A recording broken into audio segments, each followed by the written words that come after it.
down, she's bitter, just won't confess. Swipe left, swipe right, no match in sight.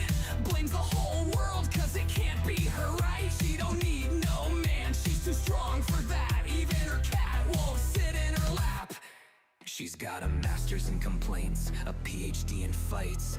If you disagree, you're the villain tonight. Call it misogyny, scream till they listen. Change the whole argument, play the victim. I'm strong, I'm fierce, I don't need a man.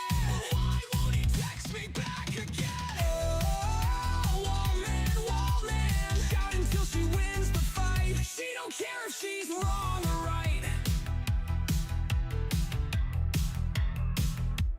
35 candles, no ring in sight. Says men are trash, but she swipes every night. DM stay dry, so she posts a new take. Something about male fragility, just for the hate. Society's broken, it's never been fair. But the real problem, no man wants to care. Screams at the world, says they're all out to get her. But maybe her standards just keep getting bigger. She's got a master's in complaints, a PhD in fights. If you disagree, you're canceled tonight. Call it misogyny, scream till they listen. Change the whole argument, play the victim. I'm strong, I'm fierce, I don't need a man. But why won't he text me back again? Oh, woman, shouting till she wins the fight. She don't care if she's wrong or right. Typing in all caps, you're just insecure. Men are the problem, yeah, that's the cure. But deep down she knows when she turns off the screen, she's alone with her thoughts and the places they lead.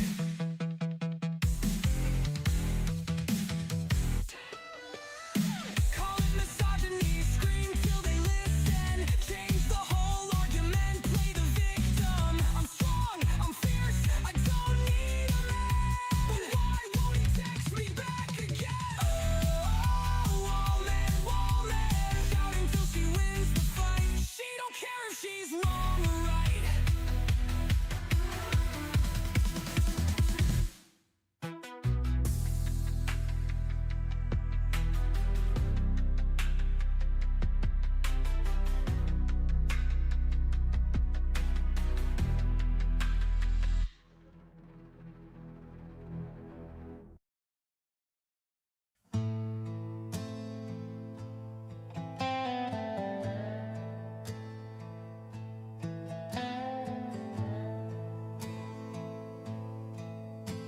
I load the game again to see if I still care.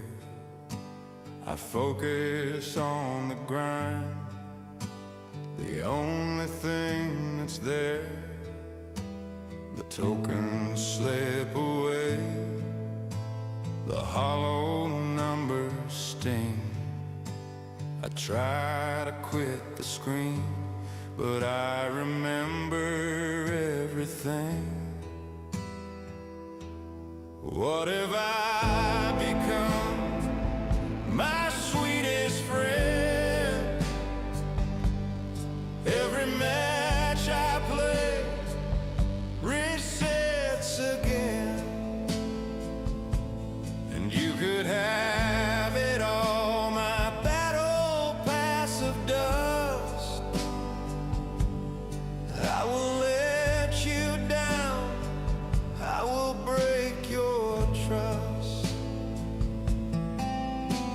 I wear this crown of loss upon my gamer's chair, full of wasted nights I cannot repair.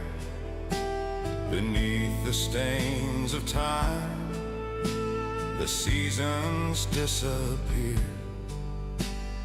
You are someone free, I am still stuck here. What have I become? My sweetest friend. Every match I play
slip away. Nothing left but silence at the end of play.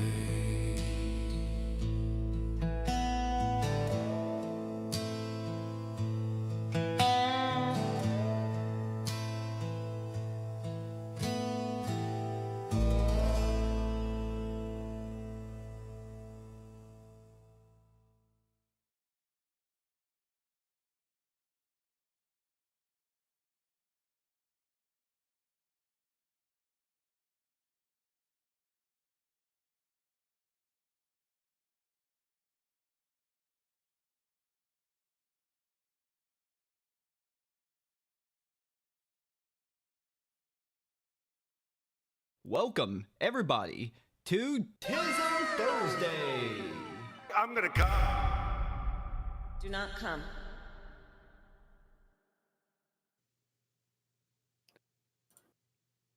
All right, for funsies. Fuck you, Skytex. God damn it. Welcome, everybody, to your favorite TISM Thursday.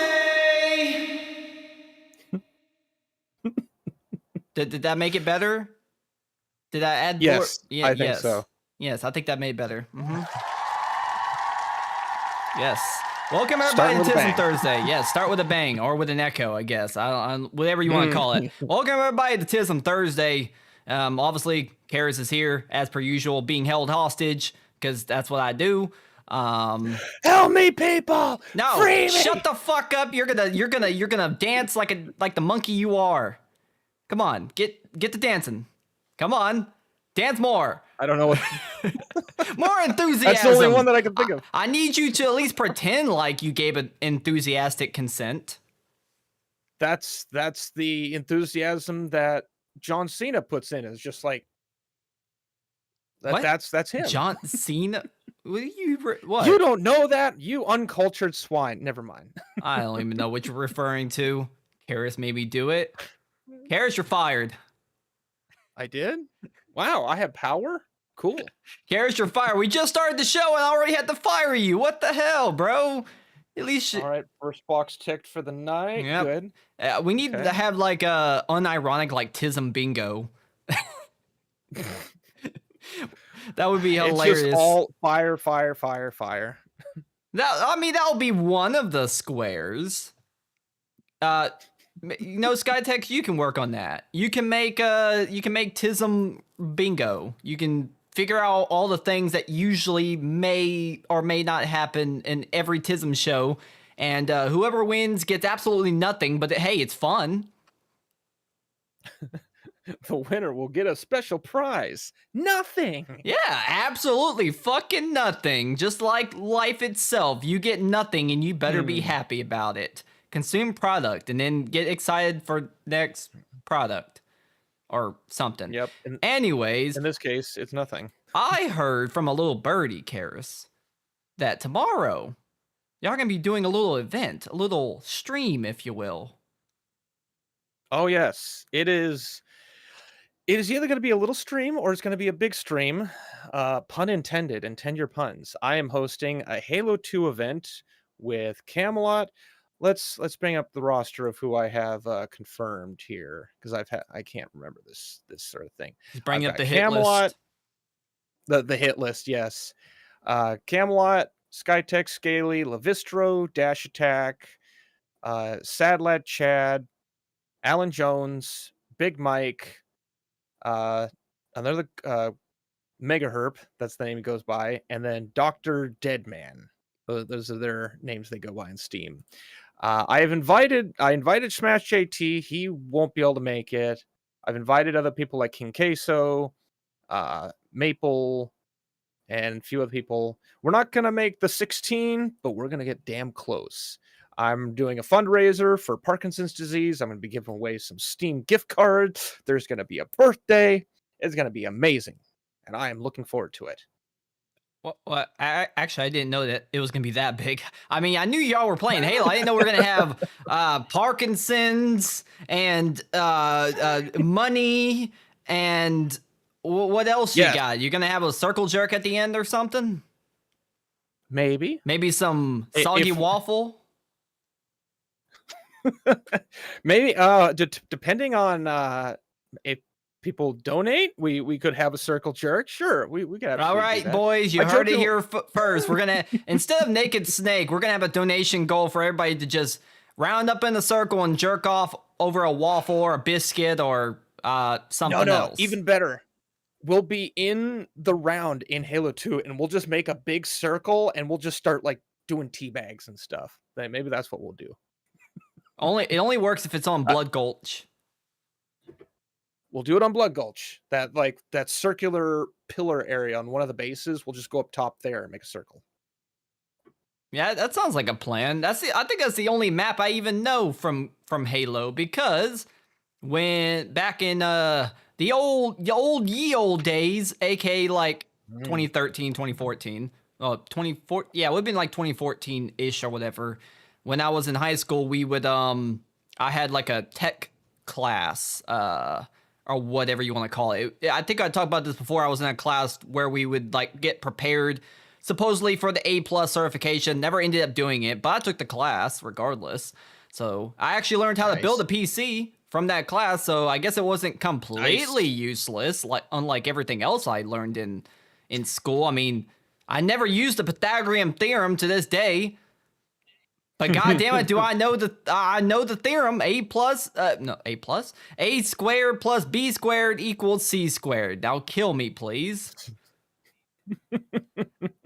Yeah, bucket list item achieved. You remembered a thing. Oh, You won't have a calculator in your pocket. Bullshit. Yes, we do. Hell, you can have it on your wrist. Yeah, with the new Meta glasses, you can have it on your face. The sky's the limits. These teachers were fucking lying. I mean, these are the same teachers that said that we would be writing everything in cursive. So in elementary school, we had to learn cursive. And they're like, yeah, in middle school and high school, you're going to have to write everything in cursive. I'm like, bitch, we never fucking once used cursive. Hell, most people can't even write like as is in normal script.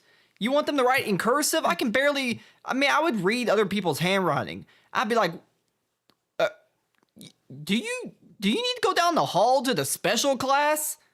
Like, bro, how can you write this fucking bad? I mean, maybe I'm just biased because my handwriting was so good, and it still is, where it would freak people out. They would think I wrote it. It was a printer that wrote it. I was known for having really good handwriting, like a very random skill that is actually incredibly useless, like most of my fucking skills, because I am useless. But fucking cursive. I don't even think I guess I technically know how to write it a little bit, but that's only for my signature. Yeah, that's the majority, I think, of what most of us do. Is it's this expectation of your name in one continuous motion. Although most people's signature isn't even cursive. I literally see people for their signatures, it's just scribble scrabble. They'll just go and they're done. Yeah. Like it'll look like a line. I'm like, this is not your name. What is this? Like that's my signature. They wrote a prescription down. Yeah, they literally wrote like a damn prescription, for I don't know, Vicodin or something, Dr. House style. I don't know. Viagra. Cursive is one of the most useless things. But regardless, I got off on the tangent. So in this class, when we would finish, we would land on the Halo CE demo. And the only map we could play would be Gulch. So that's what we would do. And the shitty like lab computers we had could barely run fucking Halo CE. So I would connect an Ethernet cable to get into the network so I could play on my laptop that would actually run it at 60 frames per second. Then my teacher's like, you can't do that no more. It's not fair to the others. I'm like, fucking skill issue. It's not my fault. I don't want to play at 20 frames per second on a goddamn, what would those fucking computers run? I think an Athlon 64. Some old Something ass like shit. that, a single core piece of some of them were like Celerons, which was a watered down like Pentium 1.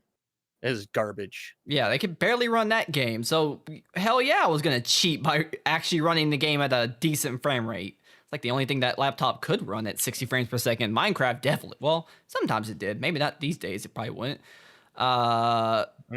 Hey, DG, how you doing? Did you change your name, DG? Your profile picture is still DG, but you changed your name. What the hell? Captain Stubing? Yeah, how the hell you even say that? I don't rely on a bot to reply to chat. It just says hi whenever somebody talks in chat for the first time during the stream. That's all it does. Very simple. Well, welcome, Captain. Just so that they know they've been acknowledged. Just in case I forget. So yes, I'm kind of relying on the bot, but don't worry about it. It's just part of the charm, okay? Robots are here, and they're here to stay. All right? Anyways, how you doing, Bunny? Thanks for tuning in to TISM Thursday. All that is to say absolutely nothing. I don't have any point to where I was going, so yeah. It was the intro. Yeah, that was the intro. It meant It's nothing. like when you're watching every Indiana Jones movie, the beginning of the film is just like a set piece to give you the impression, but it has nothing to do with the larger plot. That's basically what TISM is. I was thinking more like, you ever watch Drake and Josh? Oh, I know the name, but I haven't watched them forever. What? Okay, well, if anybody, unlike Karis's old ass, has actually watched Drake and Josh, the intro sequences would pretty much have nothing to do with the actual plot of the episode. You would just get like a little intro with, you know, Drake and Josh and maybe other characters doing a little bit, and then it would transition into the episode. But the little beginning bits, 9 out of 10 times, did not have anything to do with the actual episode. It was just like a little skit, basically. Which is fine, but yeah, that's what I was thinking. I was just like, these things have absolutely nothing to do with the show, but they're just there. That's TISM intros in a nutshell. Yep. I used to say fuck you, but I guess oh yeah, the bot isn't saying fuck you anymore to Skytex. What the hell? All right, I'm firing the bot. I'm firing the bot. It's not even saying fuck you to Skytex anymore. What the hell? I'm gonna have to. I wonder if it has something to do with maybe YouTube changed something on the back end. So maybe I need to look. Of course. I might need to look at the whatever, you know, the stuff. I might have to look at my streamer bot settings. But I will fix it, because so help me God, I will make sure that bot tells you to go fuck yourself once per stream. God is my witness. A flying spaghetti monster as my witness. These are the priorities. Yes. These are the priorities we got. Improving show? No. Making an actual full-on intro to replace the old one? No. Nope. Suck dick? No. I'm not gay. But making sure that bot tells Skytex to go fuck himself? You best believe. Suck dick? Yes. Damn it! I just pulled it up and I saw it was highlighted. It's like, oh, someone beat me to it. Yeah. You are gay. Only slightly gay. Not fully gay. Slightly gay. You know? If I'm not like a sphere. I'm kind of like a... No, I'm not gay. Exactly. Why are you so late on that? Come on, you could have been a little bit quicker. You gotta be quicker than that. That wasn't me. Oh, I'm referencing that one commercial. I don't even know what the commercial was for, but you know what I'm referencing, right? There'd be like the old guy with like, I think something on like a fishing line. Be like, no, gotta be quicker than that. Oh. Didn't he have like a dollar bill or something on the hook or something? State Farm? Probably. Of course it was State Farm. What are you wearing, Jake from State? No, I'm not going there. Like a good neighbor, they're fucking your wife. You know, for some reason, I was referenced a lot with what was it? The Limu Emu? What the fuck was that one? Oh, you talking about the doctor guy? The one where it's like this guy. Oh, I make a meme about that where it's like I shoved beat the shit out my dick. I shoved 100 Hot Wheel cars up my ass. This is what happened to his liver.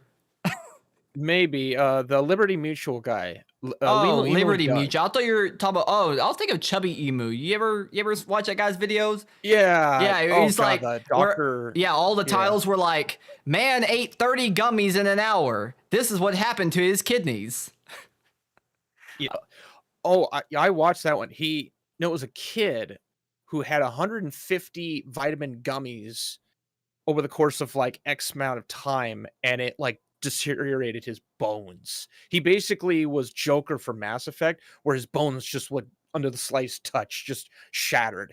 Like he fucked himself up. I think I remember watching one where a guy ate like day-old pasta or something that had been sitting out. Yep. And it like really fucked him up. I don't even remember if he recovered or if he died. Because sometimes they die, sometimes Some they of them live. Yeah, it's a soap opera. Sometimes they die. You're like, did he live? Did he fucking live? Look, I like it when a Asian man narrates doctor stuff to me. Okay, I'm a simple man. I see Asian. I think, okay, he's smart. Now tell me the smart things. Tell me about all these words that I do not know. That's probably in some medical book that I'm never gonna read. Where he's like, where he'd be like, hypothermia. Hypo meaning blah, thermia meaning blah. I'm just like, thank you, doctor. It's just like the mitochondria, which he does that every time too. Where he's like, he talks about the mitochondria. He's like the powerhouse of the cell. I'm like, yes. Yep. You can't forget that one. That's the only thing I remember from biology. That and all the kids cheating off of my tests because they're fucking retarded. You know so what they I cheated learned? off of me. I learned what hypo actually meant through a little old game from Bungie called Oni.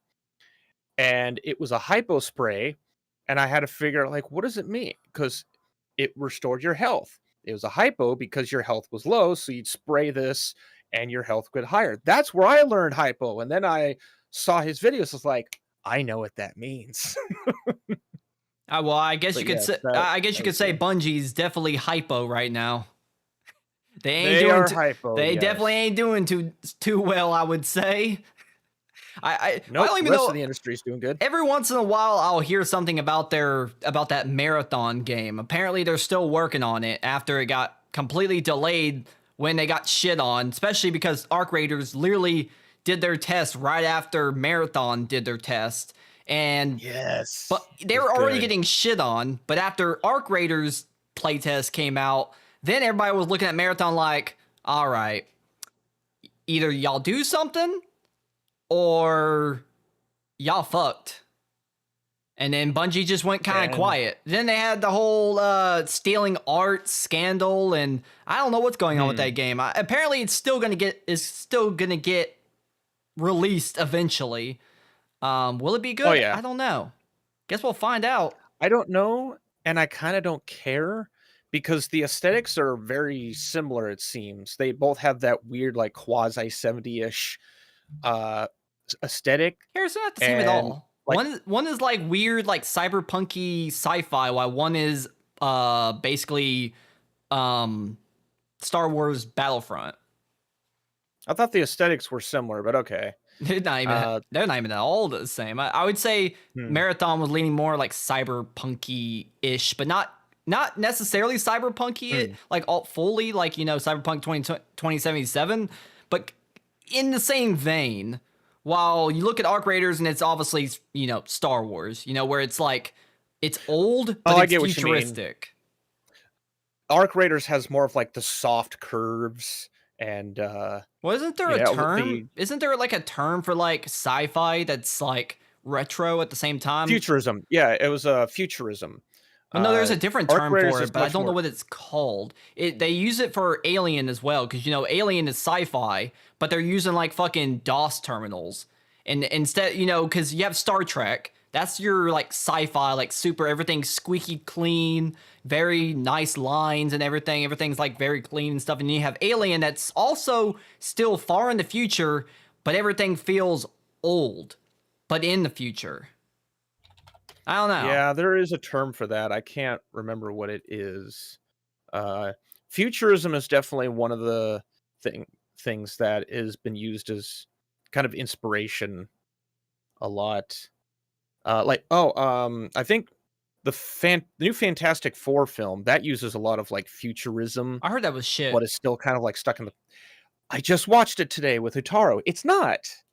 I think I was genuinely satisfied when I got done watching that. And I had like low expectations because it's a modern Marvel film, and it's like, okay, let's see what it like. I was engaged. I was really impressed. Like people were, oh, it's got Pedro Pascal.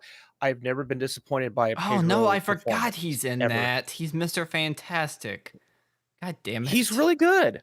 Like he emotes really well. Like I got a lot of similarity comparisons because I watched Dante's Peak the other day. And he does like these little mannerism things that Pierce Brosnan does, like little things to add color and fill the scene. I was really happy with his performance. There was a few things it's like, okay, you're doing this for the sake of drama, but they would just like be done with it and move on. But like the tech, there was optimistic like tech designs, futuristic stuff in there while kind of maintaining like they use tape deck for certain things. They have a robot that is basically what is it like Jane from the Jetsons.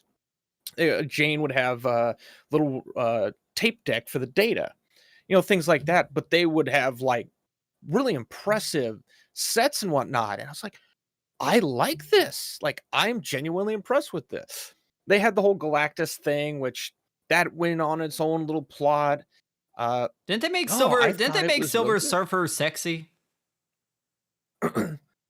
Not really. Like, there's a bust, sure, but oh, they So they that they made Silver Surfer they a should have made woman. they should have Like, made her who like fucking Mystique cares? from those early 2000s movies cuz she was sexy in those. God damn. Well, they explain her backstory, and they actually show like the actress who played Silver Surfer transforming into it, and it's literally almost like liquid metal, like very T1000 looking. So it's understandable they needed very like dull edges because it's like bendable metal. And so you can't really have sharp edges if you're trying to bend metal and human. Like it made sense for the Silver Surfer. I didn't have any problem with a Silver Surfer being a woman. Like I wanted to be told a good story, and like I got a All good I care story. about is if she's sexy. Can I pop a boner? That's all I care about. There's probably aspects if you freeze framed and pause at a certain point, you could jerk off if you wanted to. Uh, All right, that's all I needed. That's the consent I needed. I'm gonna go watch it tonight, and I'm gonna jerk off. Her Herbie, that was the robot. I couldn't remember off the top of my head, but yeah, I kept thinking of. I think it was no. Jane is the wife. I can't remember the robot from the Jetsons, but Never watched the Jetsons, yeah, so I definitely won't know it. I don't know. I gotta look this shit up. But yeah, I get I approve of the Fantastic Four. I jokingly called it the Fantastic Five the other day because it's the fifth one or whatever rendition. But no, it's really good. It's not great, but it's really good. I Rosie. Rosie was the robot from Jetsons. Thank you. I couldn't God, you remember. guys are old. You guys are just so goddamn old. I'm So you'll a be there someday. no, I won't. I am eternally youthful. I dipped my tip of my penis into the fountain of youth. Although And you turn that, into that had side effects I was not quite anticipating. And now I have a micro penis. It wasn't in the manual. In the brochure, they did not tell me that this would happen. well, Lawsuit you pending. don't do that with Mercury. You don't do that with Mercury. Oh no, that's R slash don't put your dick in that. no. That's the best liquid to put your dick in. Okay, Ugh. that's technically a misnomer. Okay, I watched a video. I think it was from. It was not Veritasium. It was some other guy, I think, where they actually like dipped their hand or touched mercury. Technically, you can touch it, but you can't if it gets into you. That's when it's a problem. Yeah, I think because we were talking about Chubby Emu. Hello, Alan. Welcome, by the way. Chubby Emu, I think, did something like that where a scientist, she was working with mercury and she didn't have the right protection, and the mercury went through her gloves and absorbed into her skin, and she died weeks later. But that was something where, yeah, it got into her skin. I suppose if you're careful, if it just touches the surface but doesn't penetrate deep within the layers of the skin, then yeah, I suppose Oh you're man, good, I but can't sound with mercury. I guess if you solidify it, maybe. I don't know. All right, you heard it. That's You for heard you to it. You figure heard out. it here, folks. I'm gonna get some solid mercury and shove it in the tip of my penis.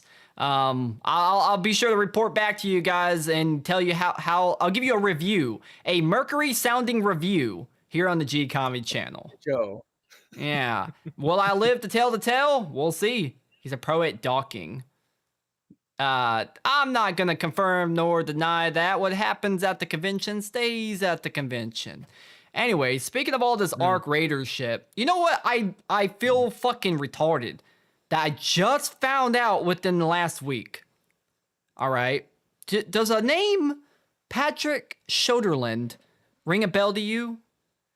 Yes, unfortunately. If What's you he the guys, CEO of? I know he- if you guys don't remember Patrick Soderlund, he is the former CEO of Electronic Arts. I believe Yeah. he left, air quotes left right around the release of Battlefield 5 or shortly after the release of Battlefield 5. I don't know the timeline, but he was the one that said things like this, where he's like, where in response to people not being happy with the fact that Battlefield 5 was forcing diversity in a historic setting that, let's be fair, there wasn't fucking diversity in World War II. I know, shocker. Back in World War II, they weren't really privy to having women and fucking people of color on the battlefield necessarily. Especially because in Battlefield 5, I believe you can even be a black female German soldier. And I'm like, I don't know With an about augmented you, arm. but I don't think Germany would have been sending black female soldiers to fight for them, for the Reich. I'm just saying. I mean, I'm not a historian or anything. If a historian would like to clarify that for us, but I don't think that's the case. I often heard more about Jews that were they had like pledged their loyalty to Germany, and Germany looked at their history and said, "Okay, well, we'll let you fight, but sometime That's at like a some point, Jewish we might have version to of an exterminate Uncle you." Tom. I mean, I'm not wrong. It's literally like a Jewish version of an Uncle Tom. It's like, but instead of being a black guy Yep. who like basically sucks the dick of the white man, it's a Jew who sucks the dick of the Nazis. I don't Germany. know. Fucking. Yeah. Anyways, Patrick Sherlin is the one who, because of these criticisms about 5, would say things like this.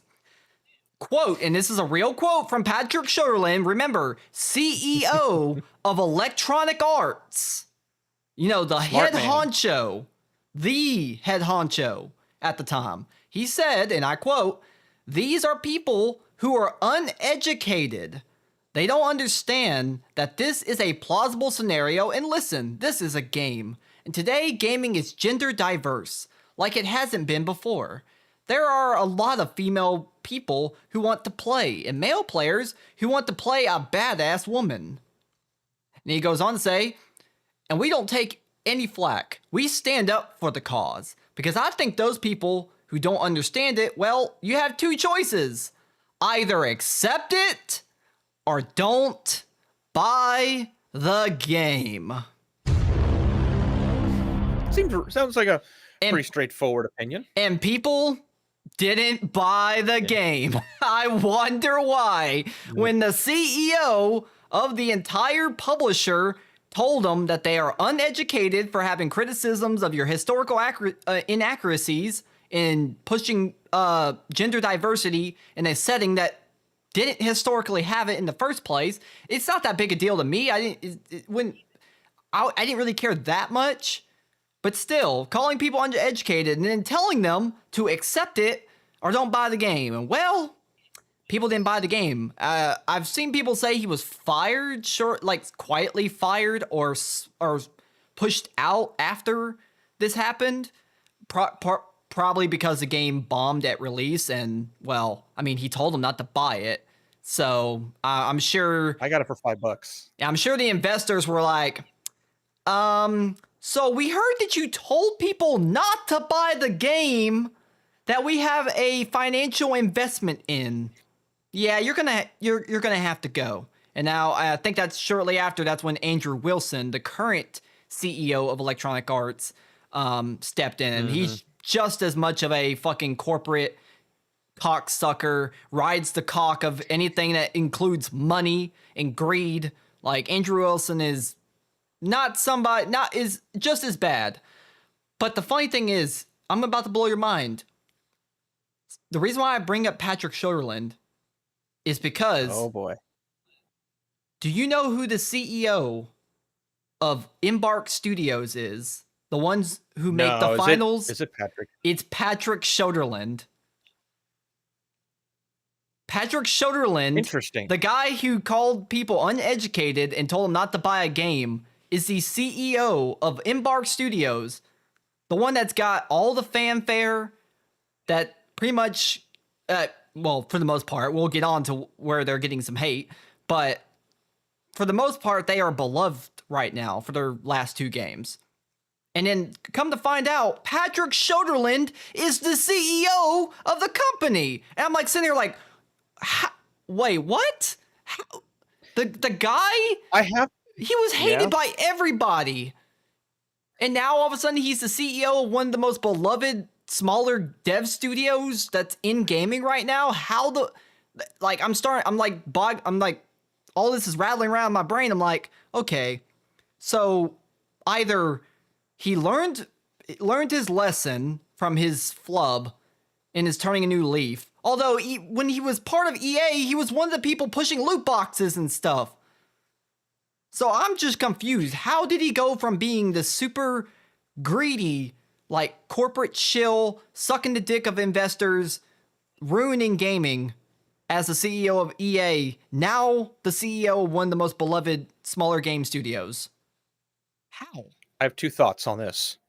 2 thoughts, and these, having been around executives and CEOs and seeing how, as you pointed out, how spineless they are, I think these are the 2 likely scenarios. One, as you pointed out, he probably learned his lesson and realized he done fucked up. When you were cast out of EA, which is now one of the biggest, unfortunately, and there's just got bought out by a trillionaire organization, the Saudi. He probably learned his lesson, assuming, which kind of ties into my next point, assuming he actually was in charge. Or number 2, he never was really in charge of EA and is simply a figurehead for who really runs the company, which are the investor, the other executives, and he is simply the one who announces the shit that other people decide because he needs to be the guy to sell it. I think it's one of those 2, which tells me if he was pointing out this interview, this was not him talking in this interview of don't buy the game. This was somebody else possibly talking. But he needed to be the one to sell it so that if it blew up, he would take the fall. And by taking the fall, he would get like a massive fucking payout. He'd be like, hey, sorry, it didn't work out. You need to take the blame, but we're going to give you like an extra $100 million on your exit. Have a nice day. Which happens. It happens quite a bit. Look at Disney. If he actually is in charge, meaning he like drags people into the office and he's the hire and fire guy, he might have realized, you know what? I screwed up with Battlefield. I'm not going to screw up again. I think it's one of the 2. I don't know which one it is, but Embark is looking really good right now. Honestly, I think Embark's looking a lot better than DICE and EA are with Battlefield 6, going by some of the stuff that you've told me of the changes that they've made. So to be fair, the community is just a bunch of fucking crying bitches who bitch about everything. There's some actual criticisms there, but it's a whole lot of bitching. I'm just gonna be honest, but regardless, I don't know. It just blew my mind to find out that this studio is ran by fucking Patrick Soderlund. I was like, how are they? Did he just turn a new leaf? Is he a changed man? Because like, Embark's games are some of the least greediest games we've seen on the market. They haven't been full price. Either games have been full price. They don't have like loot boxes. They don't have like egregious monetization. They're open with their community. They do nothing but push update after update to their games. So I'm just like, how? It's ran by Patrick Schoderland. I don't know how to feel. No, I just don't know how to feel.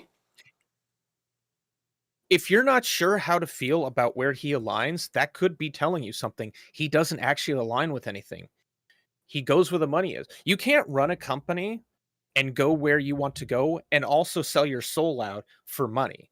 If you want to run the company the way you want to run it, you're going to run it, and you're going to run into some unless he's still scummy, but after what happened with the Battlefield 5 fiasco, he learned to shut up. Because he learned, he's like, oh, maybe I should not open my big fat mouth and give my personal opinions, especially ones that are as controversial as his were. I'm just going to sit back, do executive things, and not repeat the past. It is very possible. He likely had to, because companies will do this. I think the Quartering had talked about this in like other companies. He may have gone to like a reputation fixer and said, I had to leave. I fucked up with Battlefield. What did I do wrong? What can I do right? And they probably looked at the situation. They probably just said, shut the fuck up. Don't speak unless you really need to. Because this was a very bold time for Battlefield 5. This was like a real, let's be bold with our marketing. Let's tell the gamers, fuck you. We're going to do what we want. That sometimes works, but a lot of the times it doesn't. When the developers at Helldivers 2 did that kind of shit and they just told people were like rooting them on, like, yeah, these developers tell the gamers to fuck off.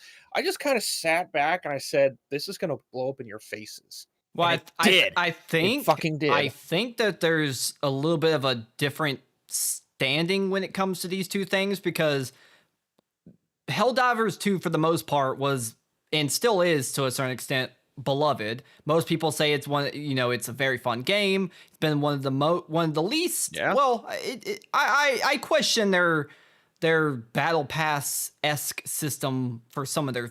Sony.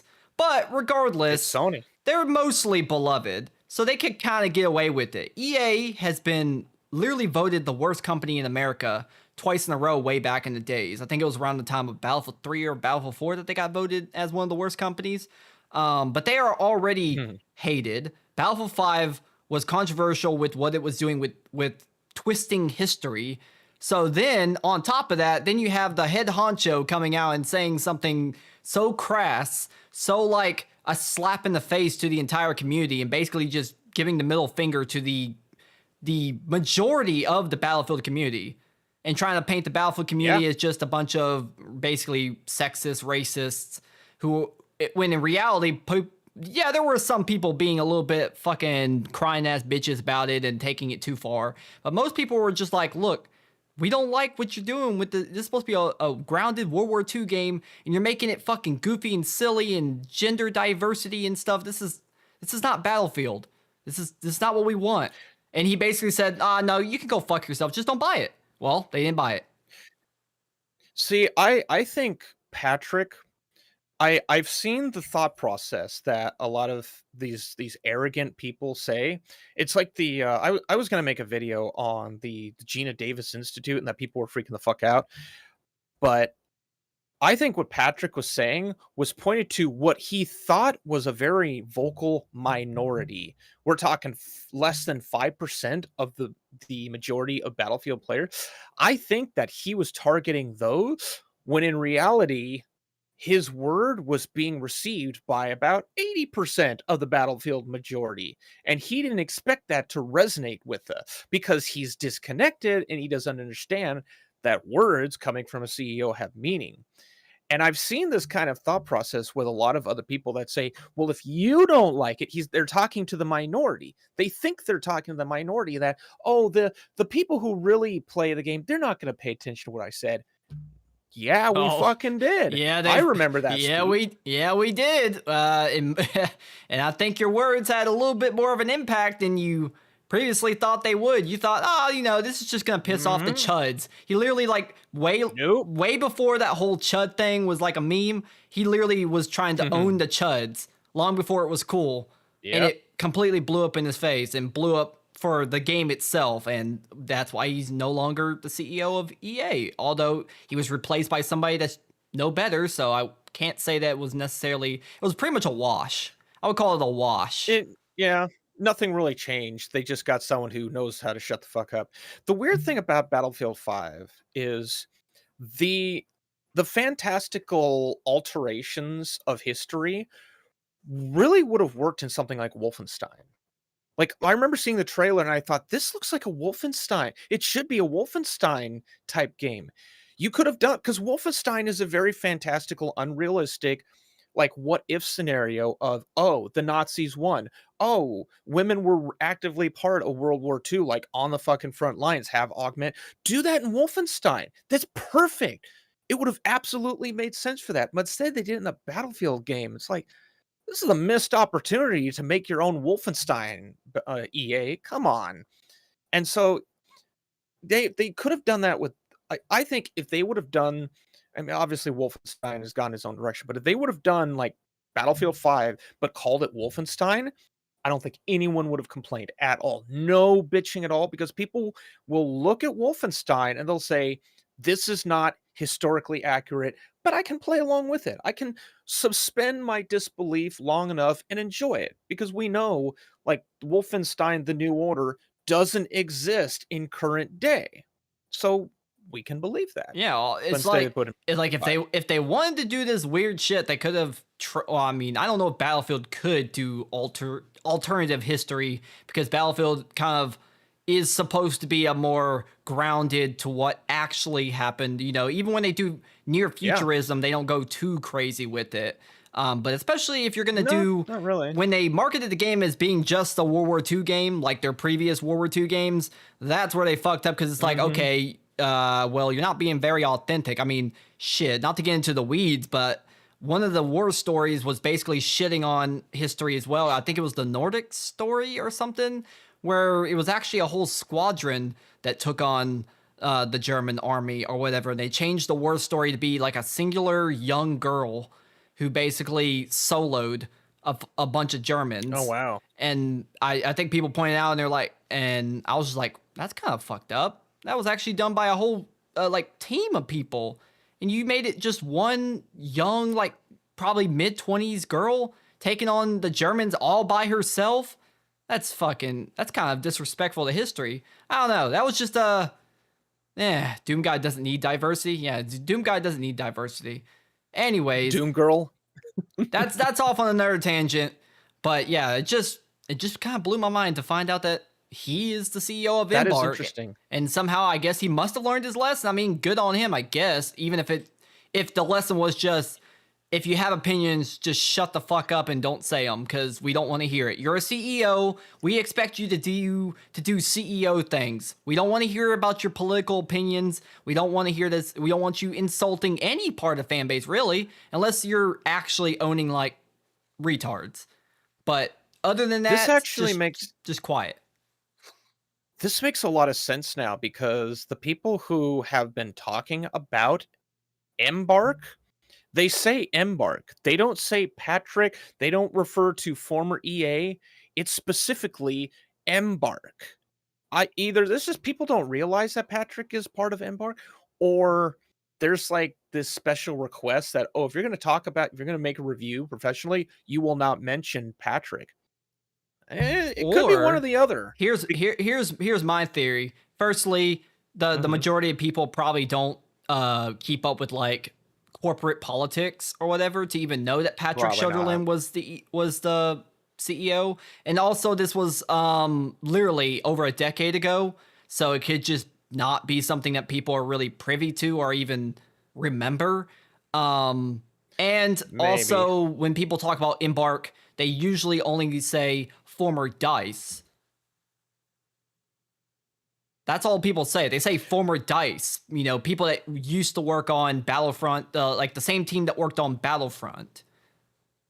I hear former Battlefield devs, like even from Failure, they say the former Battlefield dev. But yeah, I can see that one, former DICE. But they're still like skirting around a lot of CEO position. CEO is black hole, memory hold, non-existent for some reason. Yeah, because I didn't know until I think it was like in a recent like story or something. I think he like I don't know, was just talking about like upcoming plans or something like that. 'Cause I think I don't have the article pulled up, but apparently people are saying that he was sounding like he might be teasing maybe eventually going for something more ambitious with a future title, and people are thinking maybe they'll embark themselves will try to do a Battlefield.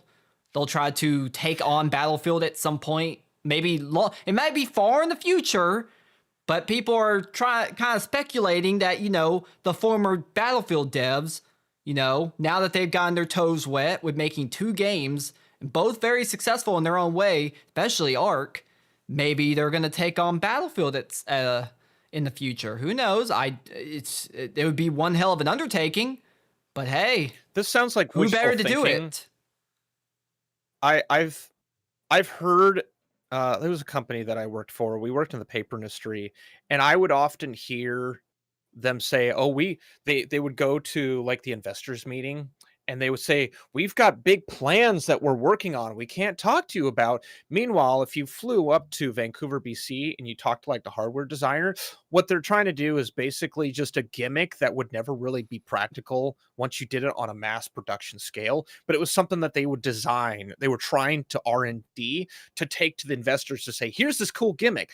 So I wonder if they're just saying some hot air because they're trying to come up with ideas. Maybe they're trying to bid on contracts for game productions. Because I know there is some master catalog somewhere in the world where developers can bid on contracts to develop games, either for No, Bethesda. I have id. I have an outlandish theory, or not theory, something that I wouldn't mind seeing from Embark. Just work with me here. All right. It would be kind of stupid to try to make Battlefield itself, even though they did make Battlefield. Yeah. These devs did make Battlefield and Battlefront. You can definitely see the inspiration of Battlefront in Arc Raiders. Everything from its aesthetic, even the yeah. fonts look like Battlefront, and the third-person camera They looks do. like Battlefront. They've made a first-person shooter in the finals with massive destruction, you know, like Battlefield, right? And they know how to make, you know, good first-person games. So what if they made a Battlefield-esque game, but they work with me here. What if it was in the universe of Arc Raiders? Think about an Arc Raiders style Battlefield with destruction. I'm visualizing it. I'm building it like AI would. It'd be basically kind of like Battlefront, but it would Battlefront never really had like the class-based stuff that Battlefield had. But it'd basically be that. I don't know. Field war. It's an outlandish idea, but honestly, if they were going to make their own Battlefield game, they have the tech to do it. They've already proven with the finals. They have the tech to make big maps. They have the know-how of Unreal Engine 5, obviously, at this point. They have the experience. They have the knowledge. So I'm saying if they're going to go for Battlefield, make something completely different. Arc Raiders, but Battlefield. Destruction, this weird lore universe with weird, like, fucking vehicles and weapons instead of, like, you know, your AKs and stuff. They could do that. Unless they wanted to more go towards making, like, Battlefield the finals or something. Although I think people have theorized that the finals is actually in the same universe as Arc, but that's a rabbit hole I'm not going down. But I don't know. It'd be a cool idea. I guess we'll have to wait and see. Right now, obviously, Arc Raiders is the current focus. They're still doing updates to the finals while also working on Arc Raiders, so they probably have their plate full. So I don't think they'll be doing another game, especially of that style, for probably, I would say, a long time, unless they're gonna scale way up in terms of a workforce. I don't know. So it's probably long off in the future before we'll see Embark's name stamped on a brand new game. I think they'll ride the Arc for quite a while. We'll see how long they keep supporting the finals, because they haven't given up on the finals either. That's a more smaller game with more of a cult following. But hey, it's still got players, so they're not gonna give on it just yet. I don't know. Anyways, Who owns Embark? owns Embark? That's a good question. I gotta see who's the public. Someone owns them. I think they're technically independent. I don't think they have like a. They're not. Yeah, I think they're technically indie, or independent at least. I don't know what people count as indie. I think they would be more double A, wouldn't they? I don't know. I don't know what you consider them. They are more A or double A. I guess I was looking for the publisher. Nexon apparently might have been the publisher of Arc Raiders. I've never seen Nexon's name. Anytime Nexon is involved, you see their name. So I'm not sure about that. I don't think they have a publisher. I'm pretty sure they're self-published, as far as I'm concerned. Stop doing the French. Why did you give me French? We're not in France. Yeah. No, okay, that's weird. They're not in France. French They're in version Sweden. The French version of the wiki page showed like editor or publisher as Nexon, but if you go to the English version, it is showed as self-publish. So that's very interesting. I don't know. It's France. Fucking disgusting. Hey Renee, how you doing? But anyways, speaking of Ark, I know you've heard about this story. It's what the title is about. The best review that's ever been published in the history of reviews. People, you guys have probably heard people talking about this because it is gotta be one of the most virtue signaling, fucking dumbass reviews I think I've ever seen from a major game reviewer. And this comes from Eurogamer, which is a pretty major spokesperson when it comes to game reviews. Not just that. Rick Lane, a contributor. I don't even know. He was contracted. I don't actually even know what other reviews I think people have been looking into Rick Lane to see what he said about other games. We'll get into that because I think I wrote something in my notes about a score that he gave to another game that was very telling, if you ask me. But anyways, we're not going to read the entire review. Bitch. But obviously, the review is its title is Arc Raiders Review: a smartly designed extraction shooter marred by one inexcusable decision. Well, I wonder what that one inexcusable decision is. Gross in the machine. I see what you did there. I get it.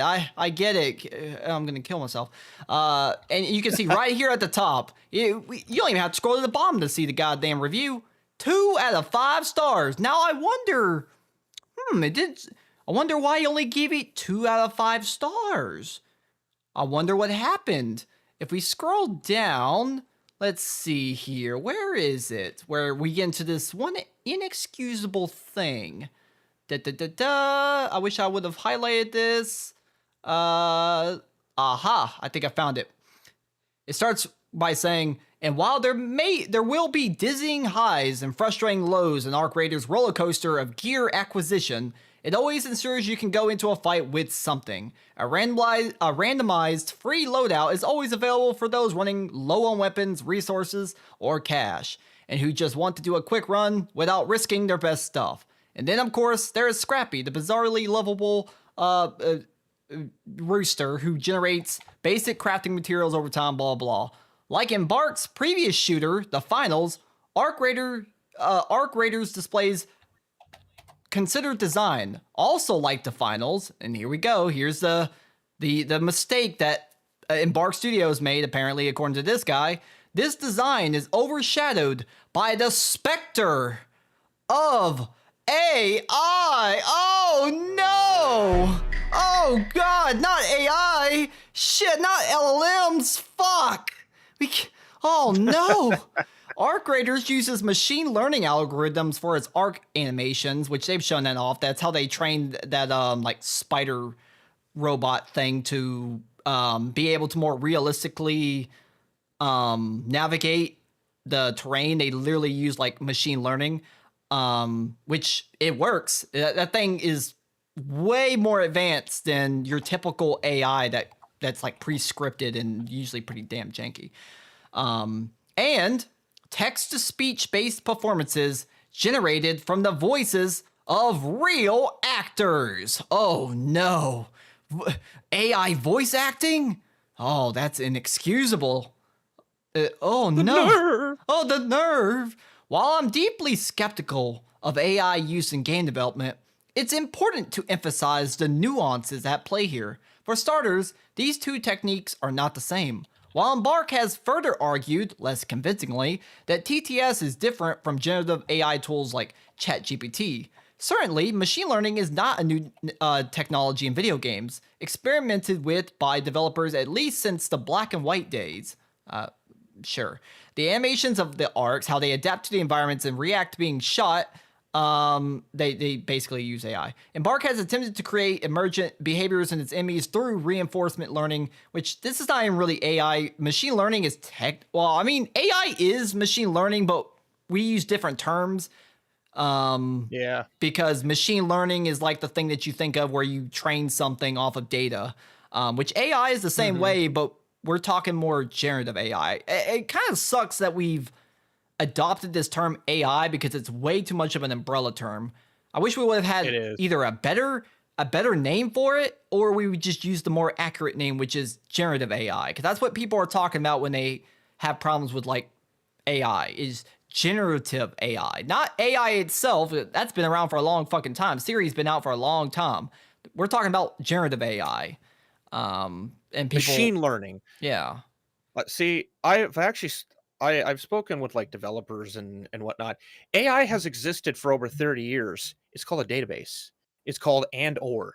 That's AI. It's a decision-making system based on condition, and it will do things within the rules that are given. Machine learning is what people are really pissed off about. That's the AI that we're all freaking out about. But of course, you try and split hairs like that, and people's brain just melts, and so they want things simplified. They call it AI. Yep. And he continues, the same cannot be said about Embark's generated voice lines, which are aggressively mediocre and a stain on the experience.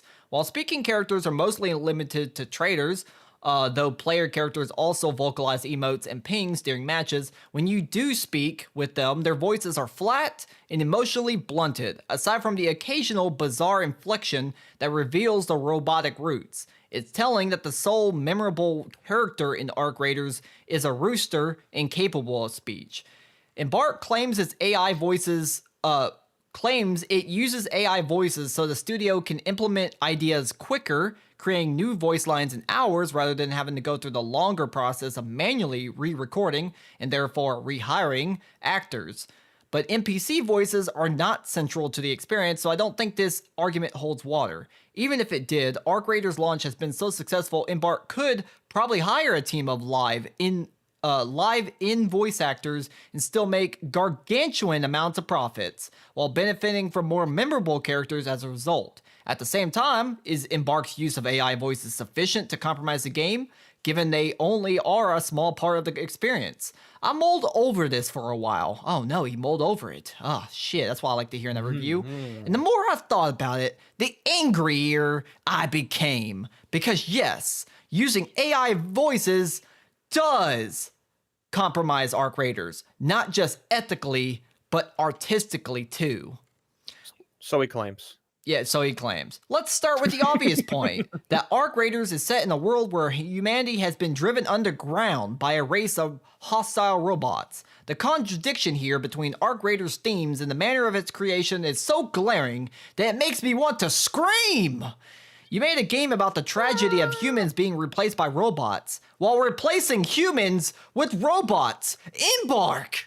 That's just funny. It displays a total lack of awareness, or worse, willful ignorance of Arc Raiders' own semantics. But what really bakes my noodle? Okay, what the fuck is... that sounds like something a fucking AI would spit out. What really bakes my noodle, this is ironic. What really bakes my noodle is that so much of what makes Arc Raiders compelling in the first place derives from human voices. That guy I mentioned at the outset, Mr. Looking for Lemons, it wasn't just what he said that stuck with me, it was the way he said it. Irrepressibly cheerful and endearingly goofy, with all the R's and L's drawn out. It was as distinctive and memorable as the way Matt Berry says, New York City. I don't know what he's referring to, but maybe you get it. And What We Do in the Shadows. In fact, I tried to think of an actor I can compare it to, but failed because nobody else would have said it like that. Arc Raiders has facilitated millions of similar interactions since launch, but that only makes Embark's use of AI voices more abhorrent. For Arc Raiders to ride the wave of human sociability all the way to the bank, while also being so contemptuous of the things that make us social animals in its own workflow, carving up human voices and reassembling them like a digital Victor Frankenstein, demonstrates a lack of artistic integrity that I find impossible to ignore. However smartly designed Arc Raiders is, I cannot recommend it, because Arc does not value the thing that makes it special. That's how he ends it. 2 out of 5 stars. He probably says all these good things about it, and he gives it 2 out of 5 stars and doesn't recommend solely on the foundation that uses some AI, generative AI, for voice lines in the game. That's what his entire review is centered around. This entire review was rage bait, and I don't buy it. Because I'm looking through his previous stuff, like he did Delta Force. That's like a Tencent developed game, if I recall. I played a little bit of it. It's janky as hell, but they would have cut every corner. It's Temu Battlefield. That's right, Temu Battlefield. It's really janky. I couldn't enjoy it very much. If this guy is going to complain about AI, he needs to start looking for other games. Like, I could name 2 games that also use AI in their shit. One of them, Jump Space. They use AI generated voices, but that's a really fun game. I don't fucking care that it uses AI voices. The character that uses it is Iris, a bot. I don't fucking care. Another one, Huntsman. It's a horror game where a giant fucking spider hunts you down, and it uses generative AI, machine learning, to learn the paths of where you go to hunt you down and kill you. It becomes an effective killer. I don't think using machine learning. I don't think he has a problem with the machine learning, like the ARC AI stuff. It seems like it's only when it comes to like generative AI with like, you know, replacing voices of voice actors with, you know, basically more advanced text to speech. Now, here's the thing. Now, do I agree in the sense that like maybe they shouldn't have used generative AI for like all the NPCs? Because it would be better if they just voiced them. They would get better performances. Maybe they'd be more memorable. That's great, right? Yeah. Because a lot of people, even people who don't have a problem with the generative AI, have agreed that yes, the NPCs, they don't, the dialogue is not good, and it's probably because it's basically text to speech. So it does make the interactions with those NPCs, even though it's a very small, minor part of the game, really, and it's really inconsequential. But when you do interact with those NPCs, it's definitely not something you're not going to remember. It's not even charmingly good, bad like like Oblivion, you know, or Morrowind, where the dialogue was so fucking bad by real voice actors, but it was so bad that it's memorable in its own fucked up, goofy way, right? It's just mediocre. It's robotic, literally and figuratively and literally. It's robotic. It has no style. It has no soul to it, right? But even with all that said, I just have to ask, who fucking cares though? Who cares? I don't care about this guy's fucking opinion. It's an extraction his shooter. Opinion. Yeah, but it's an extraction shooter. You're not gonna really that works on 10. What? It works on 10 series fucking hardware, which makes every other release over the last like maybe 5 years look bad. It's that fucking well optimized. But like, this seems like a hit piece. It's just at the end of the day, it's like it's an extraction shooter. I can understand if we were talking about a story-based game, right? A heavy, like if Bethesda came out and did this, then we could criticize them for it. Maybe not necessarily for the use of AI, but just for being that creatively bankrupt, right? Because in a Bethesda game like Skyrim, like Fallout, the NPCs are the game. Good NPCs make a Bethesda game. So if they came out and they did all of their NPCs with generative AI, then you could be like, okay, that's where I'm going to draw the fucking line. Because this is a very world, like, super world focused, world heavy game. That's not going to really be acceptable. But in an extraction shooter where really you're not interacting with NPCs that often, except maybe to get a quest or to get some items from like a shop or something like that, it's like, it just doesn't really, who cares? And then it's also used in a very, and I think this is where the use of generative AI is actually really clever, right?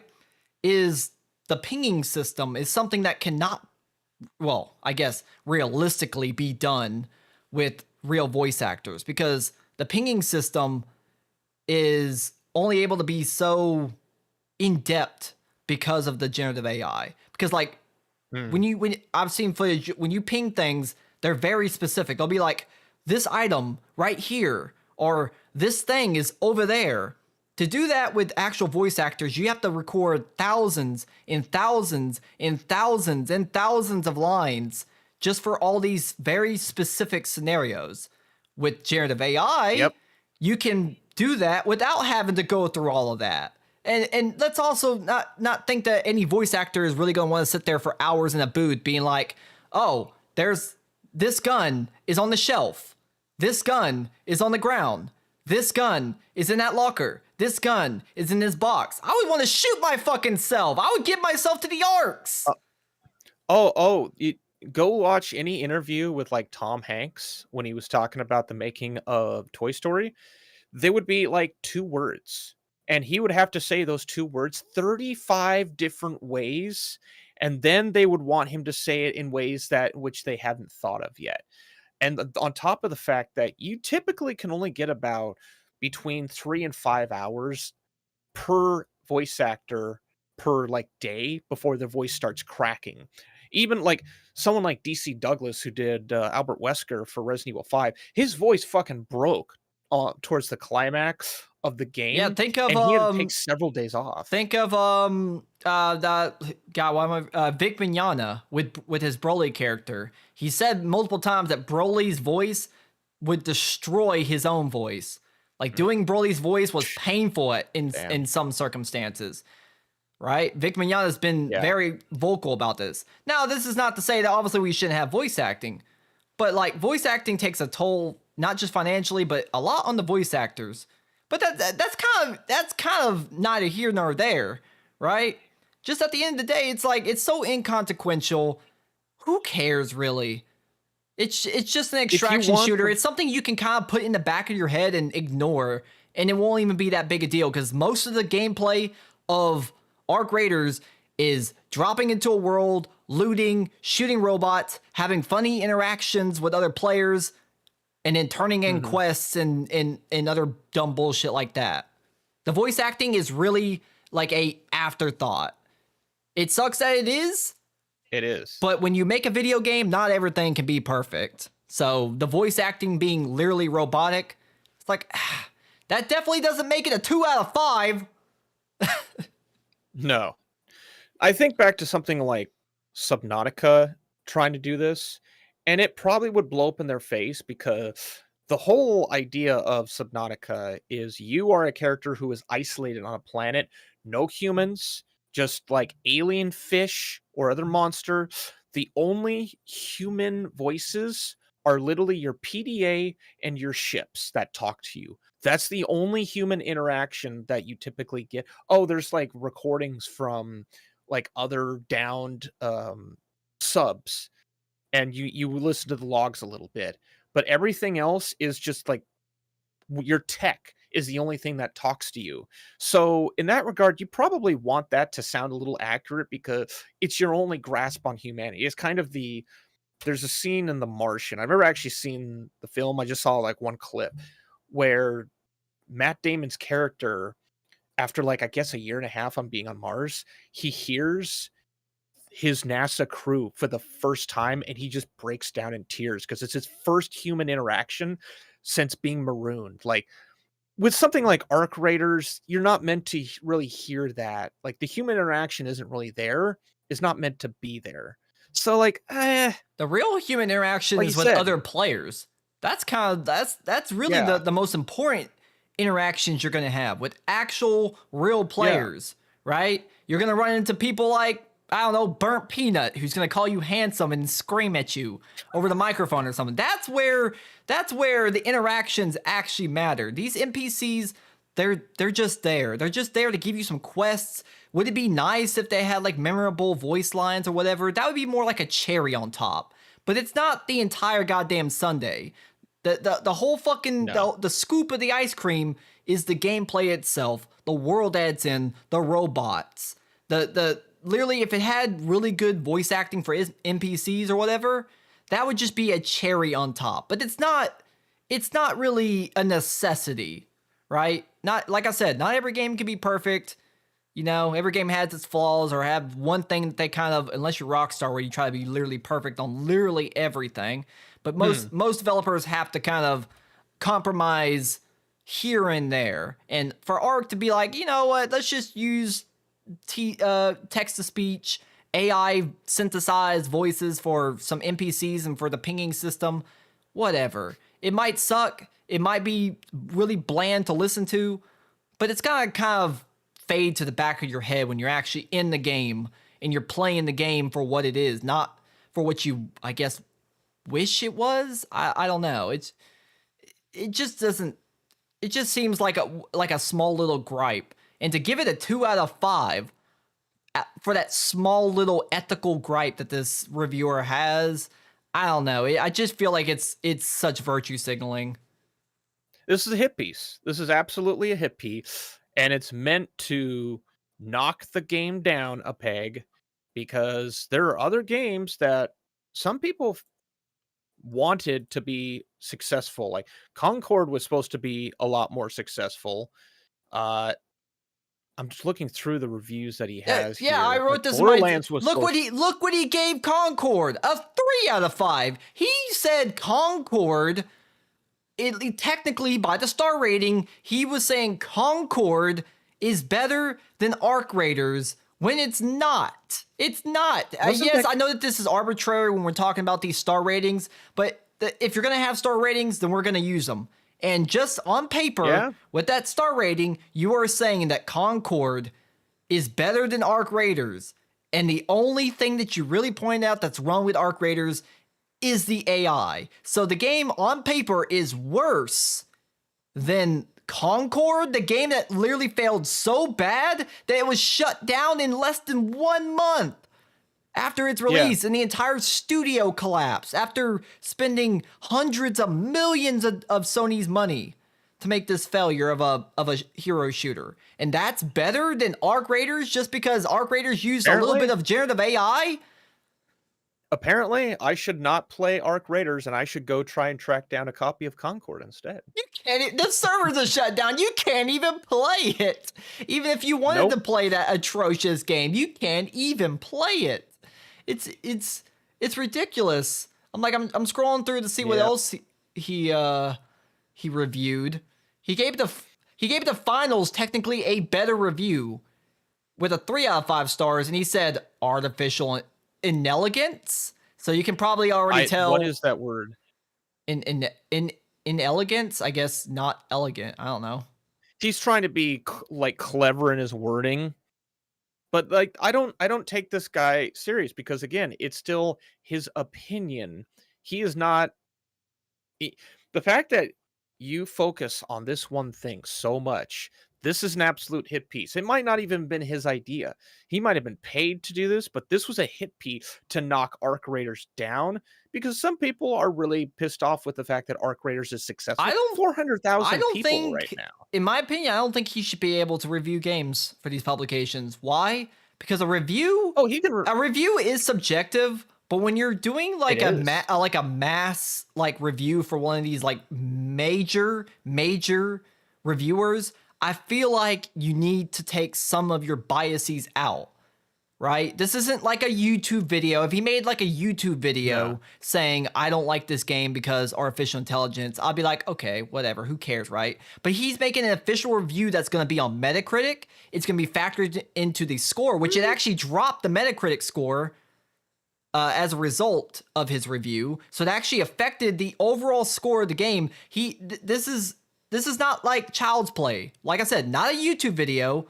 This is a major review, and he let his personal biases get way too into the weeds and entangled, right? He had a Will Smith entanglement over here. Okay, like this is one of those. This is just one of those times where he should have been like, you know what? I maybe knock it down 1 star or whatever, but he let his personal biases influence the entire review, and I think it's what's the word? Irresponsible. I think, well, it's bullshit, obviously. You say that, oh, if it was a YouTube video, you say that now.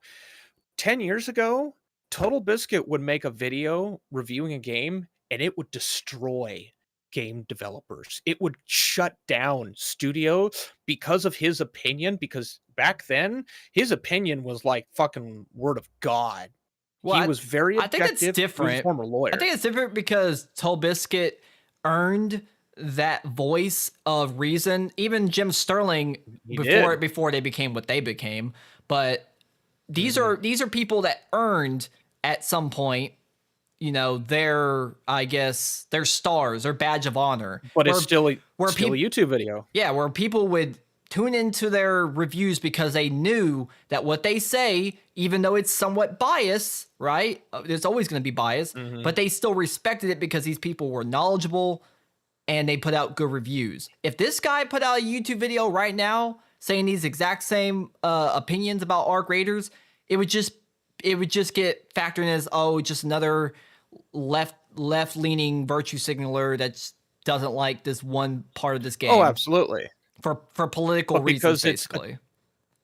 But because it's Eurogamer, which after this, like I went looking around to see like what people were talking about Eurogamer. Basically, Eurogamer, people's perspective now is, you're toast, Eurogamer. We don't have to take you serious anymore. Get fucked. We're going to go elsewhere. That's the consensus that I've seen of what people have seen from this guy alone. This guy may have started because of this bullshit. Like, a lot of people, 400,000 people, like this game. This motherfucker comes out and says, oh, it's only 2 stars. That's going to reflect on Eurogamer's opinion of video games down the road, that people don't need to pay attention to Eurogamer anymore. It's going to hurt them. And you know what? It's their own fucking fault. Some editor-in-chief looked at this and said... It's just like when... Do you remember with IGN, a very infamous name from IGN, Philip Mewson? Yes. I don't know why I know that name, but I do. Philip Mewson. He was covered by... I forgot what his name is. He's somebody that was in the Total Biscuit like circle or whatever. I forgot what his name is for some goddamn reason. But Philip Mewson was an IGN reviewer, and he made a review of Dead Cells, a roguelike 2D game or whatever. It looks like a good game. Never played it myself, but I always wanted to check it out back in the days, but just never did. But what came out afterwards is that his review was plagiarized almost word for word from a smaller YouTuber. And that completely tanked IGN's I guess reputation, right? Even though it was one guy that did the thing, it completely tanked the entire publication's reputation. So this guy basically just pulled, maybe not as egregious, I will say. It's kind of hard to put it on the same level as plagiarism, right? A bad take is not the same as fucking stealing other people's work. But still, this is basically the Philip Mewson of Eurogamer. He just tanked Eurogamer's reputation as a reputable source for game reviews in just one fell swoop because he couldn't let his personal biases leave him at the door and just review the fucking game. Put the fries in the bag, Rick Lane. Grand Theft Author is what someone called him. I posted the Kotaku article. Yes, I'm referring to Kotaku but it's actually like Jason Schreier, who still has a little bit more reputation than someone like Alyssa Mercante.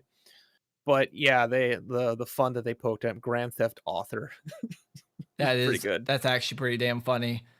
But Yeah, this guy not only tanked his own reputation, but tanked an entire publication's reputation. All he had to do was just say, "Hey, I'm not a big fan of the AI use," you know, and then leave it at that. Maybe knock it down a star. He could have knocked it down a star and said it's just because the voice acting is soulless. Then people would be like, "Okay, I can understand what he's saying. That's why he's knocking it down a star." But he knocked it down all the way to 2 stars because of the AI voice acting. He dug into the AI. Dig it in. All he had to do was just say the voice acting is bad, so I'm definitely not going to give it a 5 out of 5. Say it's a 4 out of 5. It's a good game. Voice acting is soulless. I don't like it. I'm not a big fan of the AI use. Leave it at that. People would have been like, okay, I don't agree with your opinion, but that's fine. You know, we can agree to disagree. But by going so nuclear and focusing a huge portion of his review on the AI use and virtue signaling about AI, and then trying to make it so philosophical where it's like, if you think about it, it's ironic because the world of art is all about humans running from the robots. And it's like, okay, all right, buddy. You're really digging your heels in on this one. You need to exit. You need to extract. Okay? You need to extract from this argument because you're about to get murked and you're going to lose all your loot. And you just lost all your loot.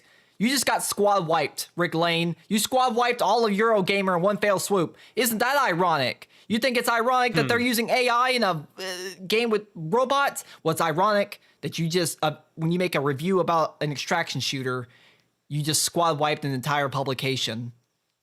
It's all your fault. Fuck you, Rick Lane. I'm not even mad about his review. I think it's hilarious that an editor-in-chief who they probably do the thing where they read the first paragraph and they read the last paragraph and they say, okay, it's good. It's like that fucker, he's going to have to answer to someone and say, okay, we won't use Rick Lane anymore. They're not even going to take it down because they need the clicks. They need the money. I think some people were saying like, there is conspiracies that this was done on purpose to drive like ad revenue. I don't know if I quite believe that, right? I just feel like this is too stupid to believe a conspiracy that they did it literally on purpose, right? I mean, I wouldn't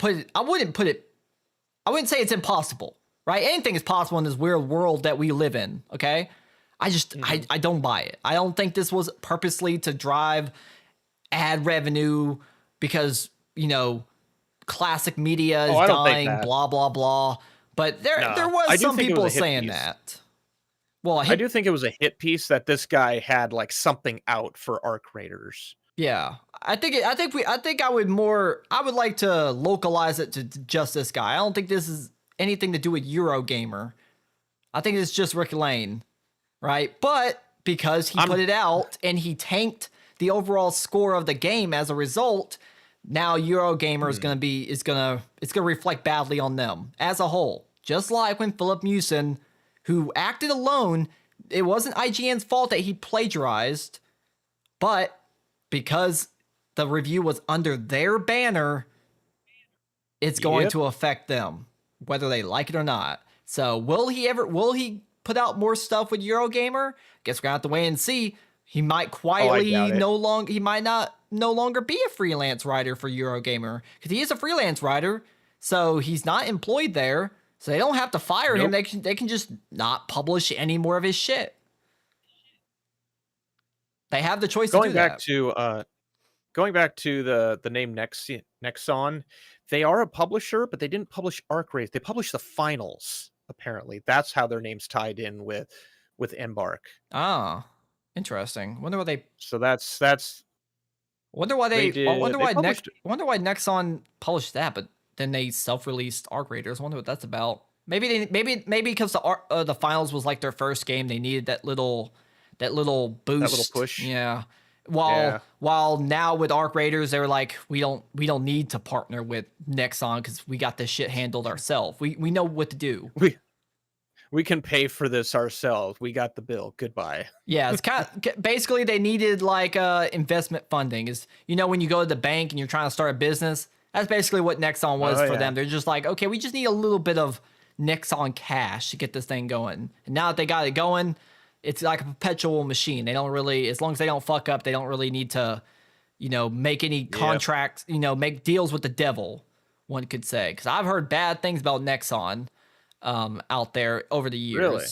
Yeah, I don't know any specific instances, but I know I've heard Nexon's name brought up in negative connotations, over my time playing games over like the last decade. I've heard them mentioned. I just can't think of any specific instances right off the top of my head. They're probably not. They're probably a lot lower on the radar as opposed to something like Embracer, which Embracer's fucking blatant about them. Oh yeah, we're gonna do this thing and we're gonna squeeze it for all it's worth. And it failed. Guess we'll move on to the next one. It's because Embracer is not even a fucking gaming company. I think Nexon is. Nexon is specifically a game publisher, as far as I'm concerned. Embracer literally isn't. They're just an investment firm. They literally do not care about gaming. They're there to make some money. And when it's not making money, fucking cut it off life support, pull the plug.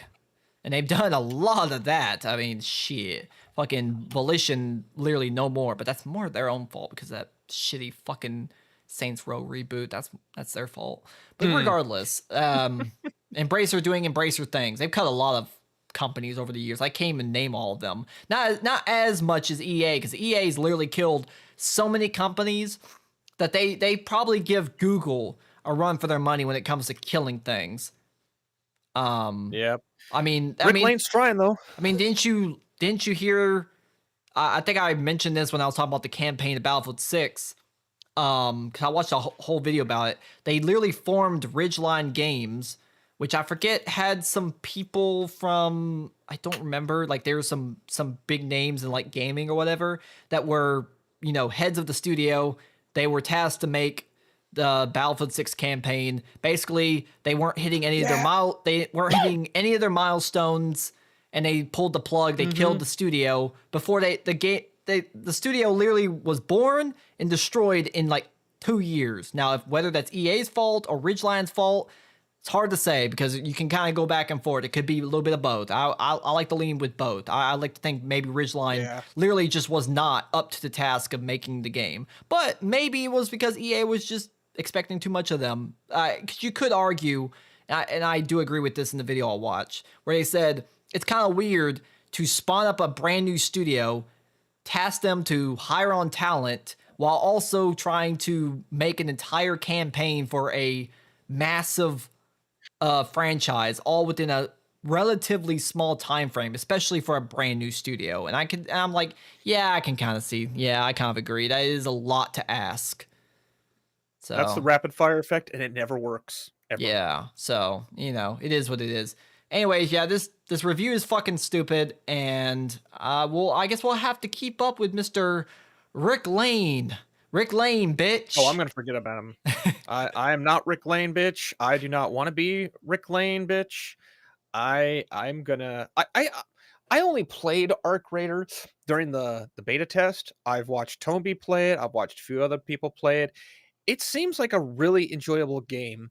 To focus on that tiny little bit of the AI voice acting, you gotta be really tismed out the fucking ass to be that just like, no. Like, you have to hate yourself and life a lot in order to just want to destroy this thing. What, did they not give you a key, Rick? You had to go buy the fucking game, so this was your revenge? Like, what happened, Rick? Actually, who pissed in your Cheerios? I wonder, was he given a key? Let's see.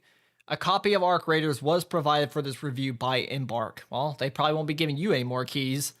They probably saw this and they're like, God, they're probably going around the studio and they're like, all right, which one of you motherfuckers give Rick Lane the goddamn PC key? Which one of you motherfuckers? That's it. You're drinking decaf coffee for the rest of the week.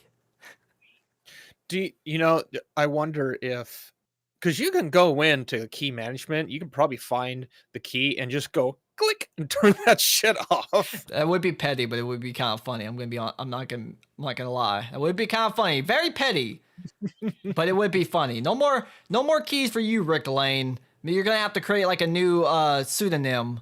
He can be Lane Rick. Yep, Lane Rick. I wonder who this Lane Rick guy is. He's a new up and coming freelance writer. Oh man, I hope to see him do good things.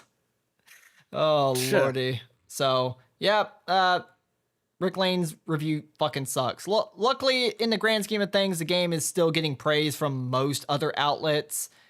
So it doesn't completely destroy the reputation, but I think that's what makes it so funny is all the praise, and this one guy decides to be. It almost feels like he wanted to be that guy. You know that you ever met that guy? You know, that guy who has to basically be the devil's advocate, has to be the contrarian. I mean, we do have a guy like that. Oh yeah, he's Billy. He's the Mike Stacklasa, which for those who don't watch Red Letter Media, Mike Stacklasa loves to be the contrarian of every single fucking review. He loves to do it. He loves to just like, oh, you all want to go this? Guess what? I'm gonna go over here, and they're like, fuck you, Mike. He's like you can have like he's that 1 out of 10 doctors. He's the one out of 10. R slash the 10th Doctor. Yeah, Rick Lane is literally the 10th Doctor. He has to be that one guy that's like, I see that y'all like this thing. Well, actually, like, we're just gonna start calling him Billy Lane. He's Billy Lane now. Oh my god. Billy Lane he Hatcher introduced himself. He introduced himself. Thanks Blue Stolly for reminding me that that's a thing. 13 viewers. Oh, you do have 13 viewers. From where? Who's watching? Welcome, everyone. I didn't even know I had 13 viewers. Okay, well, for anybody I've who been keeping an eye. that's a lot more than usual. So whoever's out there lurking, hit the subscribe button, and I'll be a lot less depressed. Please, it boosts my confidence. They are here for him. They are here for Skytex. Let's be real. Okay, all right, whatever. They're not here for my face. You know what? You can eat my shit. Just like my Pippa doll. Skytex. What? I was so confused for a second. I was like, wait, did I just click Yes, on so website? was I. I was like, was there like an autoplay on like a fucking website or something? What the hell? We both were like, I gotta roll that back and watch my reaction to that. Holy shit. I was like, fuck you, Skytex. God damn it. Stop producing disparaging things using unconsented AI of my voice. You know what? Skytex, you're getting a 2 out of 5 stars for using generative AI. I can't believe you. Think of all the water. Think of how much water Skytex is wasting right now generating my voice without consent. I was thinking like, yeah, how much power has to be generated for those fucking data centers that are utilizing the back end of all that. I'm metaphorically having my back end worked. I'm being voice raped. I'm sick of it. I consented. I don't care if you consented, Scaly. I did not consent. I'm tired of being raped. Okay, figuratively. No, not ooh. Eat my ass, Skytex. Stop generating things using my AI voice. It doesn't even sound right. Mine sounds way better. Furries for funsies. I hate you, Skytex. I worried for a moment that first inflection sounded like my voice and like. Yeah, no. why do you always do it to me? Do it to Karis. Do it to Karis next. I will nuke it from the server. I have that power. I will flip this whole server and none of you will ever see Disneyland. God damn it. Skytex, do Karis. Why you always focus in on me? Golly. Anyways, talk about a shitty situation. Just like, remember on a previous TISM we talked about Tyler Oliveira getting in a little bit of a shit throwing match, pun intended, with the great nation of India. And why? Because he dared go to their country and film a thing that really does happen in remote areas of India, which is the Cow Dung Festival, where they play and shit have snowball fights of shit, smear shit on themselves, Kara's showing shit to the camera. Like there's shit everywhere. There's shit on my face, shit in my mouth, shit out my ass, shit on my dick. It happens. But he was getting a lot of shit, pun intended again, from Indians, because he was gonna put out a video showcasing this thing that happens in smaller areas of India to his massive platform. He was like, it's not necessarily completely unknown, but like he's got a huge platform. So him showcasing this, it basically fucking just signal boosted that this is a thing that happens. And right now, when the world is already like pointing the finger at India and having a lot of disparaging things to say about them, India was definitely not very happy with this. And he ended up, well, I guess we'll get into it, but basically it seemed this was all just a fucking, a troll.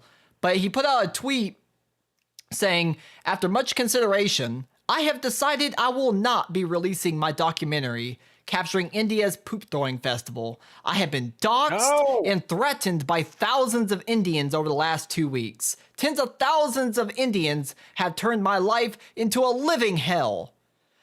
So now reading this back, I can kind of see how this already sounds like he was being sarcastic and trolling.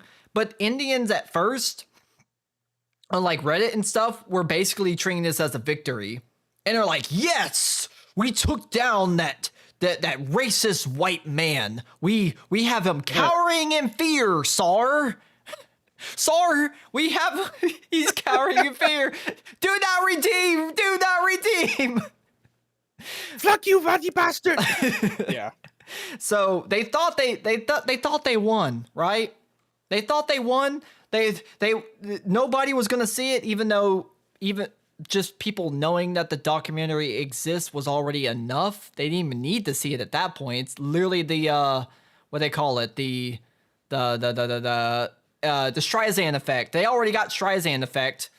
So it doesn't even matter if he put it out anyways. The fact that this was talked about everywhere, people were already well aware, right? But if we put a cherry on top, right? He ended up releasing it. He ended up releasing it. American YouTuber Tyler Oliveira has released his 30-minute documentary on India's Gor Haba festival in Karnataka. Oh man, I'm gonna have fucking Indians yelling at me now. Fuck, they're gonna dox me. I dealt with worse. Where participants throw cow dung as part of a Hindu ritual honoring the deity Barashawawa Swami. The fuck? Did you have a stroke just now? Yes, trying to read fucking Hindu shit gives me a fucking stroke. It's just as bad as trying to say. You probably haven't seen the Italian AI memes, have you? The tone Tahir. That's Do I need to look this shit up? If you ever have free time, looking up Italian AI memes, some of them are actually kind of funny. You have Cappuccina Ballerina. Oh, I think I already see it. But the funniest one is ton Tahir.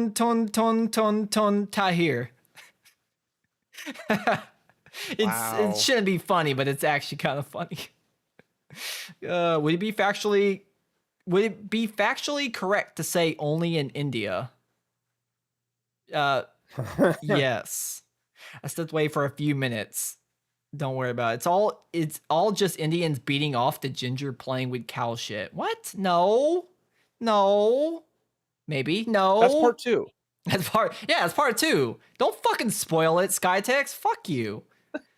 Now Tyler Oliveira is not gonna deliver the check. Fuck. I'm gonna have to suck dick for money again.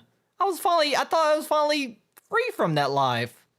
Sheesh. Anyways, nope. The festival held annually in whatever this word is, and whatever that word is, I'm gonna stop trying to say fucking Hindu words. I'm gonna actually have an aneurysm.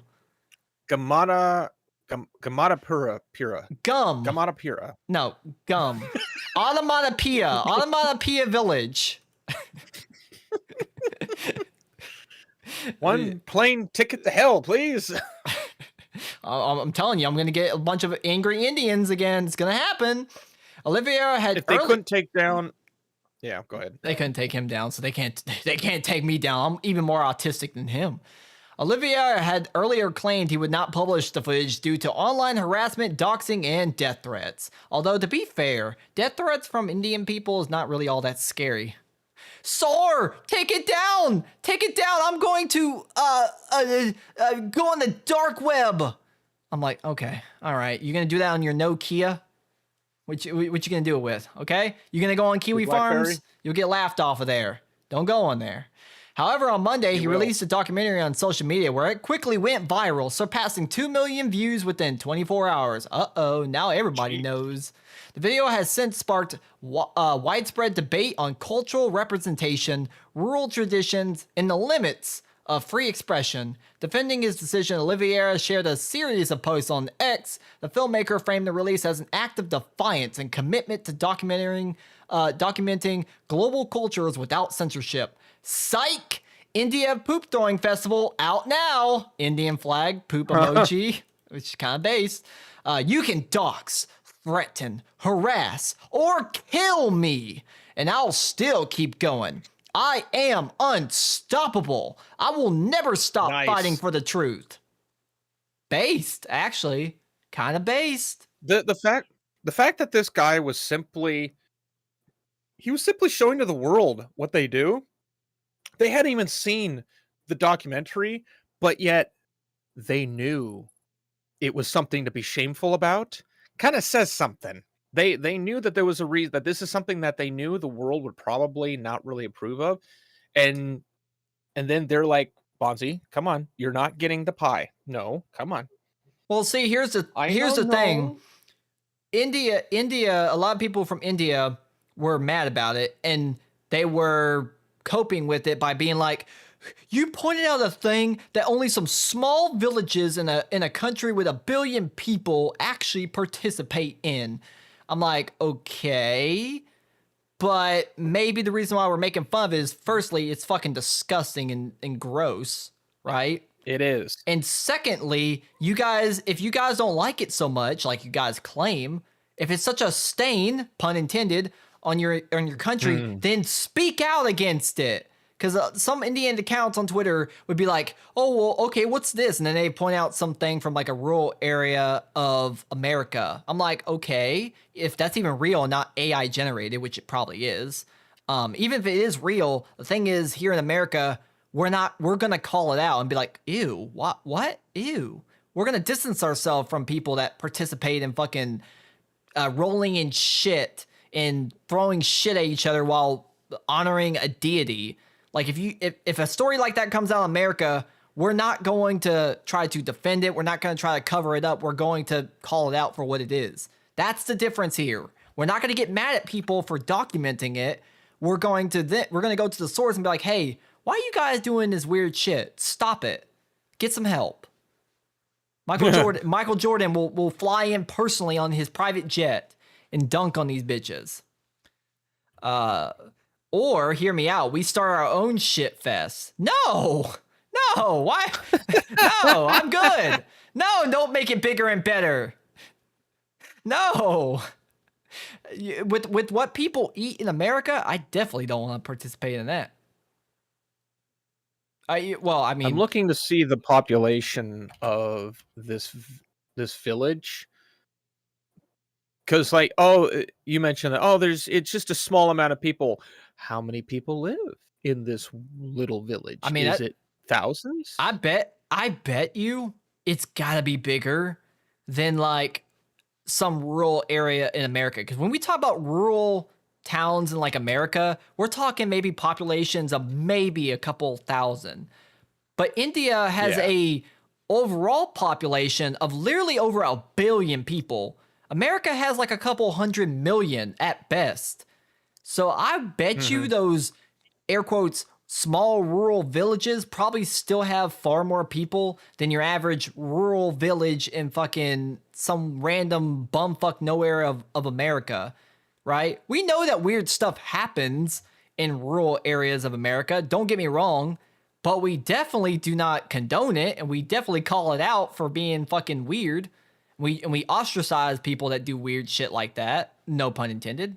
Oh no, pun intended. Actually, in this one instance, get grossed out from the goddamn Charmin bears with little bits of toilet paper on their ass. Poop fest is nasty. I mean, I'm not grossed out by it. I could probably watch. I've watched hair cake and vomit cake from Filthy Frank multiple times. My friends, when they tried to watch it, they were like, I remember we tried to watch it in person together, and like some of my friends were like gagging.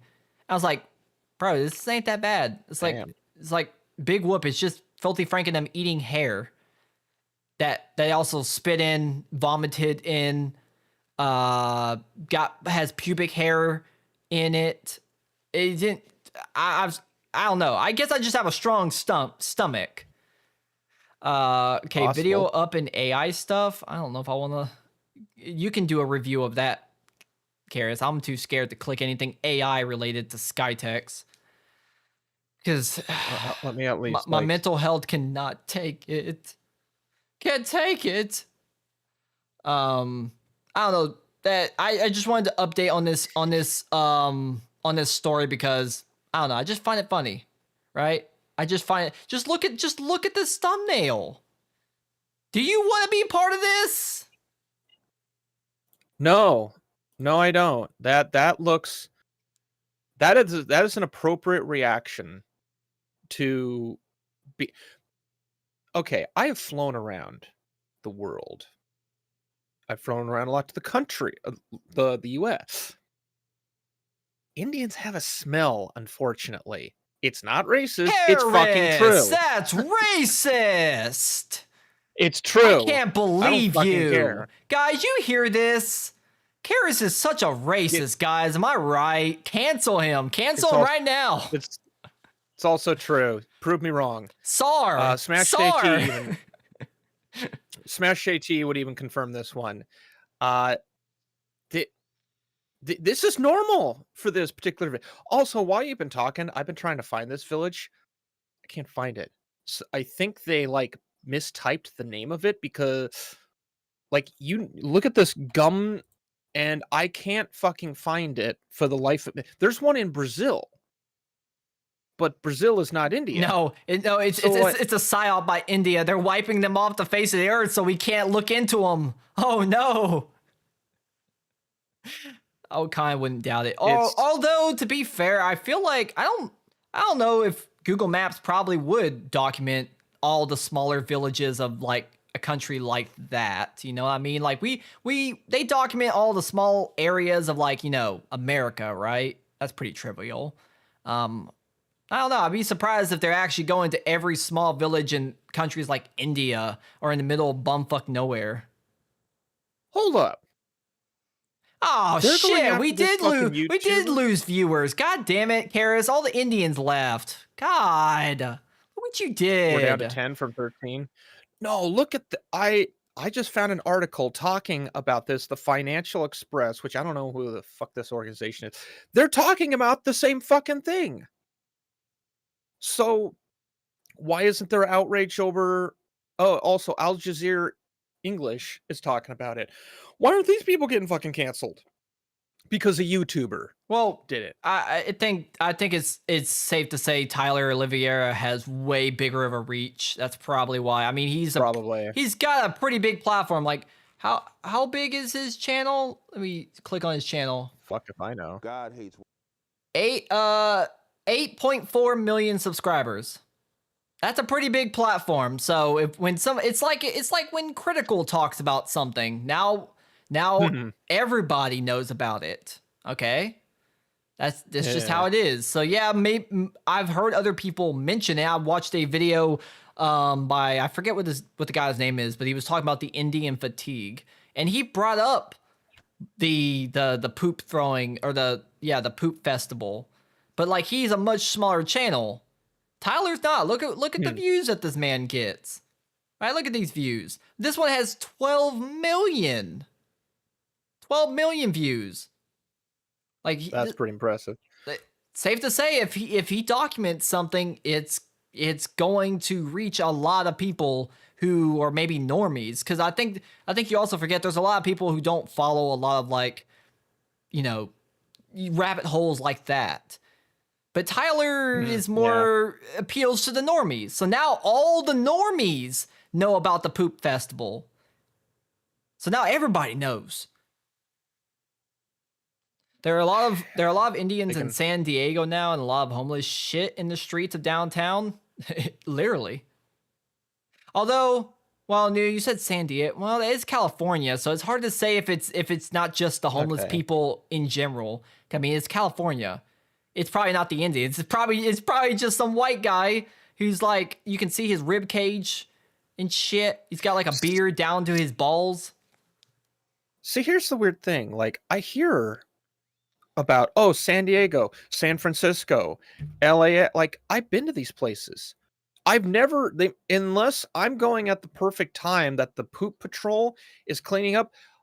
I was in San Francisco for 5 months. I never cleaned it.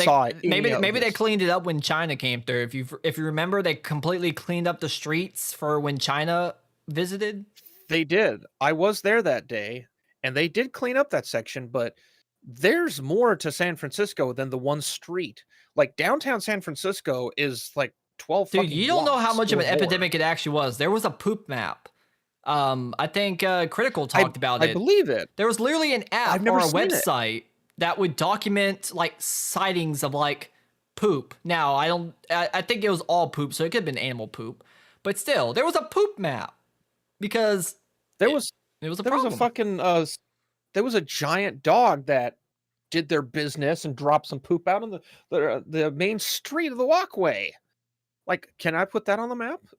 I mean, nothing's stopping you. You could start a poop map of, you know, your area, my town. Yeah, you could do that. you can be like a startup. You can go to the bank and be like, "Hey, I need funding," and they're like, "All right, what do you need funding for?" "Oh, I'm just gonna start a little website." "Oh yeah.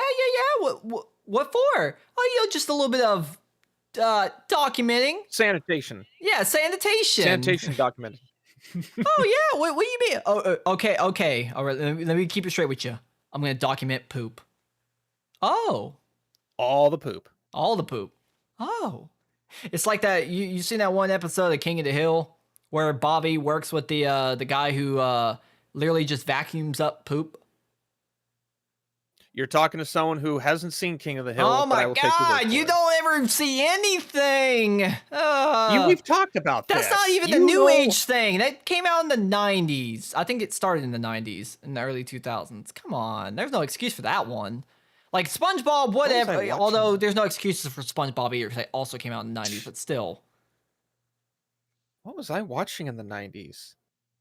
Not much. I was playing video games. Right, whatever. There was an episode where the whole conundrum was, you know, Bobby was like, I think it was like a career day, and Bobby didn't really have any options for people to work with on career day. So he walked up to a booth, and it was basically a guy who was he owned a company, and the company would just basically go and clean poop up. That was literally his entire, like, he was rich and everything. He had like a nice house and a pretty wife and all kinds of nice shit. And all he literally did was just get hired to come and clean up fecal matter.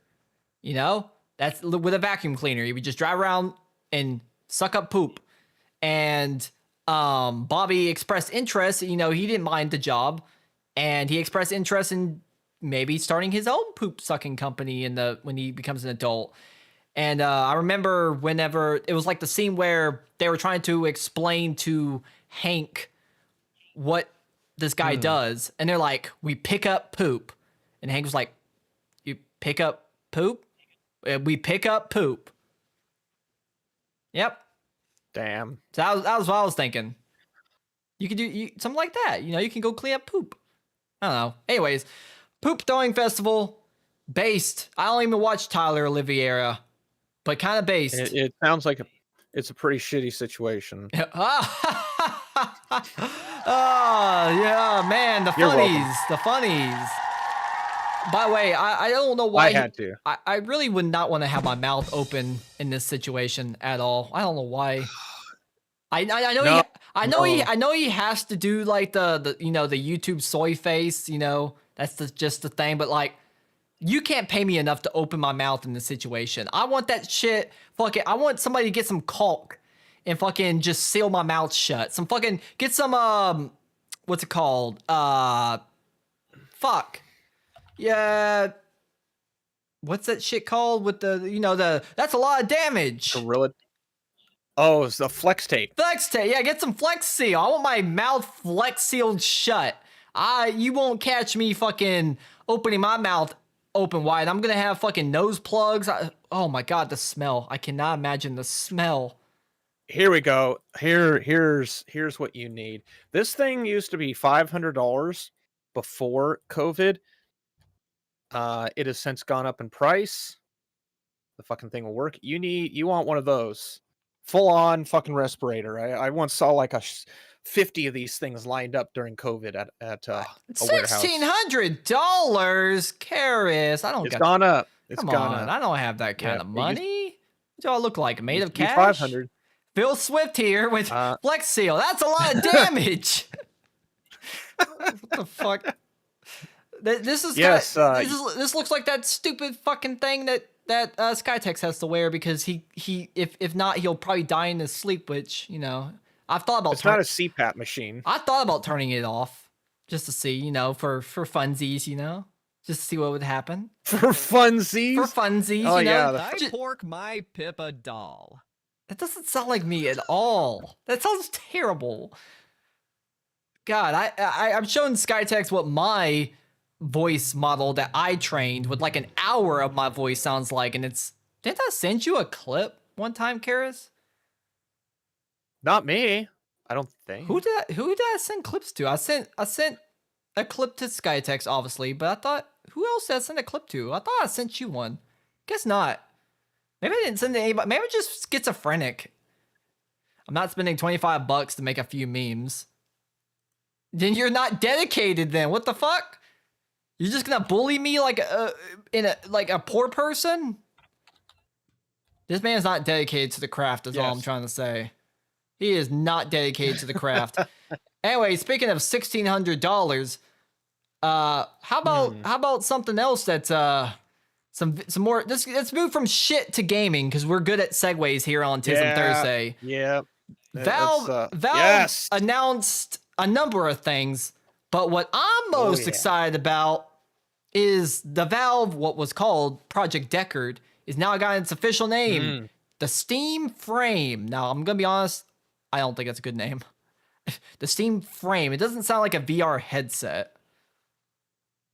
Not yet, but I have a feeling it's gonna work its way into people's minds. No, and it will just kind of become that. Index kind of, I mean, I'm not saying Index sounds like a VR headset, but it kind of felt like it had more of a ring to it. Steam Frame, I don't know. Sounds like a component of a headset. I mean, yeah. It does. I think of Dead Space with like, oh, what's your pistol? You got to have your pistol frame right to support the plasma cutter, and also like that's what I think of with Steam Frame. It's a foundational piece. Oh yeah, they did finally count the 3: Steam Frame, Steam Controller, Steam Machine. Yep, maybe they can count the 3. Okay, finally, about goddamn time. But anyways, they finally announced the Steam Frame, which, as we already kind of expected, it's a standalone VR headset. I mean, that's pretty much the trend. Pretty much every headset in some way, shape, or fashion is becoming a standalone. Even some of the big players like Pimax have made theirs at least somewhat a standalone experience. I think the days of dedicated PC VR headsets it's kind of behind us. As much as there's benefits to that, it's such a small niche market, on top of the fact that like Meta has been so successful with their standalone headsets that everybody wants a piece of the pie. Right? Meta for all the problems I have with Meta, because I don't think they're a good company. I don't think Mark Zuckerberg is the most trustworthy person in the world, but you do have to give them credit because MetaQuest literally shot VR into like the mainstream conscience, the And zeitgeist. I doubt that was even Mark's decision. I think that was someone under him who was really good at either marketing or designing is like, Mark, I got a plan. And then it just happened. And then he became super autistic about VR and augmented reality. I mean, he changed his company to Meta. This man is so autistic that he got hooked on one thing and changed his entire company's name to reflect that one thing. Like when people are like, he's so weird, I wonder what's wrong with. He's got autism. He should be on TISM Thursday. Mark Zuckerberg, if you're listening, would you like? I'll let you bring your barbecue sauce on. Come on, TISM Thursday. I was thinking of that. Just like I'll have like a bottle of it like over here in the corner. Yeah, just slightly turned off center. Make sure it's Sweet Baby Ray's. That's the only good barbecue sauce around here. It's gotta be that Sweet Baby Ray's. But regardless, Meta for all their problems, they definitely made VR far more not just accessible, but actually relevant. Now it's kind of been petering off a little bit. They still sell pretty good with the MetaQuest, but obviously it's not as, I guess, hot of a market as it was a couple of years ago. Still doing decent, but they're definitely doing better because of MetaQuest. Because before, you had stuff like the Index, the what was the Vive. You had the original Oculus Rift, which I did use the CV1 way back in the days.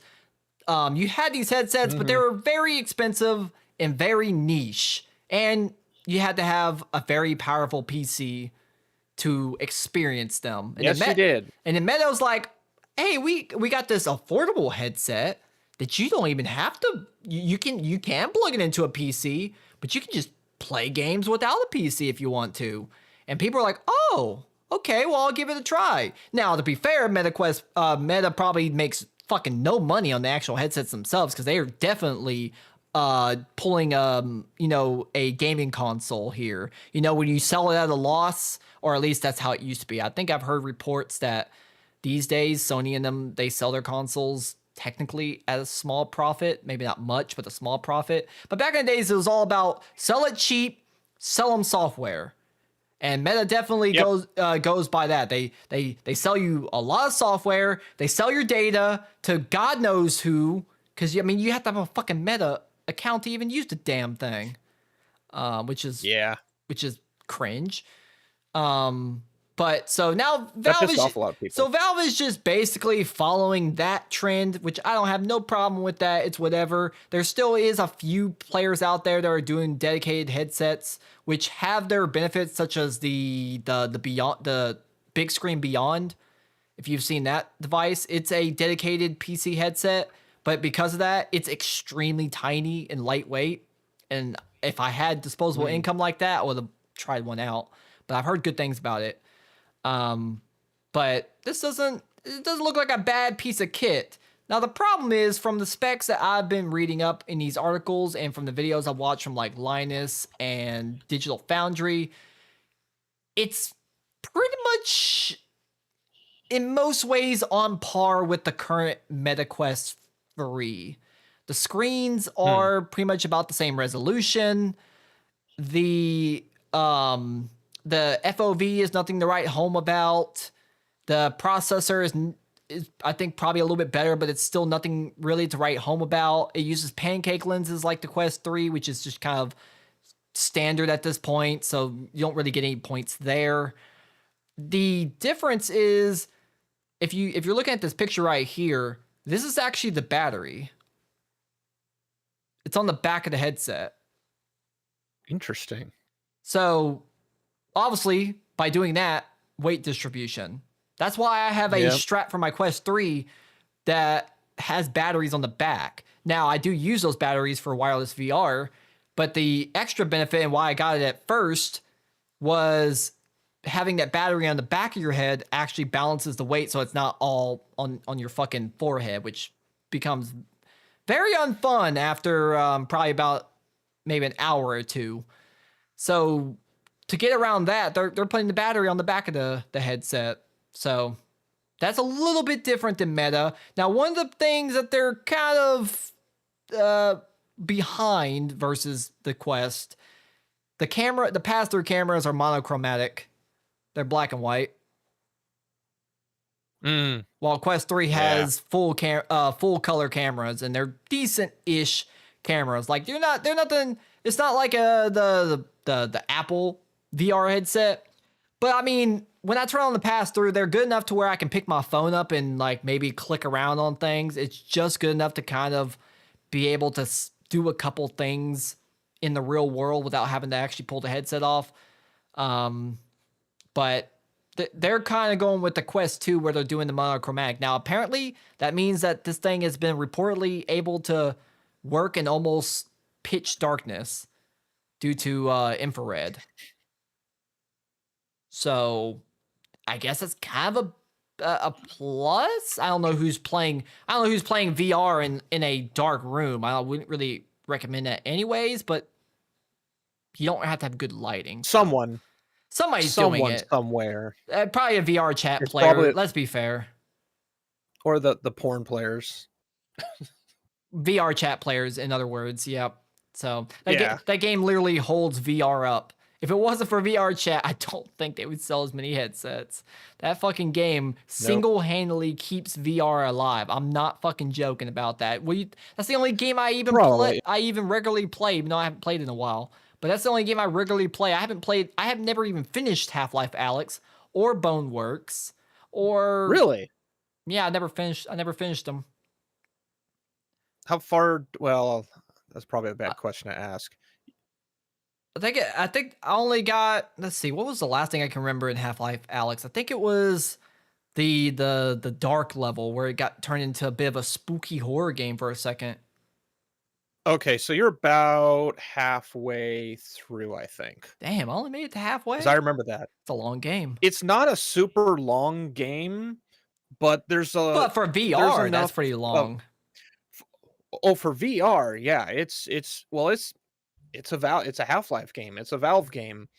But because it's VR, you're going to make a lot of mistakes, and I think they kind of know that. You're going to have to like go through the clunkiness. So, yeah, if I remember correctly, it's about halfway, cuz like isn't what's his name talking about like Alex wants him to talk about like the thing of the past, and you have to listen to Russ. You listen to Russ talk about like a club sandwich because that's no longer a thing or something like that. Okay. Weird little things. Interesting.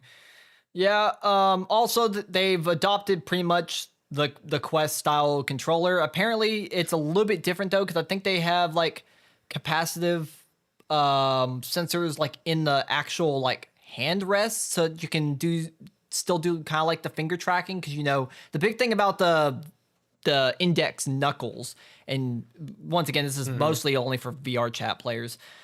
I'm telling you, that game is one of the only games that actually incorporates pretty much everything in terms of technology. But one of the big things in VR chat is obviously with the knuckle controllers, you can actually like move individual fingers to flip people off or do actual specific hand gestures that you can't do with a Quest controller, because you're limited to basically just a couple of poses with your hands based on if you're, because they do have touch sensors in all of the like buttons and stuff on the Quest controller or whatever. But apparently the Valve one has those sensors in the actual like grip, so you can hopefully do actual individual finger stuff. I guess we'll have to wait and see with that. And they also have a full D-pad. So apparently because of that, they're actually going to be able to, you're going to actually be able to play like full on games with it, because now it has enough buttons to basically be a full controller, because you have 4 face buttons, 2 analog sticks, a D-pad, and multiple triggers. So now it's basically a full controller. That is quite a step up, because I put a link for the one that I currently have, which is the HP Reverb G2. And it comes with the controller, but they're a joystick and I think just a thumb press that you just depress the thing. So you were a little more limited with that. Yeah. So what they're adding is pretty nice. Yeah. Also, it has built-in eye tracking. So that's pretty good. Usually you don't see that a lot in Oh, you don't see that in a lot of like, you know, the mid-range headsets. That's usually like a either an add-on or something that you gotta really get some like pro level like enterprise stuff. Like they had it on the Quest Pro, right? Which was not really meant for the average person. That was supposed to be a enterprise solution or whatever. And that had face tracking, but obviously the Quest 3 doesn't. I think there might be an add-on you can get from a third party that adds it, but it's not built in. I don't think the Beyond has it. Obviously, if you're buying like the big dog headsets like Pimax and stuff, you'll have it. But this is obviously usable in like, well, VR chat once again for like tracking your eyes onto your avatar and stuff. So now I guess if you're wearing this headset now, everybody's gonna be able to see that you're staring at their polygons, I guess you could say. But yes, they're other digital assets. yeah, other than staring at virtual polygons and meshes, it's also being used for like the foliated rendering technique, which saves on battery power and also boosts performance and stuff like that. But Valve is also using it with their like implementation that they call foliated streaming. So when you're streaming wirelessly to the headset, it'll reduce the bit rate outside of your like where you're looking to save on like bandwidth and stuff and battery also. So, so when you're looking away from something, what's not being rendered is literally not being fucking rendered. Well, it's being rendered, but it's being dropped in quality. Like on the Dropped in PSVR quality, like yeah. for instance, the PSVR 2 has eye tracking for foliated rendering. And on PSVR 2 games, say you're looking somewhere, the rest of the game that's outside of like your parental vision where you wouldn't really be able to even notice, they drop the quality of rendering on those Nice. areas to save on performance and stuff like that. Right? Because obviously, if you're not going to really notice it because it's outside of your immediate where you're focusing your eyes, then why cut it. Exactly. So that was a problem that engines had to do years ago for like first person shooters, is like, what the hell is the thing gonna do when your mouse isn't looking at the fucking wall? Like, do you unrender it? Do you drop it in quality? Like, what the fuck do you do? So I'm glad that they at least optimized that for this. Yeah, apparently from the demo, the people that got to experience demos of it, it's so fast that you won't even notice it. You won't be able to move your eyes fast enough to be able to catch it doing its magic. So it just works, unlike, Bethesda games. In anything Bethesda design, not including 16 times less detail outside of your vision. yes, where that's actually appropriate. Yes, it's finally. I guess Todd Howard was onto something. It's just not what he thought. But I'm looking at the Pimax stuff. This is good. Like, I didn't know this was. Those are super niche because they are extremely expensive. They look worth it though. I'm pretty sure the Pimax crystal is like what, $2,000? Over $2,000? Let's see here. The Pimax. And from what they don't even have that anymore. And from what I've heard, they're extremely heavy. That's the big thing too. Those headsets are not the most comfortable. Valve is obviously trying to get this to be as comfortable as possible. That's why they're putting the battery on the back, and that reduces the weight up here. The Meta Quest 3 was really good at that, because I can tell you, wearing a Quest 3 versus the Quest 2, it felt like night and day. When I put on that Quest 3 for the first time, I was like, oh my god, it doesn't feel like I have a fucking brick on the front of my face. Like, it felt so much better. See, I've never really had to. I mean, I tried the Oculus like MK1 or whatever the CV1, the dev kit that was making the DV1. The first generation that was making the rounds years ago at like PDX LAN. And like when you're trying it for a little bit, it's fine. But then I can only imagine after so much time, that thing would weigh you down. The Reverb G2, it didn't have a battery, But what it did have on the front to weigh you down, you had the cable in the back. So there was somewhat of a balance because you had both the power and the HDMI cable weighing your head down. So yeah, it's kind of a little bit balanced. But with this battery on this, I can't even imagine trying to like play for 4 hours with that damn thing. Yeah, it's uh, I can tell you, even though the overall weight of the Quest 3 actually wasn't on paper that much less than the Quest 2, it was the weight distribution because of the pancake lenses. They were able to make the front of it a lot did not stick out as far. So obviously, you know, if you have something sticking out farther, regardless of weight, it's gonna pull your head down, and that's what would make that's what makes VR headsets kind of cumbersome to wear. Because I mean, they're strapped to your face. At least for now, we have to have them strapped to our fucking face. So any way that they can find to make it just that little bit more comfortable is something that we're definitely not against. Jeez. Also, it's gonna have like a dedicated dongle that comes with it too to connect over 6 gigahertz. Like I think you can still connect it to a router if you have it already. But say you don't have a 6 gigahertz router like me, I got a 6 gigahertz router just for wireless VR. Like it's right behind me on the fucking wall. That thing is pretty much only for VR. Because the 6 gigahertz band is only, I think, being used for maybe, I think my phone might be connected to the 6 gigahertz band because I have a phone that actually can use 6E. But pretty much it's mostly just for that. But obviously that's kind of gets into the weeds for the average person. So they're going to come with a little dongle that's going to, so you don't need the expensive fucking router. So, and it actually has dual band. It has like 2 antennas too. I think one is a 6 gigahertz antenna for the streaming, and then another one is for connecting to the internet to just do like game downloads and stuff. So I mean, they're kind of going balls to the walls in different ways than you expect. It's not something that looks pretty on a spec sheet, because if you just look at the specs, you're like, oh, because a lot of people are just calling it the Black Meta Quest 3 because it on paper, all the features feel like it's just either Quest 3 or in some ways even less than a Quest 3. But it's kind of like that Valve thing where it's like under the hood, there's so much more than meets the eye that they're doing with it. Hang on a sec. That dual band got my attention. This headset has 2 separate wireless radios. One's used a client connecting your home on 2, 4, or 5 for the general.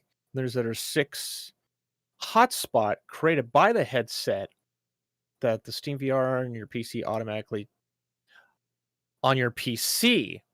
So, okay, so it's creating a virtual wireless AP that the computer then uses its own Wi-Fi to then set stuff. Okay, so that's quite a security enhancement there. That's I like that. Actually, I didn't think about that. That could be because now you're not going through the router. Yeah, because when you said dual band, I'm thinking, okay, you can have like a 2.4 and a 5.2, but those are 2 separate connections that have to take up IP on your system. But if you're connecting to the router at say the 2.4 or the 5, and then you connect to the 6 on your PC, that's different. That's still 2 different connections, and the 6 is, or the, as I think Skytex put it, the 5.8. That's a temporary virtual connection. There's like a little virtual adapter. Yeah, and the 6 that gigahertz can is delete. just for the streaming. And I could, as somebody who went from a non-6, like a 5 gigahertz router to a 6 gigahertz router for wireless VR, I can definitely tell you, it's like, also I had a router that was apparently on the list of things that Virtual Desktop had problems with, so that doesn't help. But as soon as I went to the 6 gigahertz router, Virtual Desktop was flawless. I'm doing 200 megabits AV1 encoding because I have a later GPU. So I use AV1 encoding, 200 megabits. It is flawless. No stuttering, no lag or anything. Well, I mean, there's lag, but not that much lag. It's imperceivable, I would say. It literally just works. So I feel like this is gonna be even more flawless than that, because now I would be surprised if they don't allow you to also have the option to go through a router, right?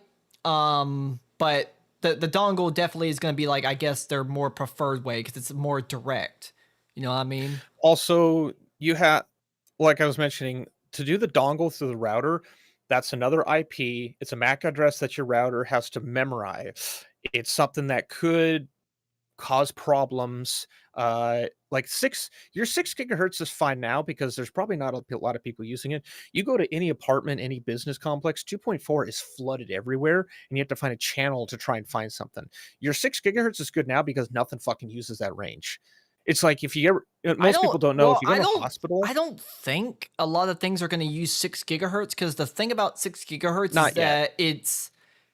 I don't think we're gonna have a problem with 6 gigahertz because here's the thing: 6 gigahertz has a massive, I mean massive, what's it called? Occlusion Set of channels.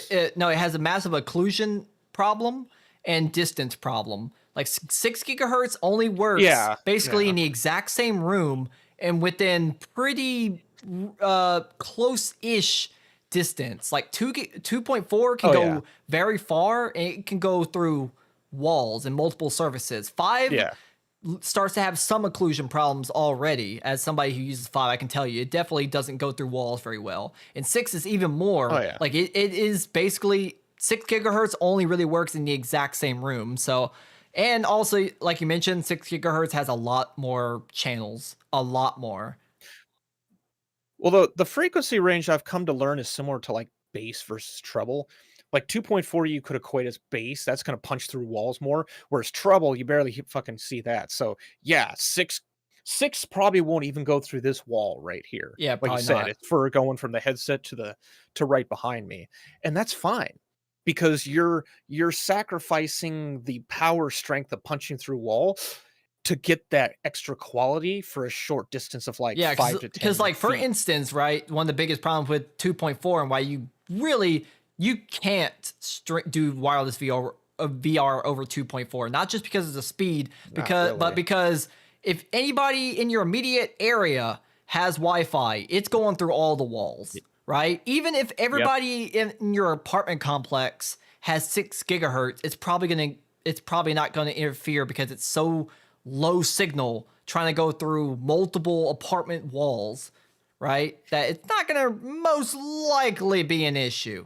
I don't know. That's kind of getting into the fucking weeds of nerdy shit, but this is also shows like what I was talking about with the foliated streaming. You can see like where your eyes would be, the pixels are super dense. That's representing like higher quality, and then everything outside of it is blocky. That is that blows, like, more than the whole Wi-Fi thing. Seeing this blows my fucking mind. The fact that there's like the eye tracker, and where you're looking, the system knows, the missile knows where it is, and it knows where you're looking, and it knows what you're not looking at. Like, I've always had an issue with depth of field or like what is it, motion blur, because it's never fucking worked right in my opinion. If this shit works right, holy fuck, I will get one of these, because this is a fascinating thing that it knows where my eyes are looking, and it said, we don't need to worry about this. We can just drop this down a little bit until your eyes come back to it. Like, that blows my fucking mind, people. I'm sorry, but this is amazing tech that we have these days.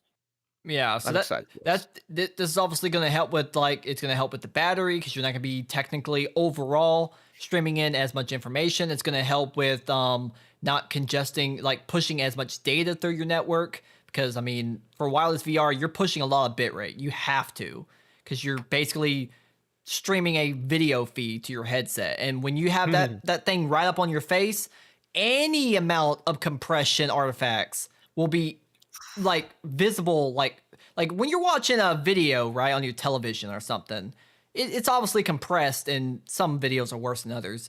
But you don't really perceive it if it's streamed at a high enough bitrate, right? But when you're wearing a VR headset, it can be even the slightest bit of macro blocking or color banding, and you're going to see it's going to stick out like a sore thumb because you literally have your face pressed up to a screen. That's like if you took your eyes right now and just pressed them up to your monitor right now, you'd start seeing all the pixels of your monitor. You would start seeing any kind of compression if you're watching a video. It's a whole different universe, but also it apparently helps with latency too, because obviously if you're not pushing in as much bandwidth, you can get the latency down. With VR, once again, this is one of those things that's kind of unique to VR. You can't have any latency because it might make you sick depending on who you are. If there's any kind of like jitterness or like jitteriness in the stream, or just a little bit of like lag, you might start to feel a little bit sick to your stomach. Some people are more susceptible to it than others. I don't really have motion sickness in VR. The only time I've ever had like even a feeling of motion sickness, I think, is when I was in a VR chat world and I hopped on like a swing or something. Yeah, it was awful. That was the only time I ever started feeling queasy. I was just like, what in the fuck is this? Oh, my brain is like so confused because I'm swinging on a swing, but I'm definitely not in the real world. But other than that, when you play VR chat, if you got motion sickness, don't, because the frames are dropping all the time. Things are flying out at you. Fucking people with their weird avatars. I have full screen effects and shit. Ooh, that's the game that's if you want to get your VR legs, that is the game to get your VR legs. Just saying. Notice something I'm noticing interesting. there's some lore On my last unicorn tapestry, only the unicorn has a reflection that water found. Okay, that's not. I don't know the reference. That's something you and I her. do. Yeah. Hold on, I'll be right back. I'm gonna go look at mine. What? Where are you going? Oh, wait. You're fired. I couldn't. Hotaru was actually asleep. I think we had the last unicorn tapestry in the wall. I was gonna go look at it, but she's sleeping, so I'm not gonna turn it on. I never noticed that. I'm gonna have to check that out. Oh, But yes, apparently they're comparing your avatar to me. I don't have earrings or purple sunglasses or green eyes or red hair, but I got close enough. You know, 1 out of 10 features. It's close enough. You know, it's a strong resemblance, one could say. Also, it has a micro SD slot. I don't think any other headset has a micro SD slot. Definitely not the Meta. If you don't get enough storage, you're just fucked. Although I'm gonna be honest, it doesn't matter to me because I don't play. I don't think I've ever played any standalone games on my Quest. I played VR chat a little bit, but I already had the link cable, and that's just because I was too lazy for the first couple of days I had a Quest 2 to actually connect it to my PC. So I was playing the standalone version of VR chat, and then obviously stopped doing that. I don't do standalone, but you know, storage can be a problem if you're just going to be an only standalone user. So now you can upgrade the storage or whatever with the micro SD. And apparently with the Steam machine, you can use the same micro SD to basically, if you put a game on the micro SD for your Steam machine, you can plug it into your Steam frame and load the game up. interesting. Yeah. So they're kind of intermingling their different products together. I don't know. So that's pretty cool. There's some other stuff about there's also a front expansion port that might in the future be used for something, because it says the port offers a dual 2.5 gigabits per second MIPI camera interface and also supports a 1-lane Gen 4 PCIe data port.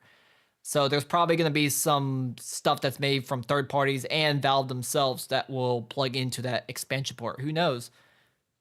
Future proofing. Yeah. So they're pretty much thinking about all the things, and obviously we talked about the controllers being basically full-on controllers for the first time. So now you can actually play like full-on games in the headset because you have enough buttons finally to do so. Let's see, and this is just nice. This is just a comparison, so you can see the Steam frame has a slightly, well, I guess there's an asterisk because MetaQuest technically doesn't have a 1-to-1 ratio. It's 2064 by 2208, while the Steam frame is 2160 by 2160. So two separate 4K or one big. I don't know if it's one big display or if it's two individual displays. but regardless, they basically have about the same FOV. The Steam frame has a Snapdragon 8 Gen 3, while the Quest has an XR2 Gen 2. I don't know how those compare to each other. Has double the RAM though, so that's good. Double the RAM. Can't argue with that. Yeah, they're very similar in terms of specs. So that's why I say, if you look at the spec sheet, this headset seems disappointing. But that's only if you're looking at just the spec sheet. And a lot of people have been focusing on the spec sheet. I'm like, but there's a lot more than just some specs. Because there's the fact that it runs Steam OS, which is going to intermingle with Steam VR like natively, instead of like with Quest, you have to basically go through Steam Link, which actually adds rendering overhead on top of it. That's the good thing about Virtual Desktop, and why I started using Virtual Desktop, because it actually eliminates that that overhead, because it doesn't have to go through Meta and then through Steam VR. So that's why I recommend Virtual Desktop if you have a Quest and you're going to do wireless VR, because not only does the built-in wireless thing kind of suck, but it's got performance problems or performance overhead. And trust me, I can definitely tell you, I noticed it right off the bat. I'm fascinated by the fact that they aren't comparing to the Valve Index, which this is very much an upgrade from the Index. Well, that's because that headset is pretty much in every way, shape, and form way worse. In almost every single way. I mean, the screens are way lower resolution.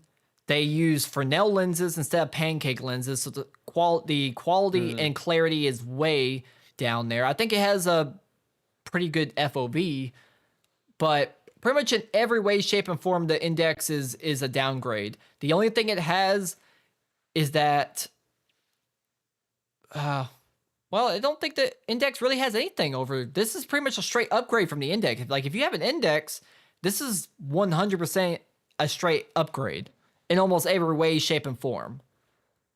That's reasonable, yeah. Which, that's obviously good. You want a company's next product to be better than their previous product. Their main competition is the Meta Quest 3. And I don't know what the Samsung Galaxy XR is. Must be some... I've never even heard of anybody use this thing. Oh, look, here's a comparison to the Valve Index. It was down a little bit. Obviously, it's not standalone. It's not wireless. It uses Pancake and stuff for nails. You can see the resolution increase is pretty big. There we go, yeah. Same frame rate. This headset, the Index requires base stations. This one obviously does not require base stations. It uses USB-C stuff. We don't know the price though, but the Index is like $1,000. So now the only thing I think that's been talked about is what's going to happen to, the ecosystem of base station related stuff. I think it's kind of up in the air. It'll slowly go away.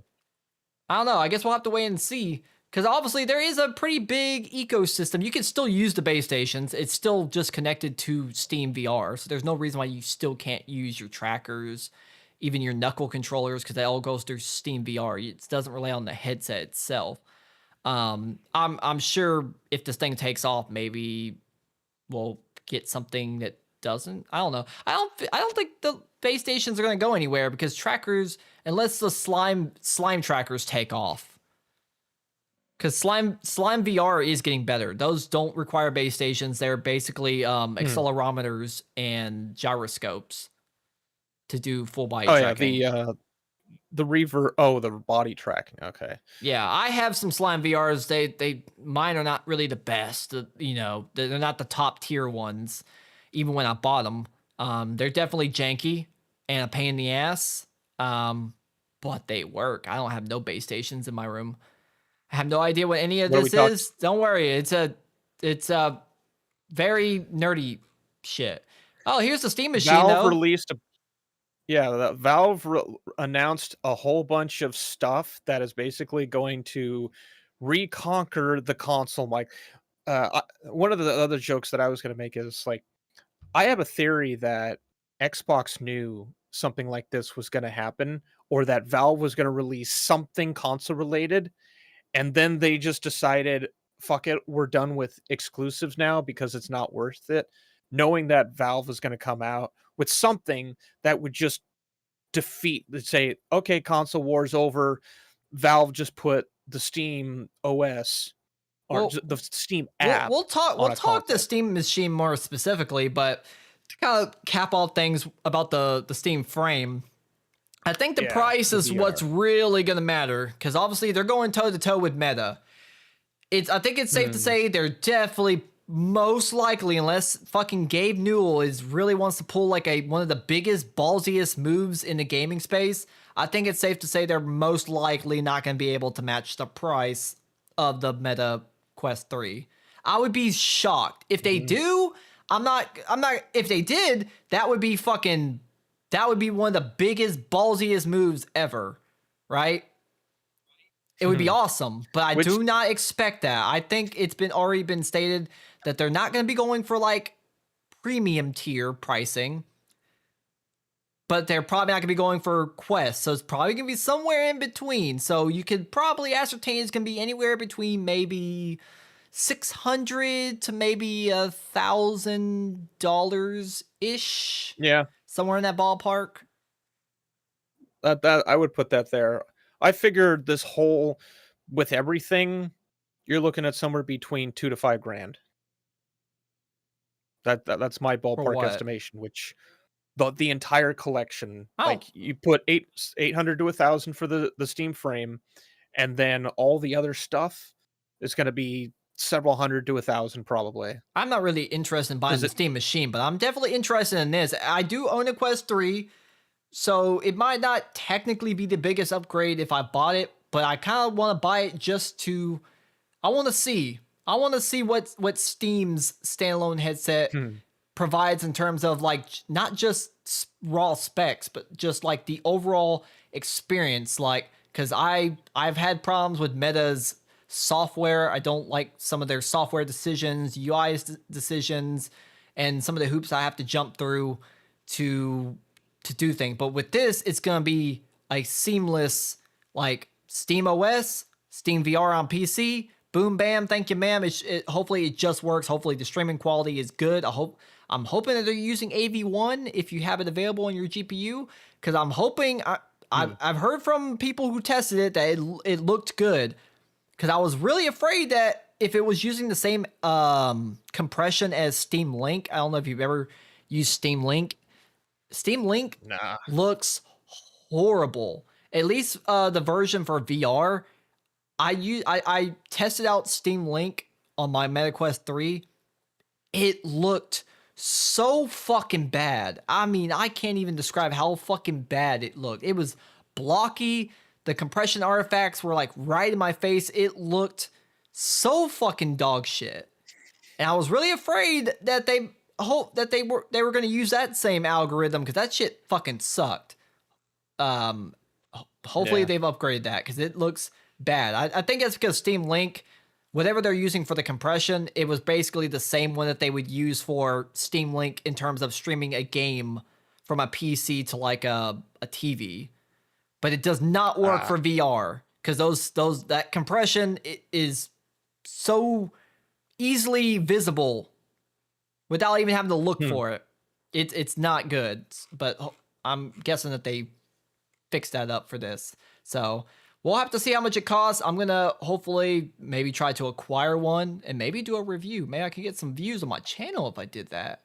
We'll have to wait and see. I don't know how I would do a VR review. I don't know. Just do it. Just turn the thing on. Tie a capture. Well, So. we'll have to visit that at a later date. But then next was the Steam Machine. I know you had some thoughts on the Steam Machine. Oh yeah. I've been waiting for this one. I think we talked about this a little bit before the stream. Gabe has talked about his disdain for Microsoft for years and wanting to come out with something that would not just kind of be a middle finger to Microsoft and the fact that they've slowly been just ruining Windows, but also something that was more geared toward you own your thing. Like this is for you. You don't have to pay a fucking subscription or whatever the BS was. He wanted to get away from Windows and Xbox and all of that. He's talked about this. You can find videos of this. There's quotes of him, and he finally did it. He finally came out with a console for Steam for Valve. Well, technically, And this it's is like, not the first time he's tried. They did try the Steam machine before, if you remember, and they were dog shit. If you remember, I don't remember that. well, I think. Well, okay, so I guess the original Steam machines was a thing that happened like a decade ago, like literally about a decade ago. They came out with the air quotes Steam machines, but I don't think they made them in house. They partnered with companies like Alienware. But they had a couple other models, but the Alienware one is the one you'll see most pictures of. And it ran Steam OS, but a very like different and less mature version of Steam OS. And because this was before Proton and the compatibility layer, the actual ability to play games was also kind of hindered. It was a failure. It was a failure of a project back in the days. But obviously, Valve is in a much better place now. Steam OS is not only far better than it ever was, but it has the compatibility layer with Proton. So now most games just work on Steam OS. Now, maybe not all, but most of them will just work through the Proton compatibility layer.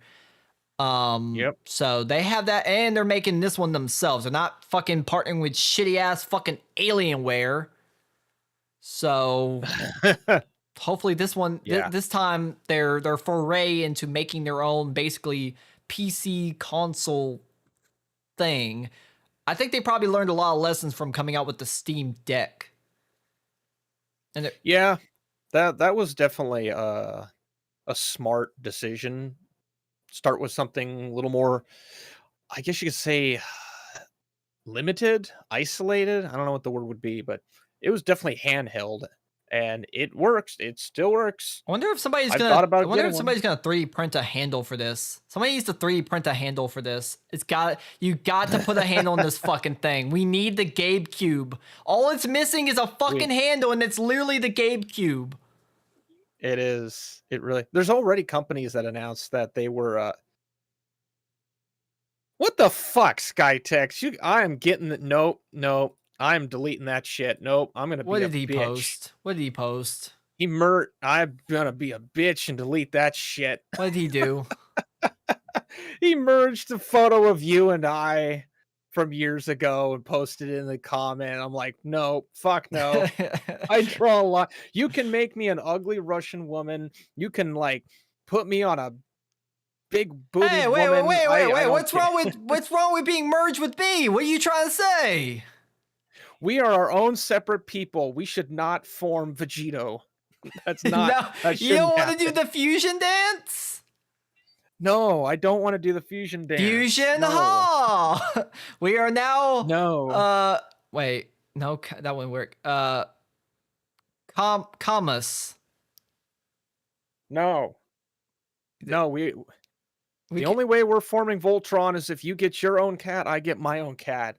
Someone's forming the legs, the head, the dick, whatever. I hate it here, bro. Fucking Karis doesn't want a fusion with me. I hate it. No. God I damn don't it. want to shunt with anyone. 100% they will print it as soon as it comes out. Oh, if I bought one of these things, which I don't know if I really plan to, but if I bought one of these things, I'm 100% buying a fucking handle and super gluing it to the top. It needs a fucking handle, bro. Like it needs, firstly, okay, so it needs a handle. Somebody like D-Brand used to make like skins that had like the colors of the original GameCube. And then and then somebody can print like a logo that just says Gabe Cube. This needs to be a thing. Oh, D-Brand already they announced that they're making the companion cube from Portal as a skin replacement Oh. for the GameCube. So they're already on top of it. Skytex sent me the image. This is nightmare fuel. This doesn't look like me and you together. I don't even know what this is. Why do you think I deleted it? That's not, so horrendous. it's not even good. It's just I don't even know what I'm looking at. I'm not looking at Karis's face on my face. I'm looking at I don't even know what I'm looking at. It's like an eldritch There's a reason horror. That's why I was like, I'm just deleting this shit. I'm gonna be a dick. Delete that. Come on, Skytex, you can do better. That's just eldritch horror. I was expecting like an actual convincing fusion here. I do not approve of this. I take back everything I said. Make a good fusion, and then we can talk. God damn. But anyways, so yeah, they got the Gabe Cube, as we're gonna call it, because it's a much better name. Yeah, you got some specs: Zen 4, 6 cores, 12 threads, that kind of stuff. RDNA 3 GPU, which is kind of a downside because that's not even the newest generation of AMD GPUs. It's actually one generation behind. It only has 28 CUs, which is actually slightly behind. I think it's the RX. I think the RX 9800.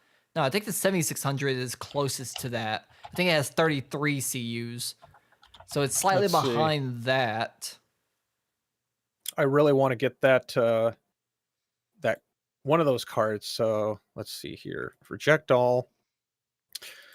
It's a couple. It's a couple. CUs, 32. It's a couple. Yeah, it's a couple generation behind. So that's kind of a downside. Is that the GPU is not really up to date, and it only has 8 gigabytes of VRAM, which is also a problem because 8 gigabytes it's a little tough in today's age. Why do you think I upgraded to a 12 gigabyte card? Even that's gonna probably need to be upgraded in the near future because VRAM is it's really getting a little bit what's the word?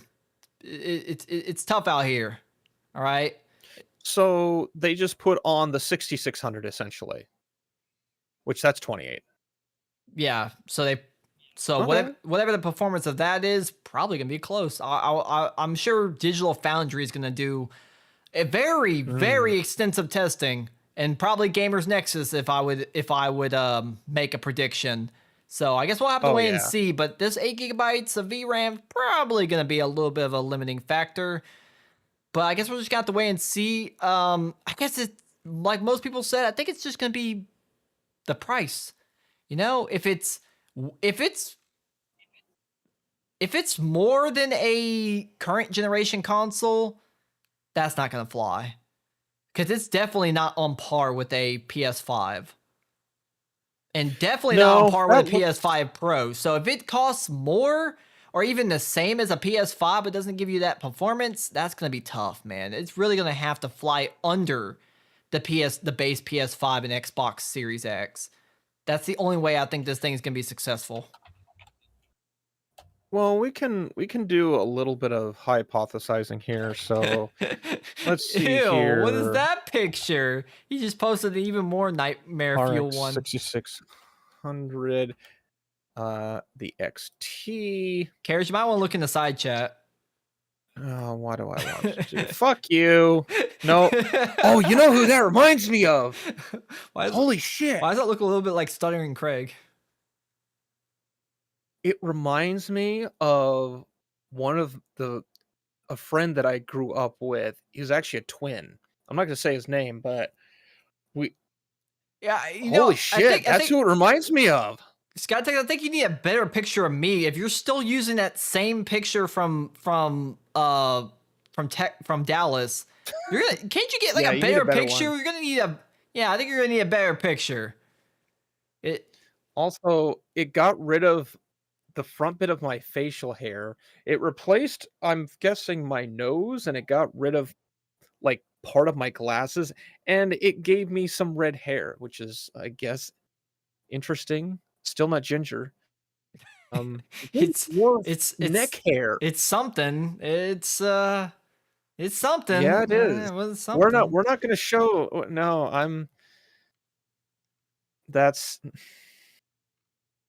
no. Yeah, that's all I'm gonna say. It's something. No, I think it might need some more time in the oven. That looks like if me and Karis were like the product of like incest. what I was before I got distracted. So like the 6600 is a little over $200. What was the CPU? What was that one that they gave? It's a Zen 4 based CPU with 6 cores and 12 threads, up to 4.8 gigahertz. So it's gonna be something, I think, like maybe a 7600, probably. Oh, AMD's it. There we go. Yeah, it's probably, I think, because I think the 7000 series is Zen 4.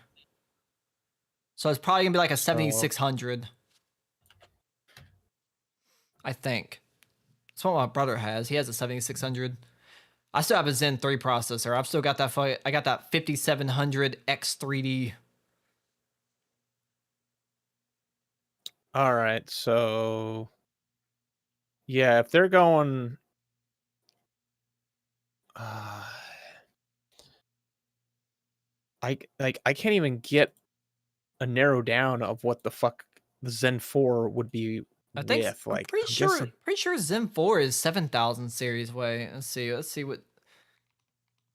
So 7,000, like, so 7,600. You're looking at about It says Zen 4 $150. So is the name of the blah blah blah. It says Zen 4 powers Ryzen 7000 and 8000 series APUs. So yeah, so it's basically like a generation behind, because it was released 3 years ago.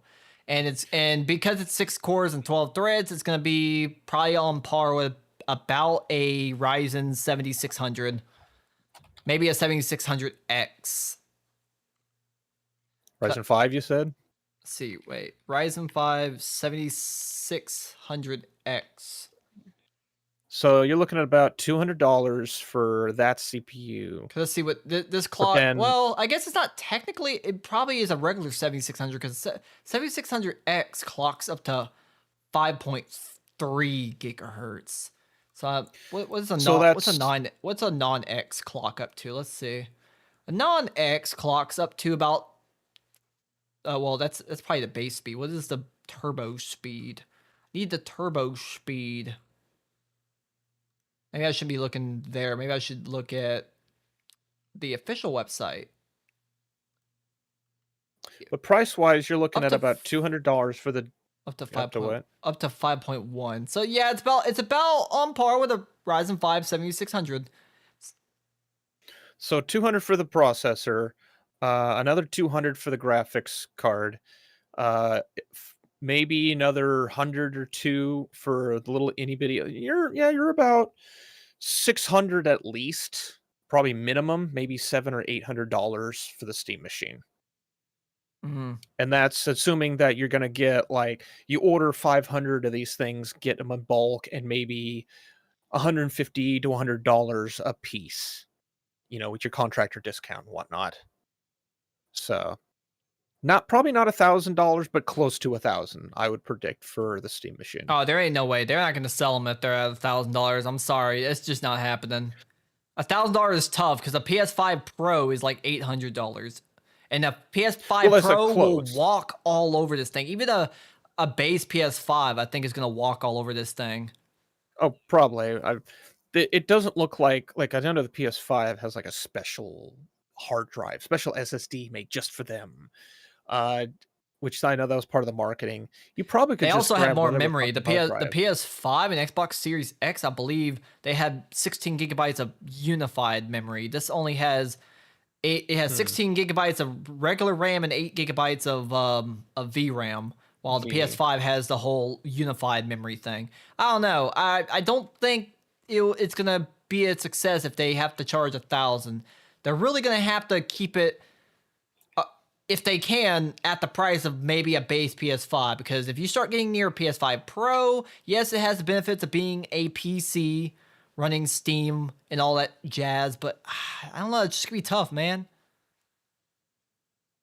Either way, it's going to attempt to be competitive to the consoles that are currently out, especially the Switch 2.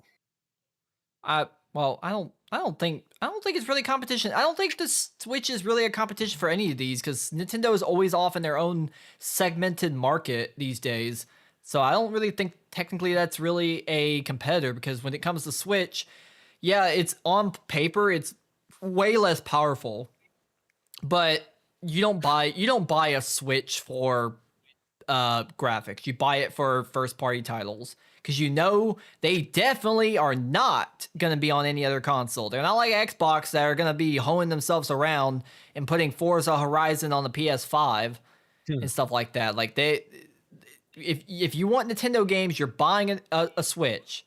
No ifs, ands, or buts. And if you dare emulate it, they'll bust down your door and fucking put a finger up your ass. Probably the whole fist. Well, that's just going to be, it's going to cause people to at least ask, do they want to go the route of Nintendo or do they want to go the route of PC? Oh, hey, I don't have to build a PC. I can just get the Steam machine and it is a PC and I can just load up Steam stuff. Like some people ask themselves that question. Do they want Nintendo or they go PC? I could go like PS5. Here's the thing, those are two different markets. If somebody's thinking that, they're probably debating Steam Deck versus Switch, not Steam Machine. Possibly. This will give them the option to think otherwise now.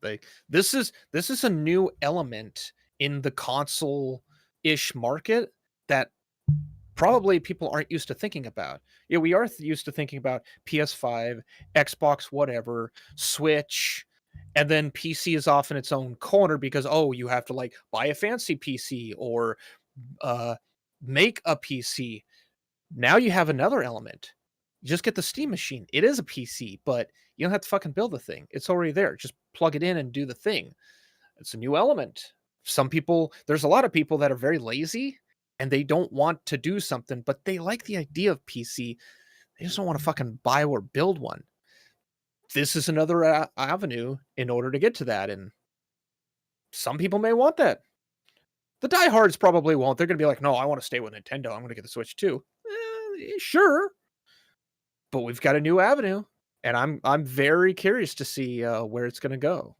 I am excited just to see what the industry is going to react with. Like, oh shit, Valve has entered the console market now, like the full console market, not just the Steam Deck, which I know some people didn't really take that serious. Now you have a thing that can sit right on your TV next to your PS5. Good fucking luck. Good luck. And I'm so excited to see what's going to be coming down the pipeline with it. Yep, guess what? We're going to have to wait and see. We'll just have to see what happens when the prices are announced because really price is going to be the biggest factor here. I don't doubt that they're going to be decent consoles, but if they cost too much, that's going to be a tough sell. So we'll just have to see what Valve can do because obviously the fact that they have pretty mediocre specs is probably, I think they've even confirmed it's because they're trying to keep the price down. So hopefully they're able to keep it down enough so that these compromises aren't just a kick in the teeth. Because if they have to charge like $800 for one of these Steam machines, it's going to be really hard to convince people to buy that instead of putting that money towards a PS5 Pro that can actually do like 4K 60 on some games, while this thing is definitely not touching they tried to claim it's going to be a 4K box. Yeah, maybe with heavy upscaling, but that's an asterisk. It's not a 4K box. Not happening. So we'll have to see. The other thing I have to wonder is like, because they obviously, like someone had pointed this out, I think on Twitter, like why did they go with 8 gigs? And then like someone showed a study, like a survey, and like one of the top metrics for people's PC was fucking 8 gigs. And it's like, okay, well that's kind of self-explanatory. I wonder what percentage of the hardware survey actually shows people playing at 4K, because that probably like, there's not enough to warrant putting the beefy hardware in there to put 4K. Okay, to be fair, on PC, it's probably very little because it's still not really all that feasible. Most people on PC are playing 1080p or 1440. A lot of people are the more enthusiasts like me are at 1440p. 4K is just, I'm sorry, it's really just not worth it. Like I don't even have a 4K monitor. The consoles is a different thing, but On PC, it's dominated by 1080p and 1440p. 4K is not really even thought about by a lot of PC gamers. It's just it's too much. You have to give up too much to use 4K. You have to give up high refresh rate because a lot of modders they are coming out with more 4K high refresh rate modders, but you're much likely able to find at a good price a very good 1440p high refresh rate modder, and you might actually be able to run the games at that higher frame rate. You know, obviously upscaling helps, but still.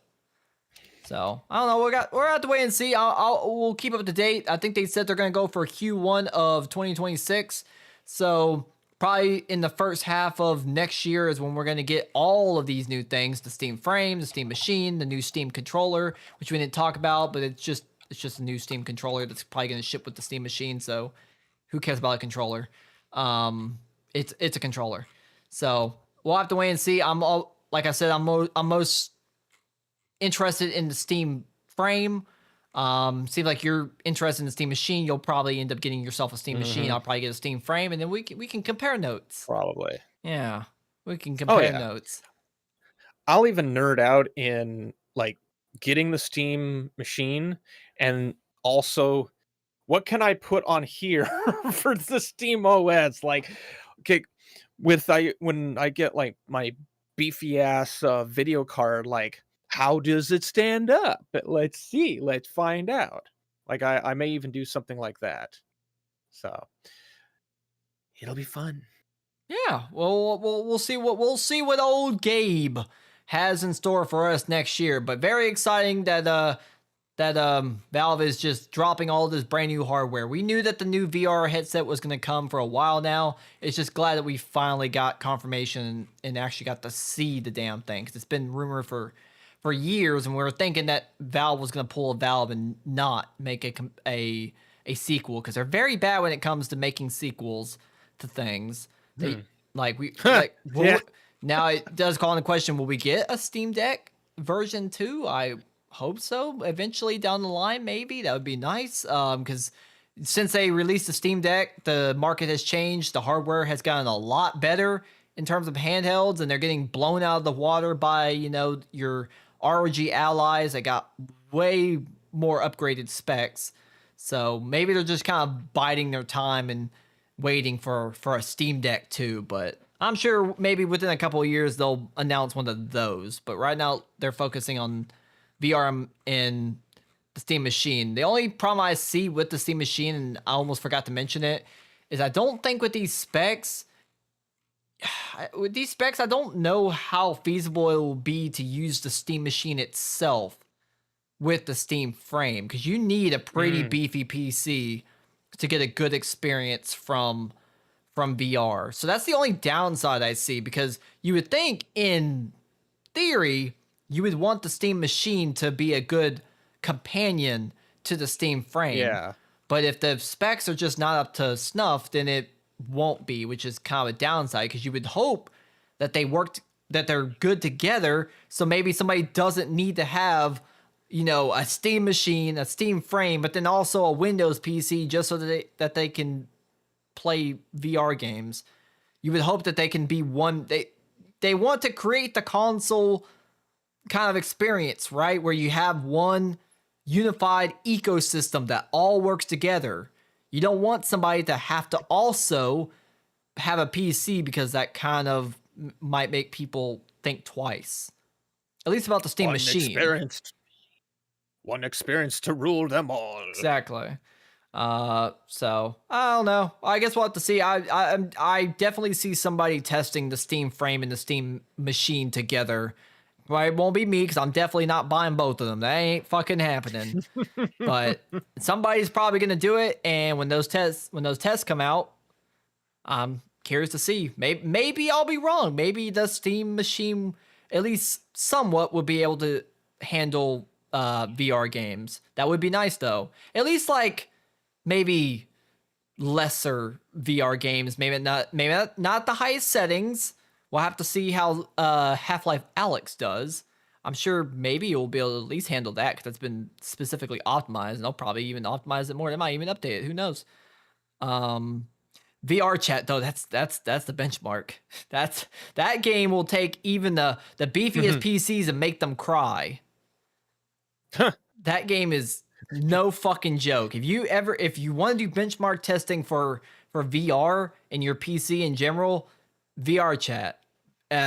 Turn on everybody's avatars and go into like 100-person instance and watch your fucking PC shit the fucking bed.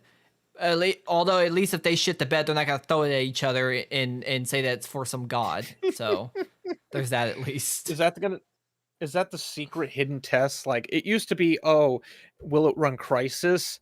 Nowadays it's will it run VR chat? Unironically, yes. I'm telling you, if you haven't dealt with the technical issues that VR chat has, then you haven't become a man yet. VR chat technical issues will turn like the most boyish boys into the most staunchiest men, because that game, it can be great, but man, do you have to fucking wade through mounds of shit. And part of it is just the technical issues, not even the game itself, just the technical issues, frame rate, lag, all kinds of shit. You can get together with Billy and test. Nope, not happening.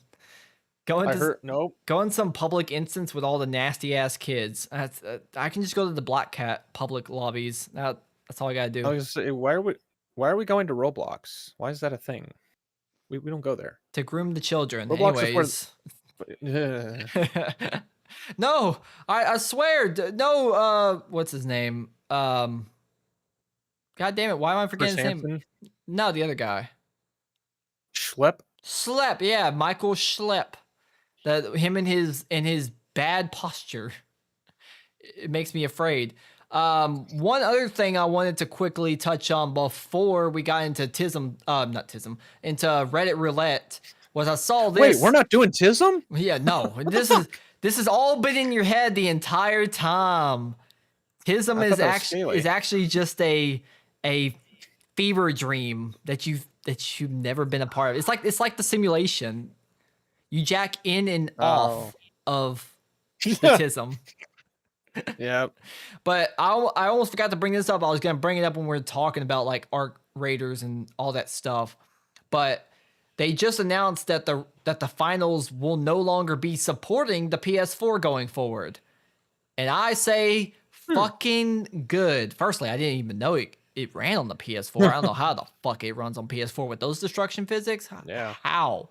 What like actually how? But regardless, it will no longer support the PS4, and I say that this is a good fucking thing. The PS4 has been out for over a goddamn decade. It's been out for 12 years. The PS4 came out in 2013, okay? The ninth generation of consoles, the PS5 and Xbox Series, has been out for 5 years. It's time to let those consoles go. They're old. They're outdated. You like expecting developers to make games that work on the PS4 is literally like asking developers to optimize for the GTX 780. Because if you didn't know, the 700 series of graphics cards came out whenever these things come out. So back when the PS4 and stuff were coming out, which they were already like anemic compared to PC hardware when they came out.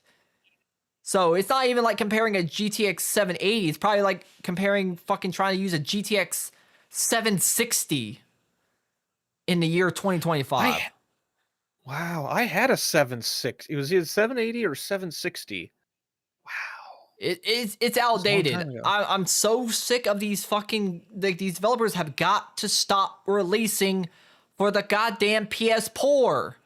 As the Black Hokage would say, I love the Black Hokage when he goes off on PS4 in us, as he likes to call them. But he goes off on those motherfuckers because they expect their fucking 12-year-old consoles to still run modern games. It's like, bro, they were outdated when they came out. They're definitely outdated now. I'm even surprised that any game can even boot on this fucking prehistoric technology. Like, mother of God, these things I think have like 4 gigabytes of RAM. No, I think they have 8.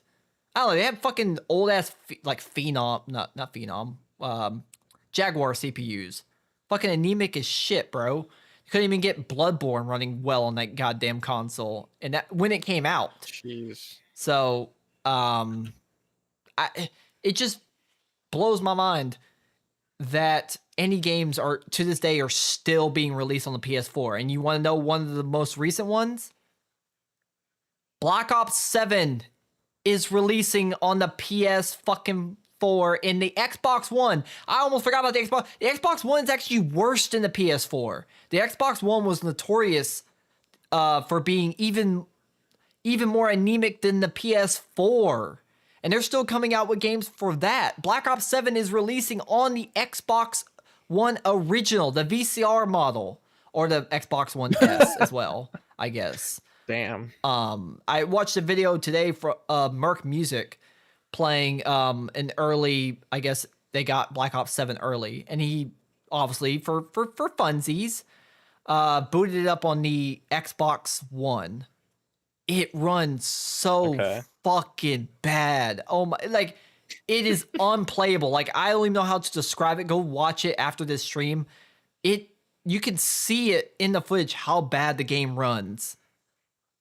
Jeez. Like why are they still coming at, like it's so bad that it's not even worth it. Like you're better off just skipping it. You don't need to play it. You don't need to play Call of Duty. If you're still on an Xbox One or a PS4, just it either upgrade or maybe you need to go either find a hobby or just play other games.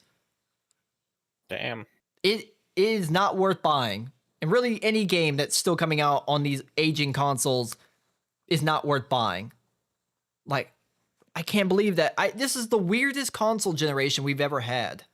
Usually by now, or within a couple of years of a new console coming out, the old ones are forgotten about by most developers. You're gonna have those weird developers that do want to still come out with games for the old console. I think like Tony Hawk's Pro Skater 3 had a PS1 edition, but that was like, I think that was only like a year or two after the PS2 or the PS1 was, I guess, outdated. But I think even Pro Skater 4 had a PS1 edition, which was odd. But by now, especially 5 years into the lifespan, there's not supposed to be any more games for the older generation. It should be discontinued. There is. I think Nintendo just said that they're no longer going to be even releasing their games on the original Switch. And it's only been like a year or two. No, it's only been like a year since the Switch 2 came out. And they're already saying, yeah, we're done with the old Switch. They're not even going to get close to repeating what Sony and Xbox are doing. They're just saying, okay, bro, if you didn't upgrade, fucking tough shit. Which, you know what? I'm going to be honest, good on them. That's a good move. Well, the other thing is, those games are going to move forward with time. Those consoles, the games that came out at the time that console was in its heyday, those games are still fine, right? Like they're not destroyed by the passage of time. Like you still plug them in, you still insert the disc and play the game. Like those should still be fine. But yeah, that generation, that capsule of time is not going to move forward and suddenly be upgradable and operate the same way as something current. It's kind of like I can't play Dark Souls on my Nintendo 64. Why should I ever expect the developers to come out with a cartridge for the Nintendo 64? That's asinine. Yeah. I can respect the 64. It's great for what it is. I'm not gonna be delusional into thinking, well, you need to make this game backwards compatible because I have this thing. Like, no, I'm not. Finding out there are like small like solo devs or small teams that will for funsies release a game for like one of those old consoles, like for PS2. Like I think there's every once in a blue moon some small team will actually unironically release like a PS2 game. Well, obviously it's not a retail game, but like a game that you can run on the PS2 or like even like the Commodore. But that's more of a passion because for shits and giggles, right? Just to challenge themselves to try to make something for such aging hardware. But they're not doing it on a retail scale like fucking Activision is still doing with Call of Duty. Like, leave those consoles to the past. Like, I hate to say it's time to gatekeep, but it's time to gatekeep. If you have not been able to save up the money, I get that the economy's hard, but if you've not been able to save up the money to get yourself a damn PS5 or Xbox Series by now, I'm sorry. It is what it is, bro. Like, it's the same thing with PC. Well, you don't even have to be sorry. Like, if this comes down to like a financial issue of if you're that poor, I think entertainment of a console might not be the best situation. Like, if you're only making so much, like less than $100 a week, or some people, they're in that situation. I live with people who are struggling to make ends meet. Like, a PS5 might not be the best thing to be focusing for. Like, it's an aspiration to have, but don't sacrifice your paycheck for it. Like, that, got to take care of life first before entertainment. It's like all the videos you'll watch of people buying cars that are way outside of their fucking tax bracket. Like, they'll be like making maybe 30 to 40,000 a year, but they want like a $70,000 or $80,000 Hellcat or BMW, and they're willing to take on like fucking $1,200 a month with 25% APR to get into that car. I'm like, I'm sorry, I know that you want it. I know that you want it, but it's outside your tax bracket, buddy. I think you just need to be happy with what you can get. If you have a PS4 or Xbox One and you can't get a PS5 or whatever, the good thing is there's so many games you can still play. You don't need you don't need to play the newest games. I'm sorry. You don't need it. You don't need to play the Ghost of Yotei and the new Spider-Mans that come out. You don't need to fucking play them. There's literally thousands of games that you can boot up right now on your PS4 that will give you a way better experience when they were games that were made for the PS4 that run well, look decent enough for the time, and you can still get hours of game time out of that. You don't need to play every newest game.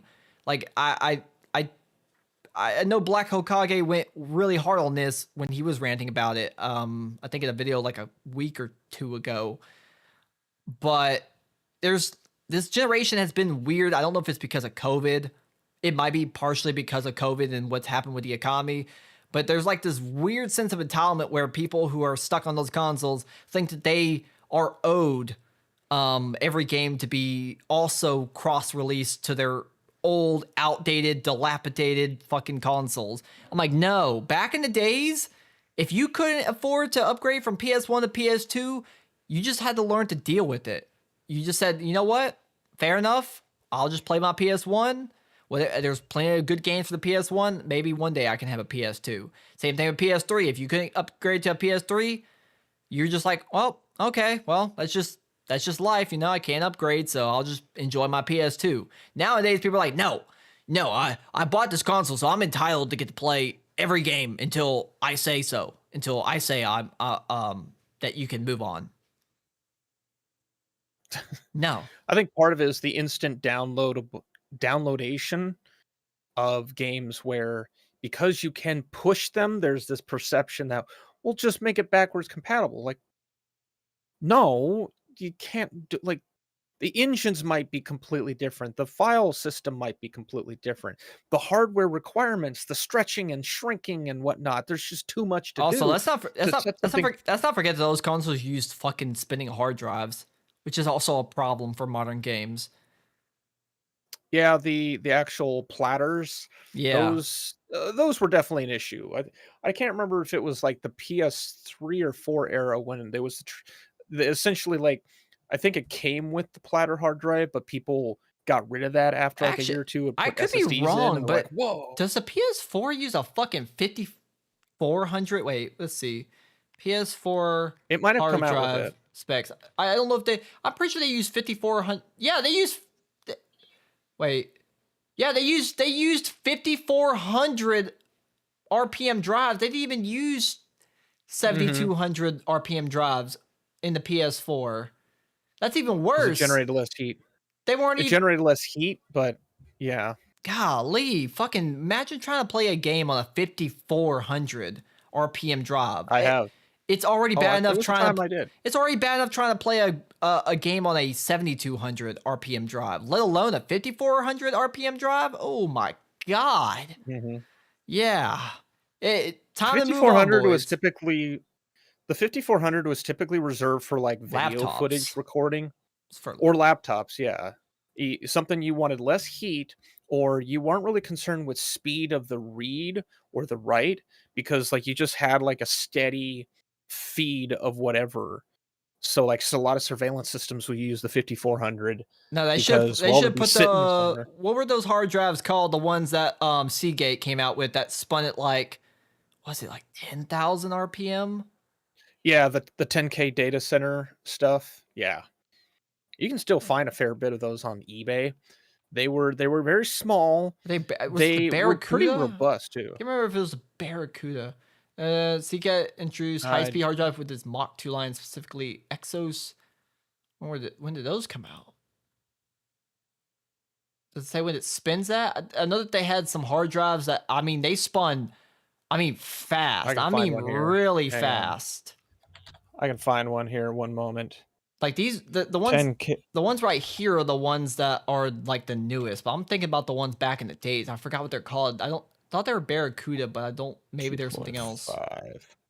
There's a few companies that made them. Dell, HP. Was it Seagate? Yeah. Here's a Was it the Barracuda drive? Toshiba had them. Seagate had them. Yeah. Here's a. No, Barracuda I'll was just take this 7200. Can't remember. What did these new ones Here we go. spin at? There's a eBay entry for one. It was like pretty much a 2 terabyte SAS 10K. Golly, 10,000 RPM. Man, that is God. The amount of heat and noise that would make. God, can you imagine a fucking 10,000 RPM drive spinning in your PC? Sheesh. Actually, it didn't make that much noise. It wasn't that loud. Yeah, but like think about the room, like the margin for error, because hard drives literally like the needles are like, we're talking like nanometers from the surface. Yep. One little shock or whatever, and catastrophic damage, catastrophic failure. Sheesh. One of the things we did once, I used to work in servers, and we were just doing something where I think we were gutting a server, and so we just like pulled the plug. We didn't care what happened to the OS or anything. We pulled the plug, we pulled the hard drive out. It was spinning at the 10K, and you'd go to like turn the thing, and it would fight you because the disks were still spinning, creating the centrifugal, and you had to like fight to turn the thing and spin. It was really cool. It was the weirdest thing I'd ever experienced. And I handed it to my boss. He's like, "Holy shit!" And yeah, it took some time for the platters to spin down because there was nothing like stopping the motor. There was no like electronic freeze mechanism. So yeah, you get a lot of energy. I'm surprised they're still making hard drives out here. This is a weird TISM, but CK unveils world's fastest hard drives with speeds that rival some SSDs. I'm like, but why though? Like reliability. At a certain point, I have to ask, like, just because you can, why? Like SSDs have become so like bargain bin cheap for the NAND chips and stuff. Like, why would you want to try to make a faster hard drive? Oh, there's an industry reason for that, and it's one that most consumers don't realize is SSDs have a much greater fail rate than a platter. So SSD, which is in your phone, has something called a read buffer, which is a chip that will apply the data, and then a write buffer, the read buffer will read the data. I had that backwards. The write buffers wear out faster than the read buffers because the read buffers are just like sending a ping out to pull data. The write buffers have to actually heat up and apply the data to the chips. In SSDs, we found that the write buffers were going bad twice as fast, whereas a platter disk, because it just spins and the needle does shit, there was nothing to really go bad because everything was mechanical.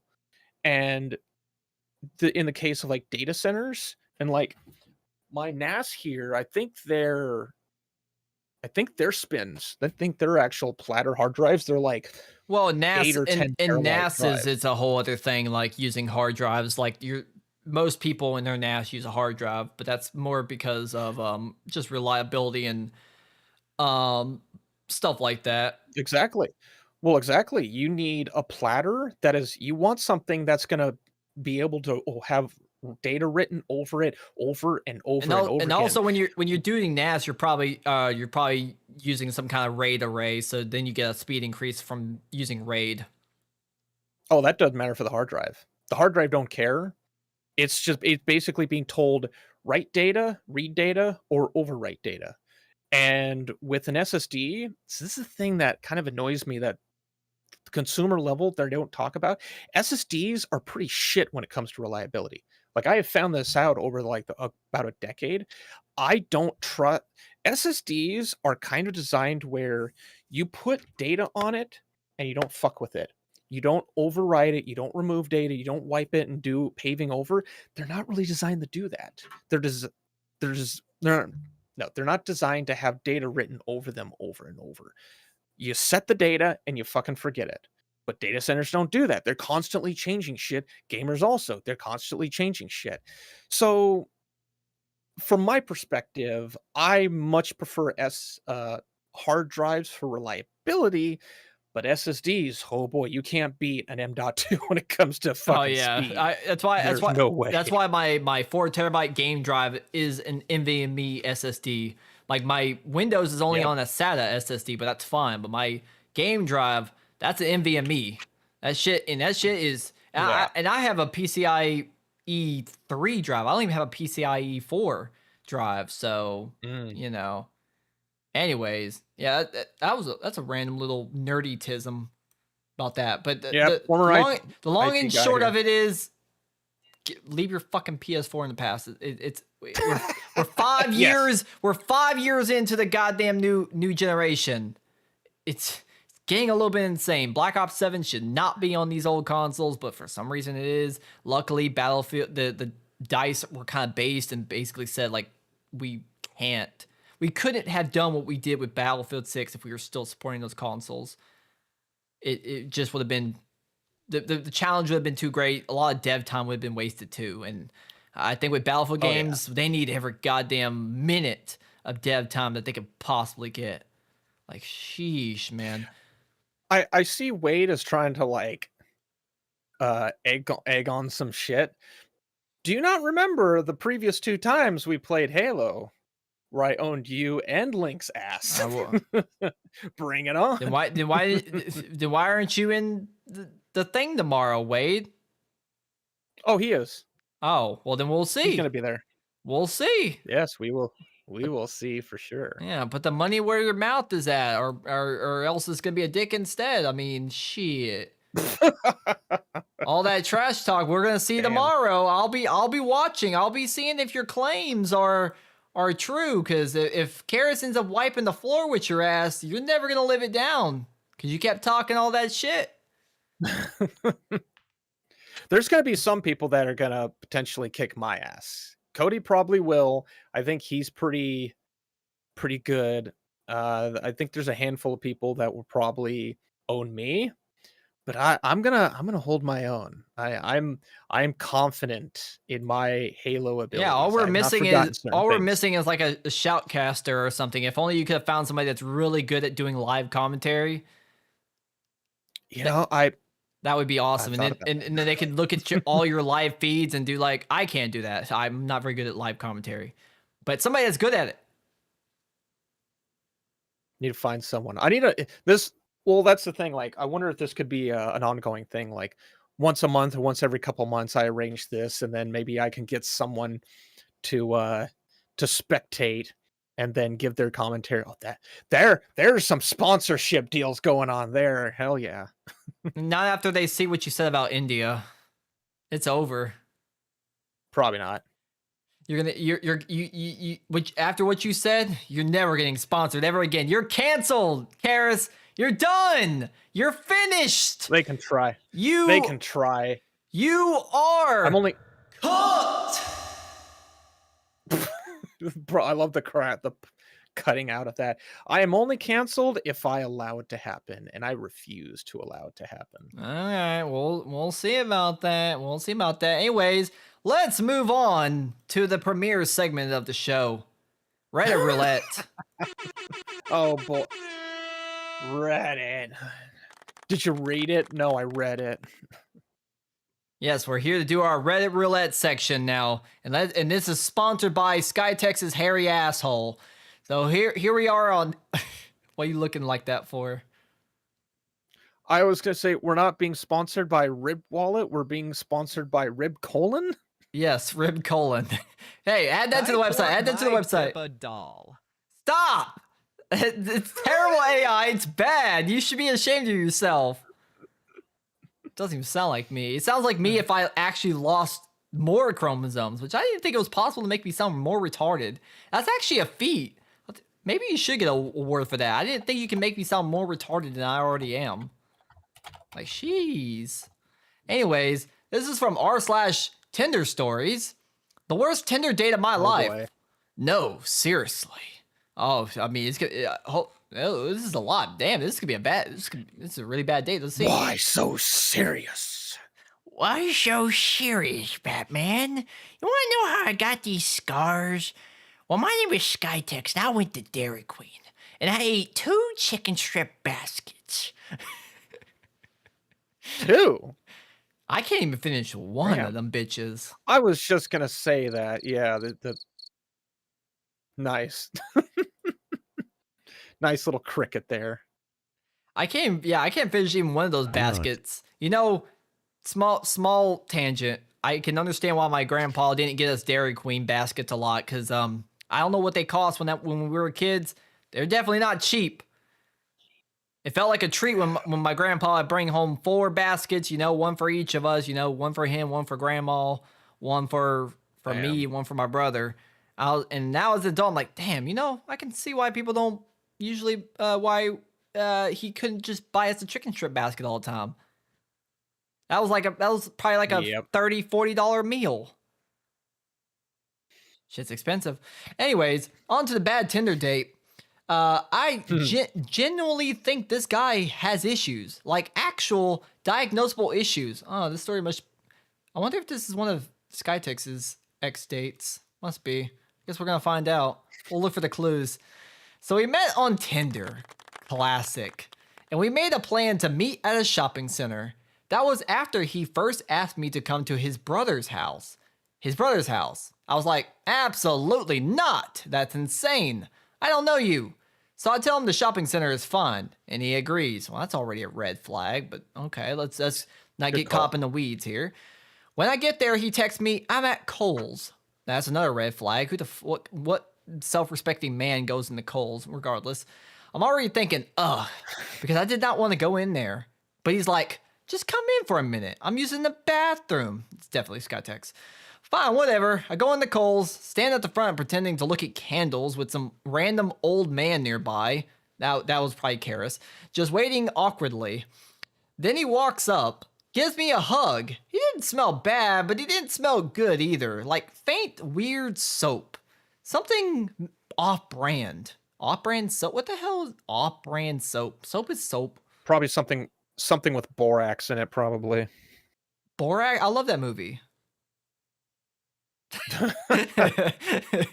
Sure. And I look him up and down. Sweatpants, hoodie, beanie, slides with socks. Slides? You mean flip-flops? Sandals? I think so. I think. Must be Lions Tech Tips. I didn't know he was in the dating scene. I was just thinking of that. I'm not kidding. You literally could not get more casual if you tried. I mean, I wasn't expecting him to show up in a suit or anything, but damn. He didn't even try. We leave Kohl's and he's like, I think there's a cool store down here. Want to walk to it? I say, sure. We walk down this little strip, and when we get there, it's just empty, closed down. It's like, oh, Sorry, I thought it was down here.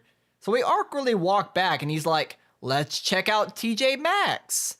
Fine by me. Oh yes, how romantic. Fucking TJ Maxx. It's basically just Ross dress for less. What are you gonna get in there? Some discount face wash? Oh, man, you're really getting her sopping wet with that one.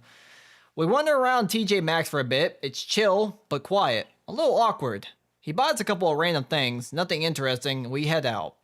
Then I'm like, hey, do you mind if we go to the Peddler's Mall? I've been wanting to check out the one around here. He says, yeah, sure, I want some shirts.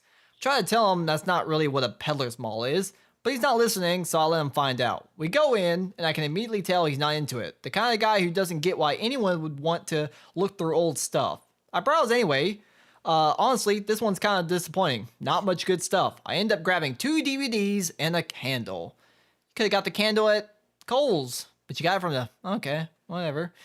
Then we get near the checkout, and he's looking in one of those locked glass cases with the weird collectibles and taxidermy stuff.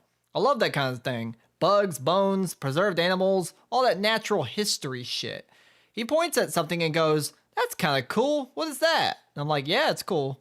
Then the lady at the counter goes, oh, that's a kitten. I'm like, oh my god, that's even cooler. You never see that. It's obviously stillborn, like not something killed, just preserved, and I thought it was fascinating. But the second she said kitten, this whole vibe changed. He froze up like I just confessed the murder.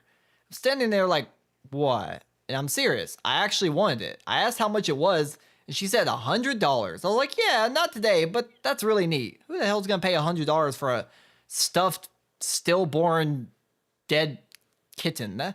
I'm starting to get some weird vibes from the OP here. Maybe she's the one that's got problems. You want to buy a stuffed, stillborn cat? Some people have interesting hobbies. I guess, but that's kind of weird.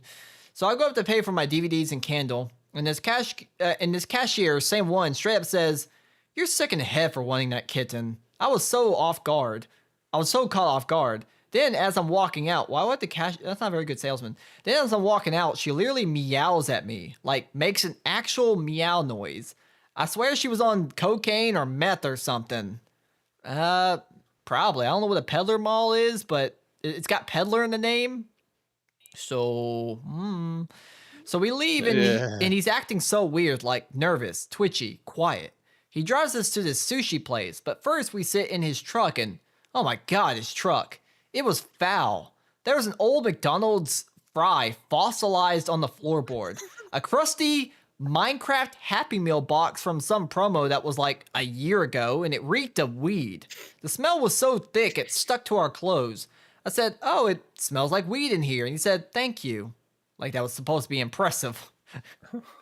I also looked down and see what definitely looks like a dried up piece of dog poop. Not even exaggerating. He points to it and goes, oh, I don't know what that is. I'm not touching it. Like, okay, then why is it still here? Anyways, we go into the sushi place and this man is shaking, like visibly trembling, hands jittering, voice shaky. I'm sitting there thinking, surely he's not still freaking out about the kitten in the jar. Okay, Guillermo del Toro, calm down. I didn't even buy it. He leans over and says, can we not talk about this in here? I'm like, what? Honestly, it's fine. I didn't even want sushi at that point because the place looked like one roll away from a health code violation. Oh, one of those sushi places. Probably ran by Mexicans. So we leave, we're back in his truck, and I bring up the kitten again just to test the waters. Okay, I just gotta say, you know that this is freaking... Why do you keep bringing it up? He set a boundary. He said, don't talk about the kitten. Why do you keep bringing it up? She wants an out. It feels like you're rage baiting him. It's kind of weird, but okay. Firstly, she wanted to buy the kitten. And then secondly, she keeps bringing up the kitten, even though she noticed that he was disturbed by the... Okay, whatever. It's just wrong. It's just wrong. I'm sitting there baffled, like, what are you even talking about? You're the one who texted me that I couldn't out-freak you, that you love scary movies, weird stuff, horror, all that. I thought you'd be the last person to get squeamish. Then suddenly he's like, Liar. okay, I get it now. I can see your point. Sure, whatever. I tell him I'm not feeling sushi anymore, and he goes, yeah, me either. Not after this. Like, okay, if that's what you need to tell yourself. Then he suggests Dairy Queen. Hey, Dairy Queen! Out of all places. Hey! What you... Okay. She just disrespected Dairy Queen. What a... Bitch, Dairy Queen fucking slaps. I will slap the goddamn dead kitten out of your mouth. What's wrong with you? Dairy Queen? Ew. Shut the fuck up. It tastes like Texas. It is Texas incarnate. Get yourself some goddamn chicken fried steak fingers or some chicken tenders and shut the fuck up. Maybe get a corn dog. It tastes like, I can verify it tastes like Texas because I've tastes been like to Texas. Texas. It tastes like chewing tobacco. No, it doesn't taste like chewing tobacco. I don't know about that.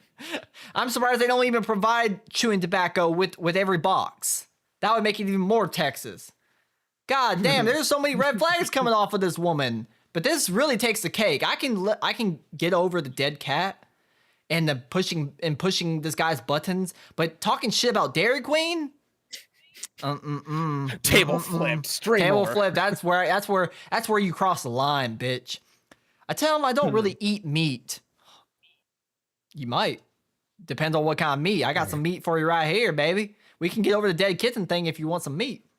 But sure, we can go. We get to the drive-thru and oh my god, this might be the worst part. He orders a chicken basket and asks, "Is that like a meal?" The drive-thru guy says, "Yeah, it comes with toast and gravy." Oh man, it's making me hungry. I want that toast and gravy's good. Oh my god, that white gravy.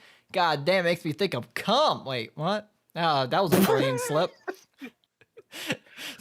And this man loses it, starts stuttering, laughing like, "Gravy? What? No. Honey mustard." He's literally yelling. I wanted to crawl out of the car. The worker's trying to keep up like, "So honey mustard, no gravy?" He's like, "Yeah, gravy's disgusting." All right, buddy. All right. I was trying to give this guy a benefit of the doubt. White gravy's fucking great.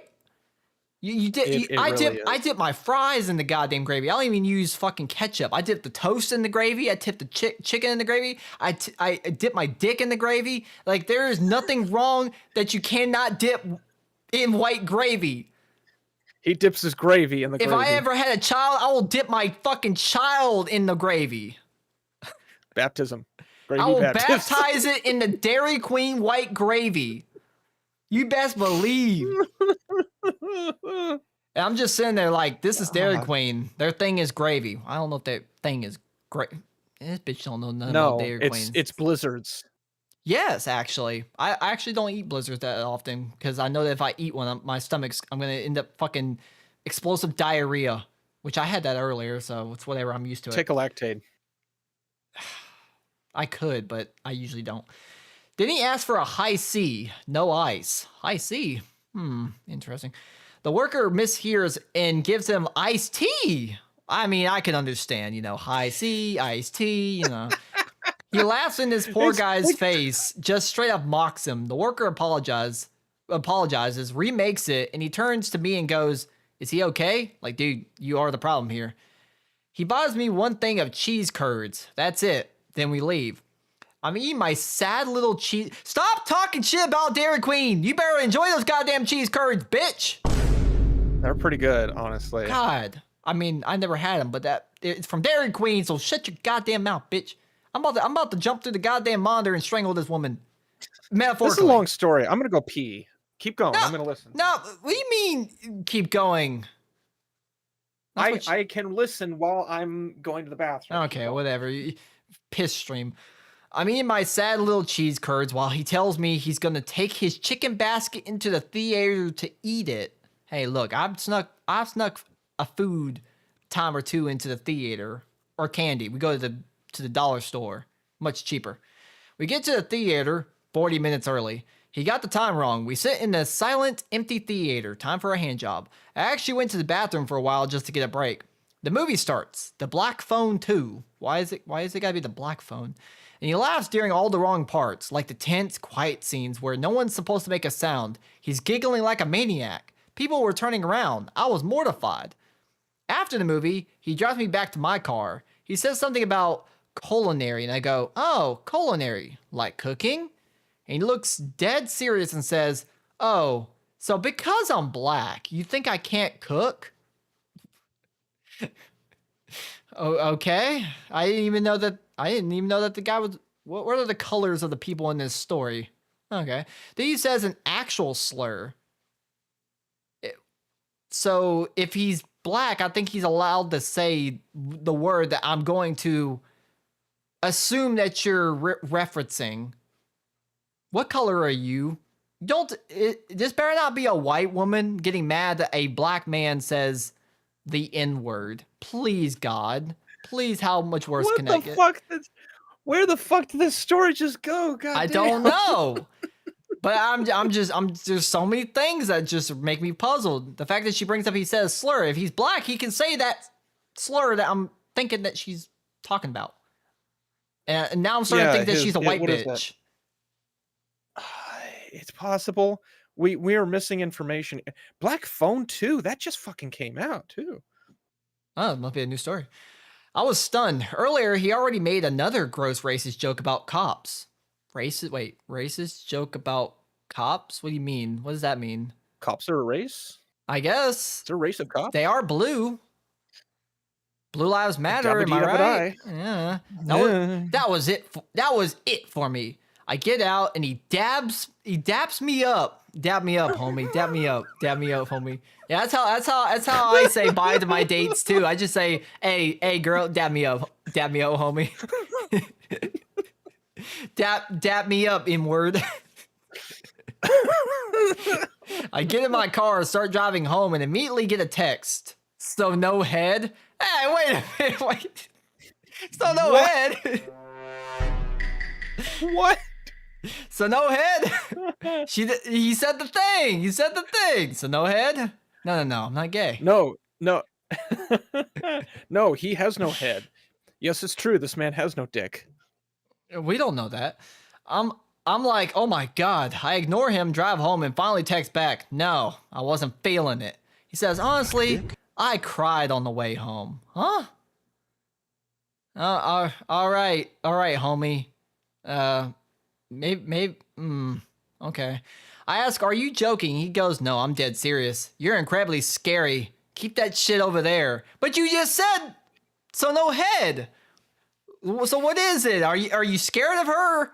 Are you so scared that you're horny? Is that what's happening? You're so intimidated that your dick was about to shoot off your body and you wanted some head. I'm getting some mixed signals here. I'm sitting here like, you gotta be kidding me. Scary? Because I liked a stillborn kitten in a jar that I didn't even buy. He started spamming me, sending like 14 messages in a row about how it's wrong and disgusting, and how he can't believe I'd be into that. Meanwhile, this is the same guy who bragged that I couldn't out-freak him. Then he gets mad that I didn't take his trash out of his car. Like, bro, your truck is a biohazard. Why would I touch anything in there? He was weird the whole time, laughing at nothing, stuttering through his Dairy Queen order like it was a high-pressure job interview, just acting off. During the movie, he burst out laughing at completely silent, serious moments. I wanted to disappear. Oh, and he bought that Dairy Queen chicken box. He brought that Dairy Queen chicken box into the theater. Didn't even eat it. Just carried it in and out like a prop. I don't even know what that was about. Anyways, that was my date. Like it was a prop. A shaking man-child with poop in his truck who freaked out. Hey, you don't know if that's poop. That's alleged, okay? Allegedly poop, okay? You might need to edit your post. Who freaked out over a preserved kitten and laughed in a Dairy Queen worker's face. 10 out of 10, never again. What in the hell? There's so many things wrong with the story. Obviously, this guy does have a couple screws loose.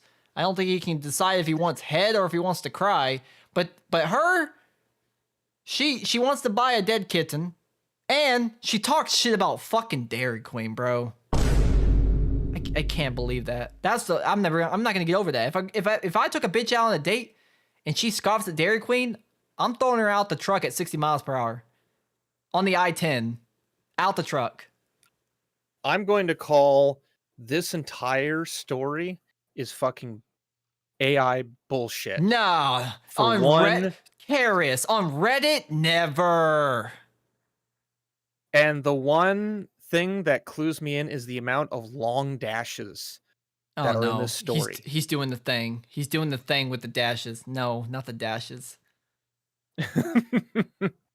God damn it. Later, Alan. Good night, Alan. I didn't even notice the dashes. How the hell you noticed the dashes? I wasn't even paying attention. What are you, autistic? So This was brought to my attention actually in a Smash JT video. I never noticed this before. And then he pointed out the amount of dashes, long dashes that AI uses. And so I went to ChatGPT and I like had it just type a bunch of shit. And yeah, it fucking dashed. And I'm like, All right, holy Karis, shit. you know what? Let's test your game theory. God damn, come on, let me let's see. It's a long story too.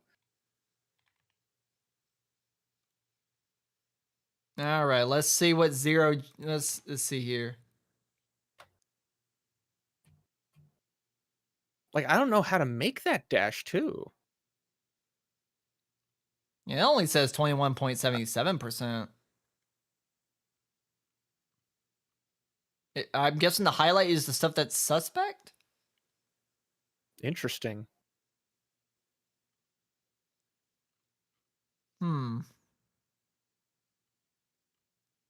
That is fascinating. I didn't even know about this.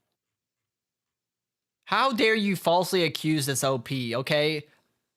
How dare you? I can question all I want. It's the internet. Renee, I will jump through the screen and strangle you. You will not talk bad about Dairy Queen's food. I will beat your ass in Minecraft, in Roblox, and in real life. Roblox. I'm done. I'm done. If you're gonna do things in Roblox, I'm gonna. No. I will groom you in Roblox. I will sell you my Swift energy drink. I will sell you to sex slavery in Roblox. That just sounds like a part-time job, honestly. I don't know. This story is weird. And then It's very weird. And then he asked for some head. Yeah, like what? What? Like what? I would not that I would go out and fucking Tinder, but if this person is like, I don't care if someone saw like a stillborn kitten, and I'm guessing Wait, just say it. formaldehyde in Renee, a if you jar. talk any more trash about Dairy Queen food, I will make sure that your ISP blocks WikiFeet from you. No more WikiFeet for you.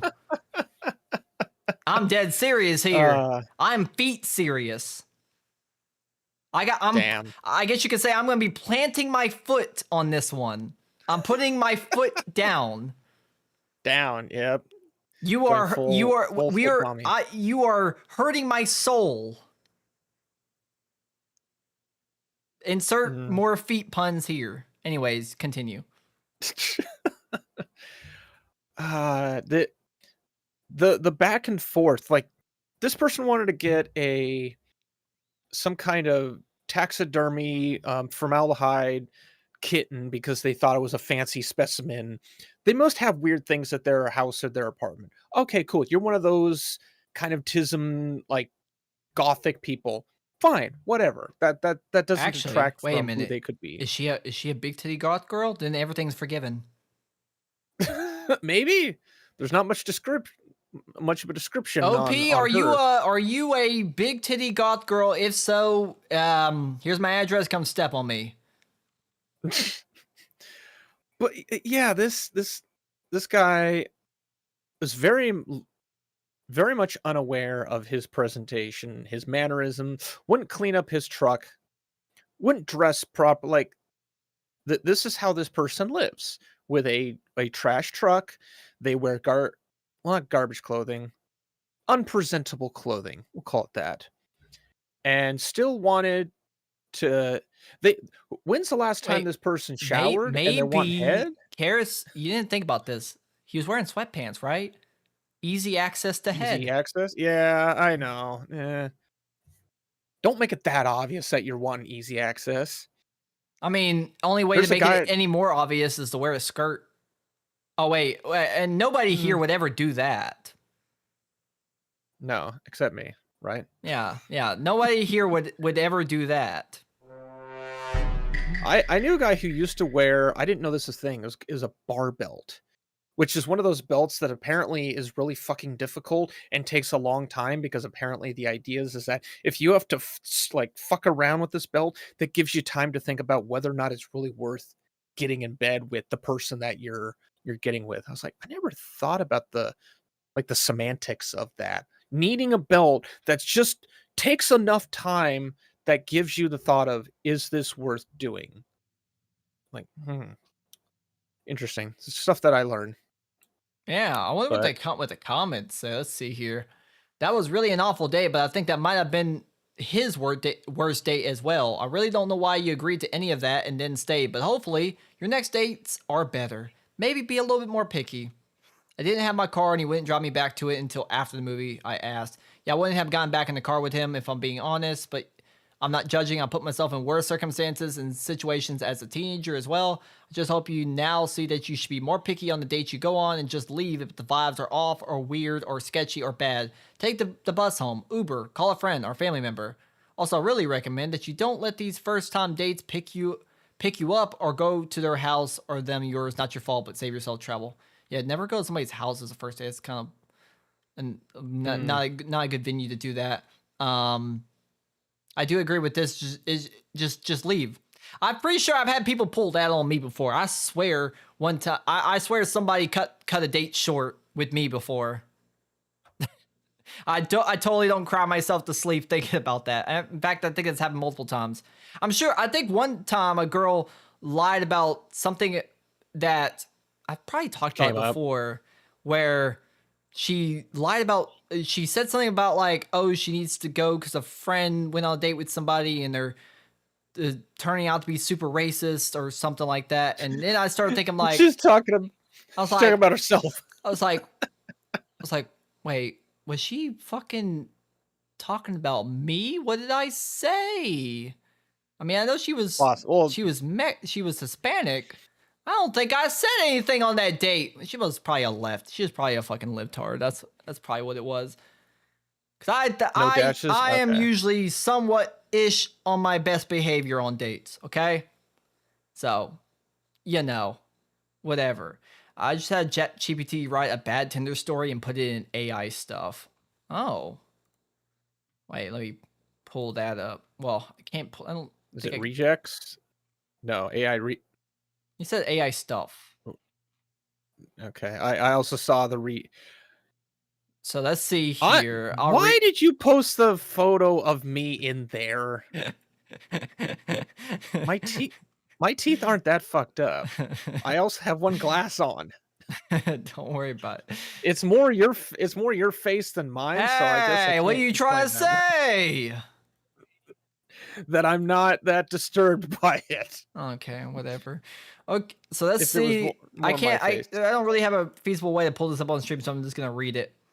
Okay, so this happened last night. I'm still trying to process it. Pippa, 27-year-old female, matched with Ginger, 28-year-old male on Tinder about a week ago. Cute profile, funny bio, seemed normal enough. That's definitely AI. Which could have been my first red flag, because clearly I attract chaos disguised as normal people.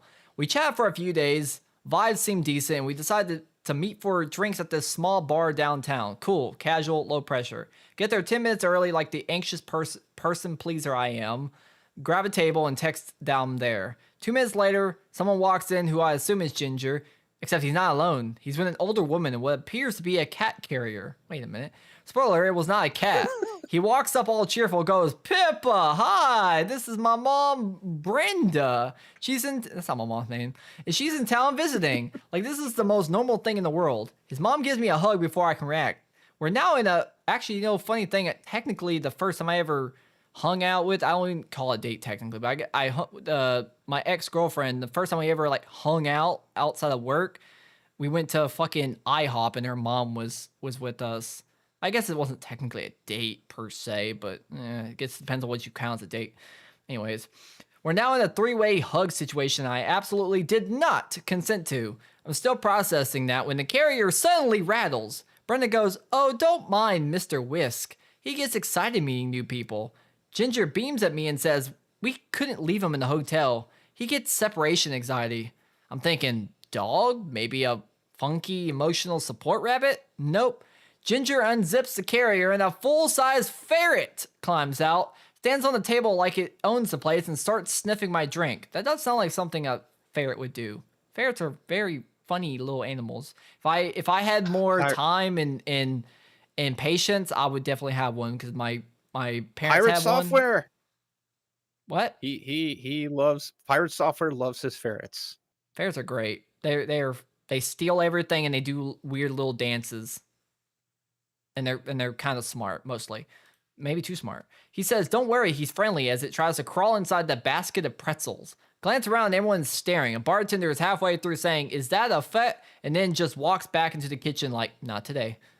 Date hasn't even started yet. We all sit down, yes, because apparently I'm on a date with Ginger, his mom, and Mr. Whisk, the ferret. Ginger orders 3 margaritas. Mom loves tequila. My mom actually does like tequila. I order water because at this point I need every brain cell functional. I try making normal small talk like, "So what do you do for work?" And he goes, "Oh, I'll let Mom answer that. She explains it better." Brenda launches into a 15-minute monologue about Ginger's job at a crystal shop, how Mercury retrograde sabotaged his last relationship, and how he's manifesting a partner with strong womb energy. I do not know what womb energy is. I do not want to know. Meanwhile, Mr. Whisk is now under the table, climbing up my leg like a determined sock thief. That's also what ferrets would do. When I gently suggest maybe we should put him back in the carrier, Ginger says, he's picking up your aura. That's a good sign. Sir, he is chewing my shoelace. Yeah, ferrets will do that. Don't worry about it. They'll get over it. It only got worse. About 40 minutes in, Ginger goes, "So, how do you feel about moving in together quickly?" I laugh because obviously that's a joke. It was not a joke. Brenda nods sagely and says, "Ginger falls in love fast, dear. We're an intuitive family." I tell them I need to use the restroom. Gather my stuff, pay my own bill, leave. I'm not proud of the Irish goodbye. But what the heck is Irish goodbye? But I was one ferret bite away. Hey, wait a minute. Ferret, it probably didn't bite you. Our ferret, at least the one we had, the ones that my stepdad had coming into the relationship with my mom, they would bite. But the one that they ended up getting from the pet store, it would never bite. It would just lick the shit out of you. Like, it just keep licking you like it's its day job if you grabbed it. Like, it's nicer than my cats half the time. The kicker, Ginger texted me later saying, "My mom thinks we had amazing chemistry. When can we do dinner? She wants to make her famous tuna casserole." Okay, my mom doesn't make tuna casserole. I blocked him and Mr. Whisk. Hey, wait a minute, what did the ferret do? If he somehow has a Tinder. Oh man, why would you? Man, ChatGPT is so mean to the ferret, man. The ferret was the best part of the story. I'm calling bullshit. There's dashes in here. Long dashes. Oh, I wonder what gave you that impression. My mom's name is not Brenda. Allegedly. I won't correct what it is, but it's not Brenda. What the hell? This seems like a Reddit story.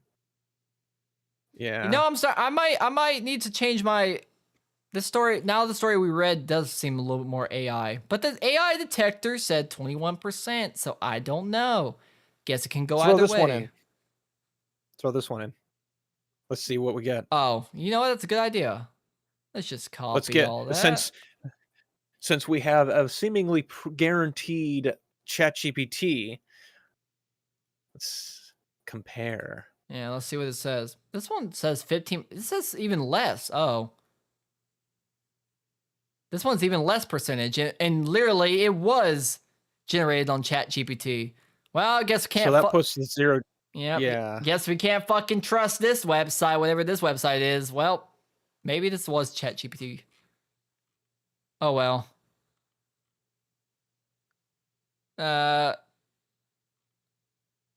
Well, okay.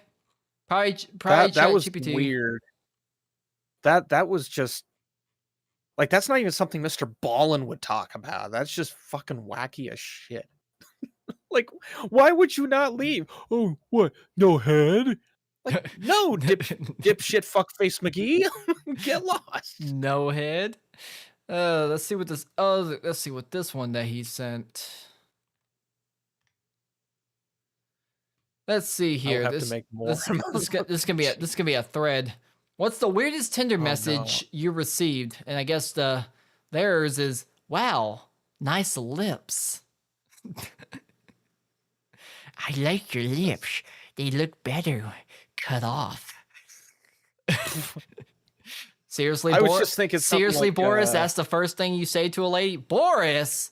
What kind of fucking name is Boris? I would've- Boris the Undefeatable. Boris? Damn, I don't even know. She shouldn't even have matched with him in the first place. What kind of fucking name is Boris? That's already a red flag. Let's see what the other people have to say. Do you do anal? You're gay? Well, you haven't tried my dick yet.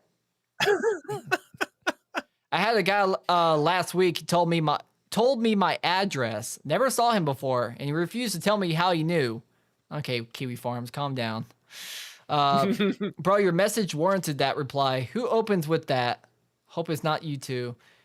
You matched with a guy named Boris. The only other Boris I've known was Boris Yeltsin, the first president of Russia. Damn. Boris out here skipping all tutorials on flirting. Nah, he's a straight shooter, man. He's a straight shooter, and he wanted to show her his straight shooter. Oh, there's not enough comments to actually. Oh, I wish there was more comments. I wanted to see what Yeah, we other need more weird opinions. stuff. Damn. Wow, nice lips. Not like nice eyes, nice hair. Let's inspect this. I want to inspect this. Let's see what this message is from Tinder. Let's see here. From Michael. You match with Michael. So we decide to go on a date. Maybe you decide we go get some Italian. So I take you to this fancy place called Mom's. We sit across from one another, gazing deep into each other's eyes, right? Stay with me here. You decide, okay, let's order some food. You're thinking it's Italian, so pasta sounds good. Love me some carbs. So we sit there and eat, and the date is coming to a close, and you look deep into my eyes. As I gaze into yours and lean in for a kiss. You're so nervous, though, you start to feel queasy. Your knees become weak. Arms spaghetti. Arms get heavy. Mom spaghetti. Vomit on my sweater. Dick is in my butt. I couldn't rhyme anymore. You can't take it anymore, and you just throw up everywhere. Mom spaghetti. You dropped your standards. Hi, I'm Michael. Okay, I didn't see that coming. No, I can add a little bit to this. What was it? Get heavy. You can't take anymore. Throw up. Mom spaghetti. Your dick's getting heavy. That's all I got. Hey man, if somebody opened up with this, I think I might have to suck their penis a little bit. I'm just saying. I'm not gay. No. I'm not gay, but like, you know. This is one of those, like, he might be a writer or might fancy himself as a writer, because there's those writers out there that think that they can write this romantic scenario where the woman just is so enamored and she can't handle life and she just gets weak And then she bends over. Yeah, even though in reality that rarely fucking happens. But they can fantasize about it. Unless you're Camelot 331. And then you don't literally have to do anything. They'll just drop their panties. No, I'm not gay. That was so late. It took you forever. God damn it. Be quicker on the draw. What the hell? Let's see what. Let's click on this random one. What is this one? Michael's the real Slim Shady. Matched on Tinder. Seemed like a nice guy. And then a week later, I have no words. Let's see. I have words. Well, I gotta read it first, but I might have words. I have never been tested, but I'm moderately confident I sit somewhere between socio and psychopathic tendencies. I can manipulate and use others to get what I want with very little regard for what they want. I can mimic giving a fuck really well in situations where I feel nothing. And my regrets are only mistakes that our actions have taken. I'm super remorseless regarding other people. I try to be decent and subdue or hide these things and make efforts to not behave that way, but my pure nature is all kinds of asshole. The only good news is I've never had any desire to kill or seriously harm anyone. Okay, so I can operate in a very emotionless way. Business is super different when you can work with only your interests in mind. I didn't realize that working that way is really uncommon, but it's a huge and very unfair advantage. You make friends with someone, you find out they want a promotion, decides you want it too. They trust you and tell you things in confidence. Report it and sabotage them, making you the only candidate. Stuff like that. As easy as breathing. This is the filet mignon of the guys on these websites. Sounds like a good guy. Fuck. What? would you Karis, this make sounds like a good guy. This is a stud right here. Not the This is Patrick. and this by is Patrick stud, Bateman I don't mean stud as in black lesbian women. That's different. I mean a stud, like in the wall. I didn't know the first one actually. Yes, what it actually, was, if you but didn't thank you know, for it. I didn't know that either until like a week or two ago. Apparently, stud is maybe as a new term is used by specifically black lesbians. Don't know why, but basically it's the black version of a butch. I don't know why they separate them. Yeah, but why? yeah. Why do we need the segregation on butch women? Segregation's good, anyways. So, stream flip, people. Having a good night. Thanks for joining. Clip that out of context. Oh lordy. Let's click on the other random ones. After years of trying, I finally matched. Oh, okay. It sounds like how is this gonna go completely south? We're about to find out. Never had luck with any dating site ever. You and me both, buddy. I've been on one Plenty of Fish date. Oh, okay. So this is Sky Texas alt account. I knew it. And could tell within the first 2 minutes that I wasn't interested. We still hung out for a bit, but the date sucked. That's been my only success. Never had any date or really any compatible matches on Bumble or Tinder. Until now. Wait. Until now. That's right, you stupid son of a bitch. No, not the fucking air horn. What? Just one? Just one air horn? Just one. That's everybody gets one. When I saw that she liked me, my first immediate reaction was, "Oh, what the fuck?" Because she is super, super cute. She's not what you would call a 10 out of 10 knockout, but she's a very pretty girl next door, not store, or maybe it does mean store, girl next door type woman, right up my alley and my ass. Please peg me. Couldn't believe someone like her would like me. I liked her back and shot my shot. I write what my opening line was, very gutsy, but I really needed to convey how I was feeling and figured I had nothing to lose. But I'm afraid she'd see this. We've been talking for the past week, exchanged phone numbers. We have a ridiculous amount in common with each other, and we're taking it super slow. I hope it's not an Indian guy. Neither of us are looking exclusively for a hookup or looking for a relationship. We talk all day, every day, video chat a few times. I know I'm not getting catfished, and I'm not with that AI out there. That shit getting good. You still might be talking to Kapesh. First date this Friday. We're both really shy, so it's going to be a silly, anxious time. But I'm confident at this point we'll get past the shyness. We already vibe so much. This is the first time in over a decade I've talked to someone who really seems into me, which is why I'm gushing already, and we still haven't even gone on a date yet.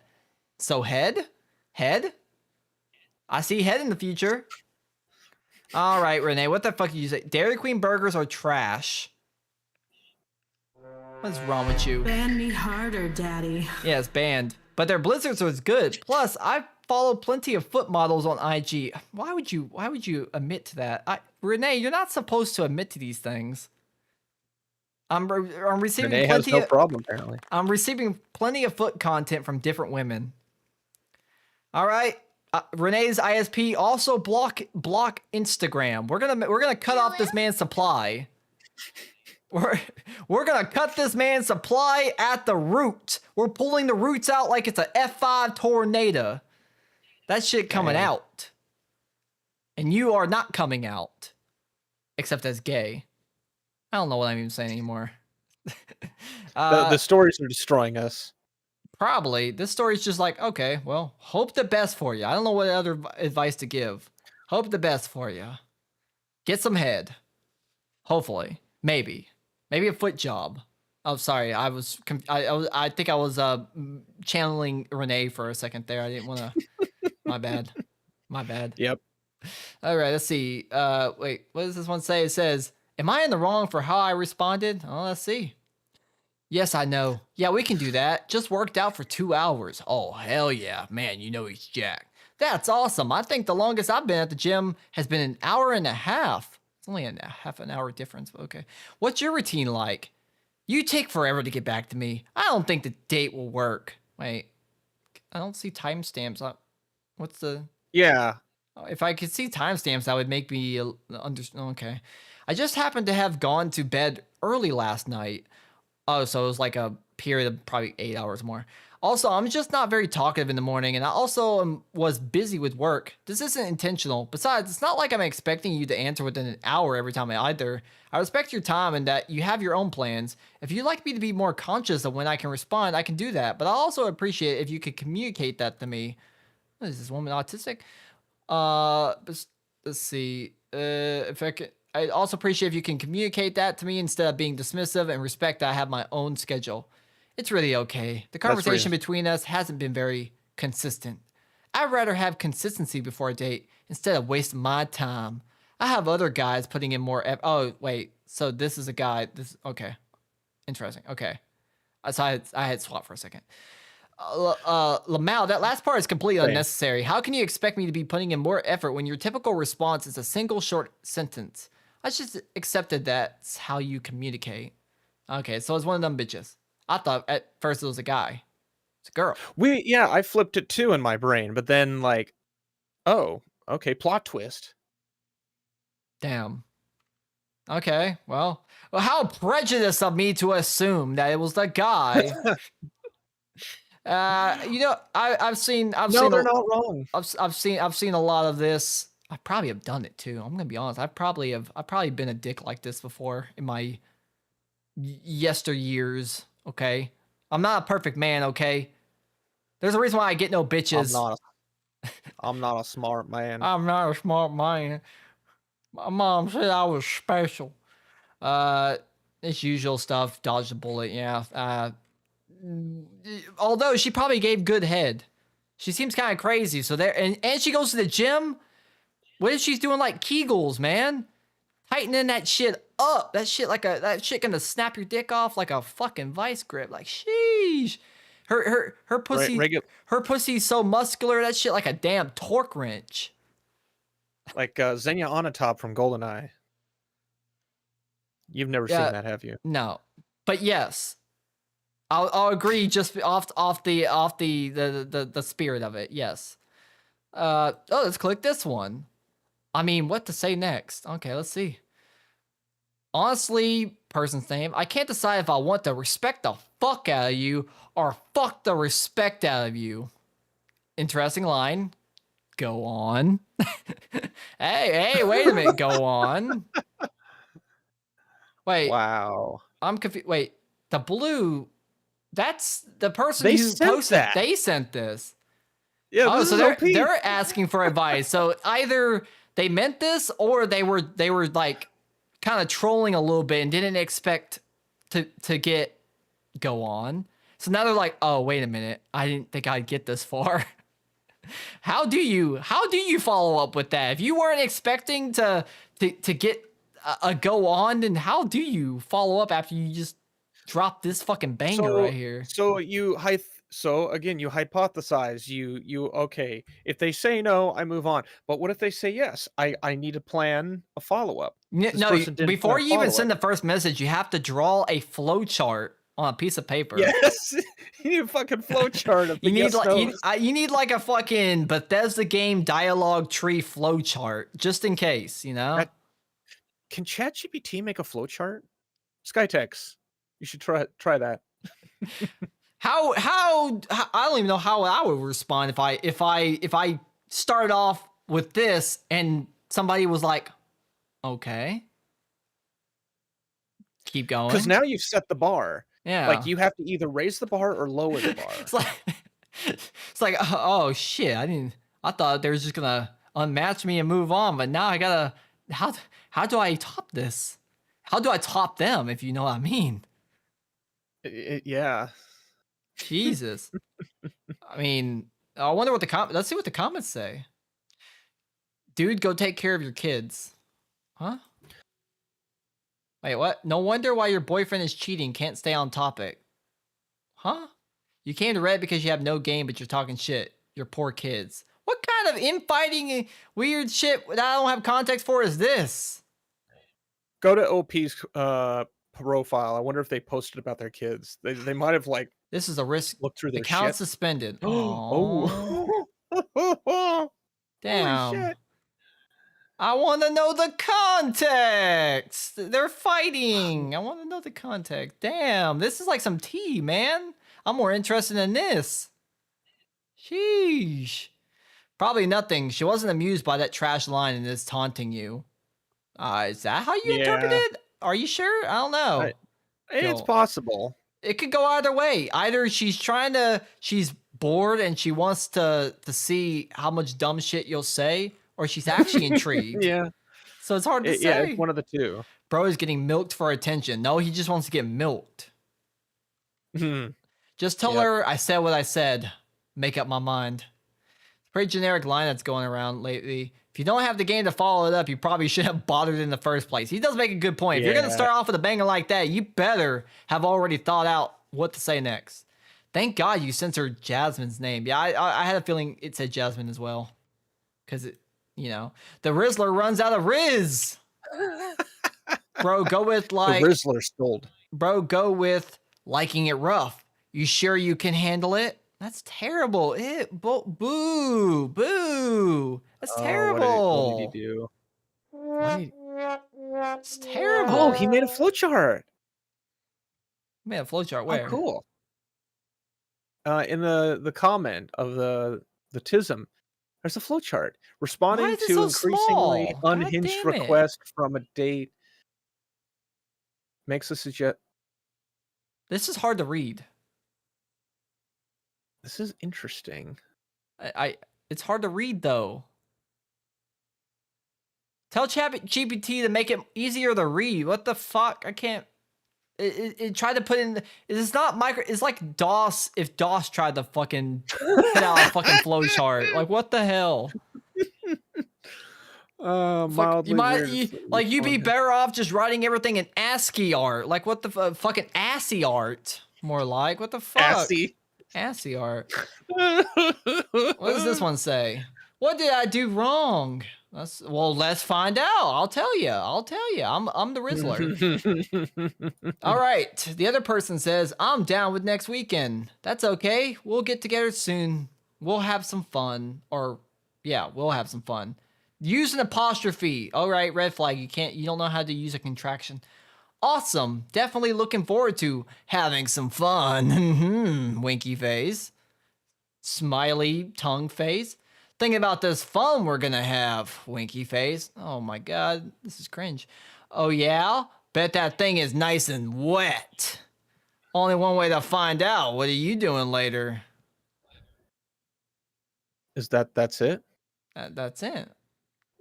Why do you edge us like this? What the fuck? Let's see. I've been chatting with this guy for a while. He keeps saying he wants to get together. Conversation took a turn. I flared back. Then he stopped responding. Did I do something wrong to scare him off? I'm new to this online thing. I'm only looking for hookups and possible relationships if it goes that way. Damn. The woman was willing to bestow upon you her gorilla grip, and he didn't respond. He must be a high value male. He has to be a high. Let's see. He probably just found someone to hook up with sooner, and that's it. Lots of people are all talk and no action. Probably busts his nut before he even gets around to getting ready. Yeah, maybe he was jerking off the entire time, and he had that post nut clarity. Happens to the best of us. Maybe he was catfishing with hot guy Chad photos and knew the gig was up. Online. Maybe he's gay. Oh yeah. I'm sure he's gay. Yeah. No. I'm not gay. I'm not gay at all. Completely straight. Enough of the Tinder stories. What? Crazy fucking videos. Videos. Am I gonna get banned for these? What's on this subreddit? It might depend. This is gonna be a risky one. This is a risky one. I'm gonna get banned. I don't know if I want to click on anything that says NSFW content because I feel like. Oh yeah, don't. Oh, yeah, plus just by that's somebody probably getting hit by a truck. Nope, we're not gonna do that. Sexual molestation conversation. I don't know. This is some Nope. Asian shit. How'd he get on the house? I don't know which ones of these are safe. What is this? What's this? What's this? There's bullshit everywhere. Wha- What's this? There's porno what just on got this letter? shot? What? Oh, that blew up. What got shot down? What was that? An airplane? I don't. Landslide. Blasting causes much landslide. That's what I call it when I take a shit. Yep, that's what it look like when I take a shit. Yep, that's a good visualization. There she blows. My asshole has given way like the Red Sea. You I don't don't share that one at least. That is pretty crazy, I guess, you know? Landslides are scary, though. Pilot crab walking a Dash 8 during heavy crosswinds. Oh, look at that. That look, man, being a pilot looks fun. Look at that shit. He's fucking just teeter-tottering. We're not seeing what you have going. Huh? Oh, for fuck's Yeah, sakes. you're not- I opened it up in the wrong fucking thingy. Give me a second. Why did y'all wait this long to tell me? Well, I thought you were like checking it and then you were gonna load it up, but then like, oh, it wasn't actually. Yeah, loading. so okay, this was what I was looking at.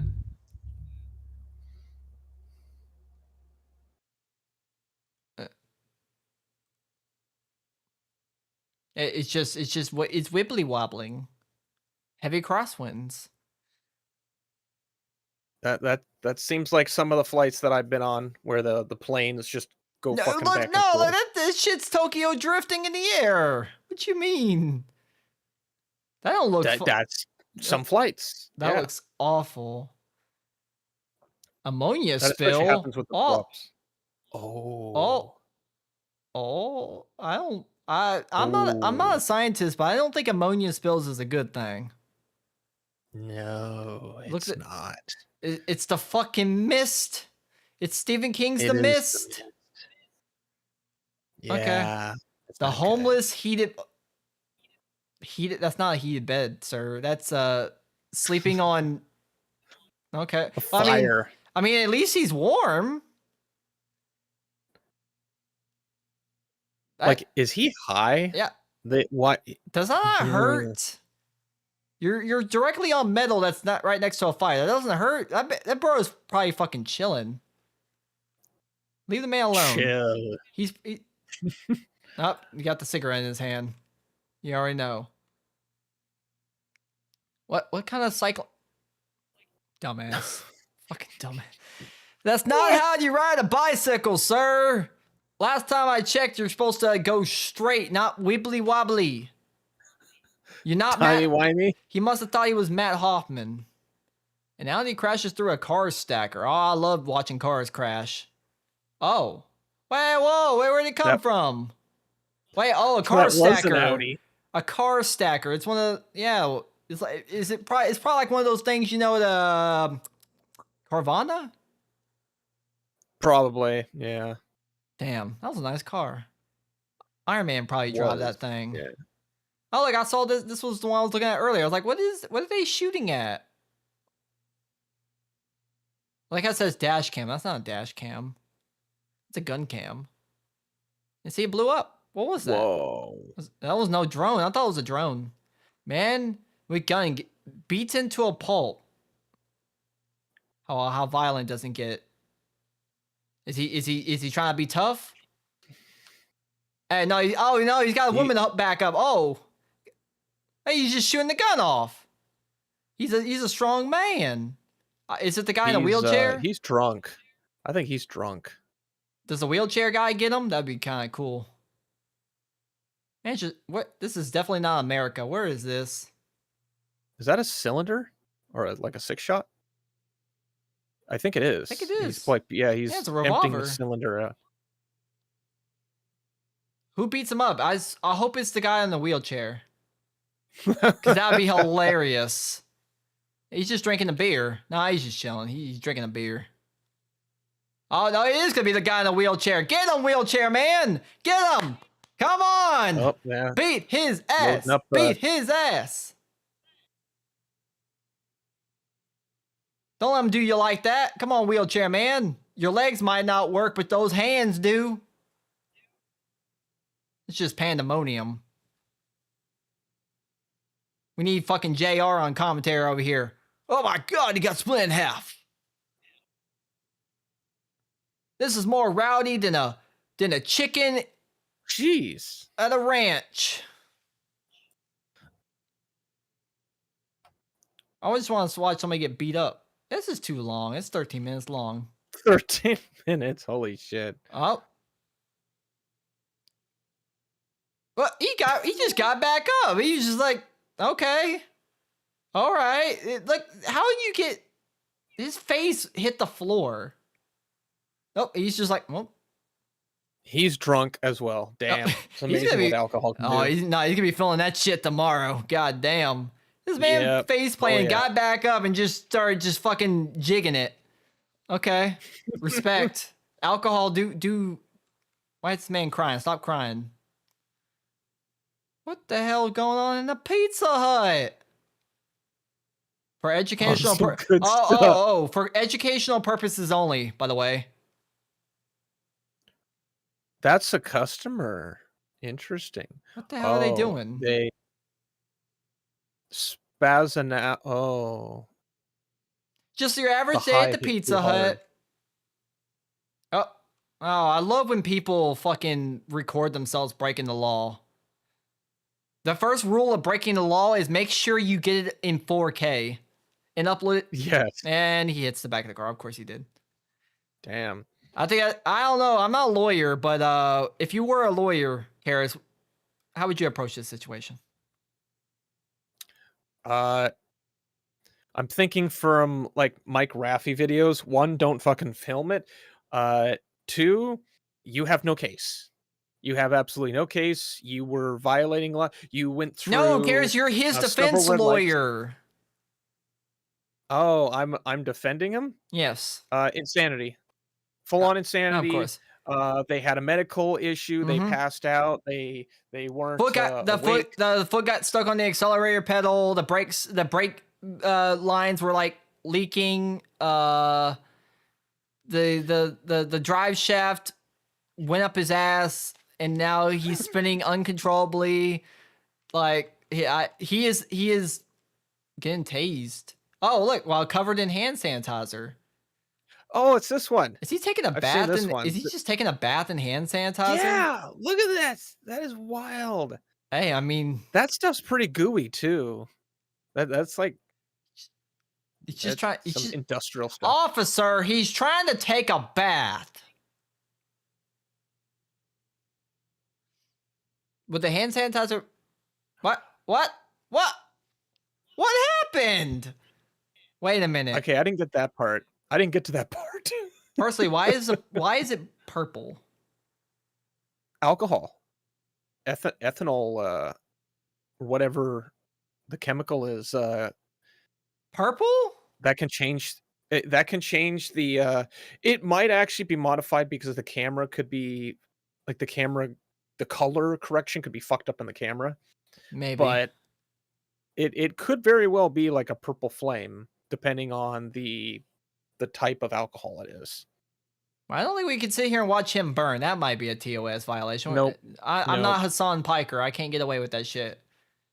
Man barely escapes after train hits his truck. Oh, bye F-150. There he is. He's okay. Damn. He's good.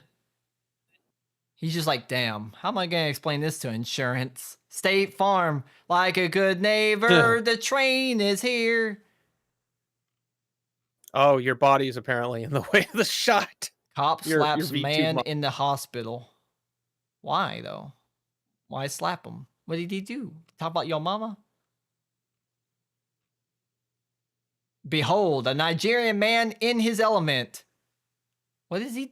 What's the context? Wow. Why is he hanging on the hood? That is a good question. Oh, it says Nigerian parking scammer.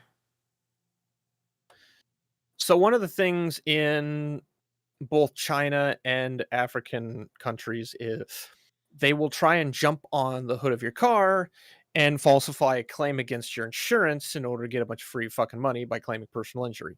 So actually a big thing in China. Why in China? And this because people are poor and there's no way to really move up in society. But It, like, Karis, communism. Everybody's equal. everyone's equally fucking poor. Oh. That's the thing. Well, I mean, at least it's working.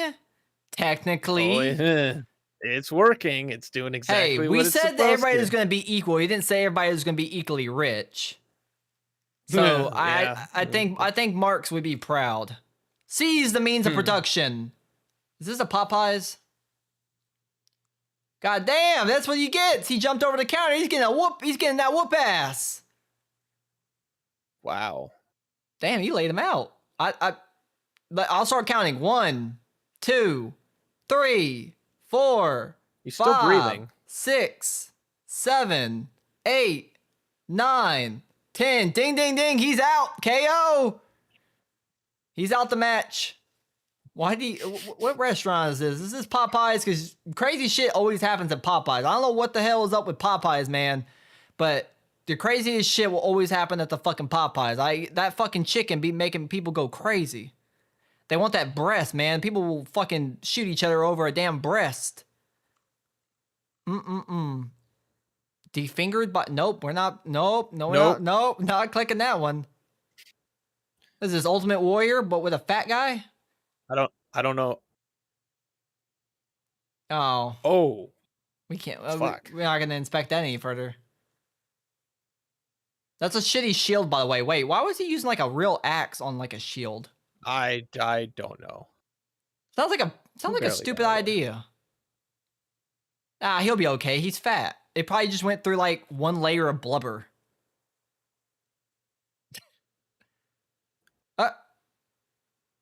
How you drove over him? Damn.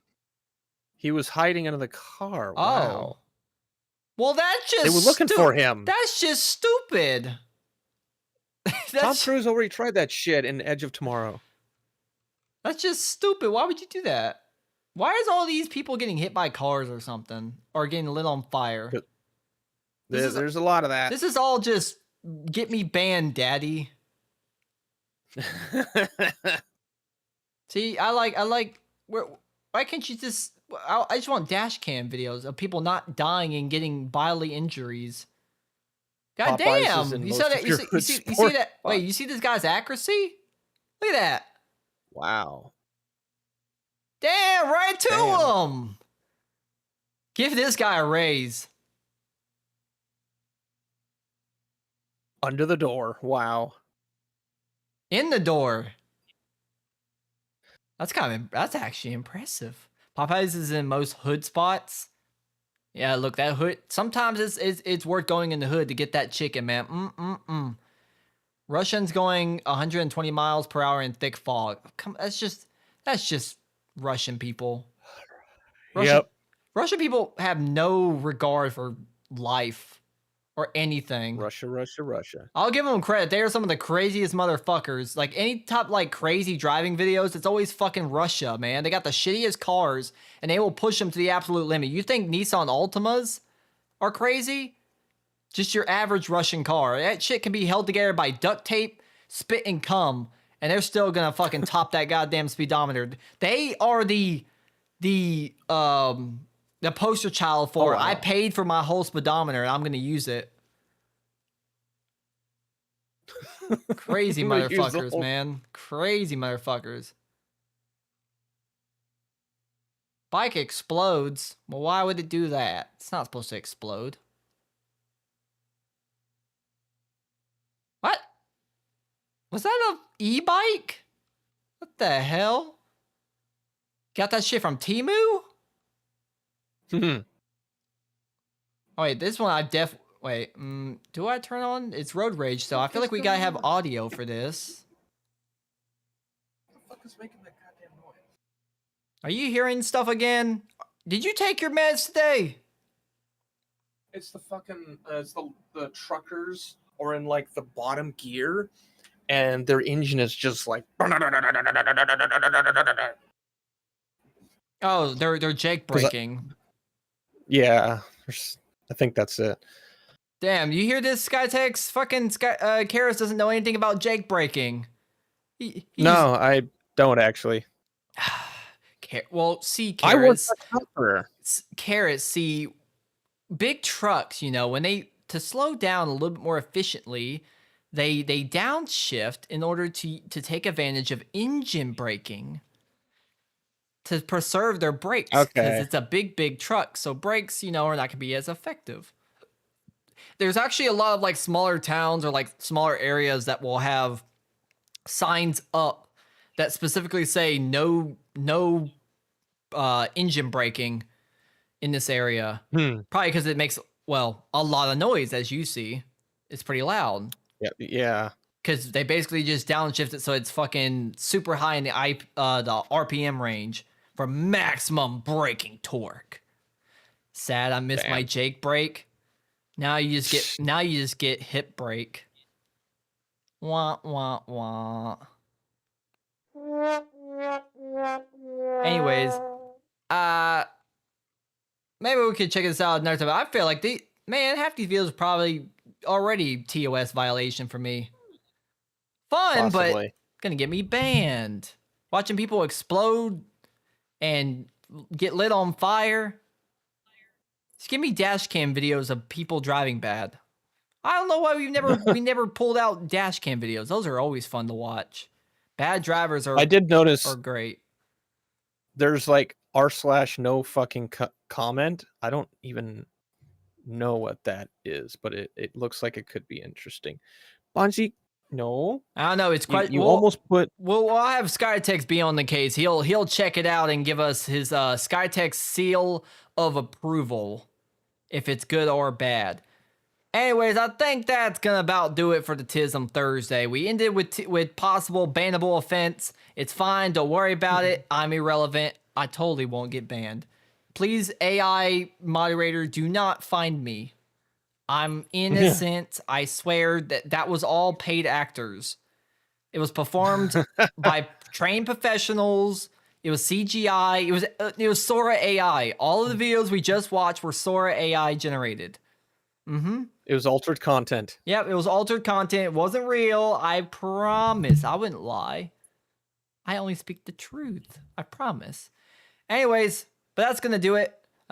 We've had quite the tisms today with nerdy shit, dumb shit, tender shit.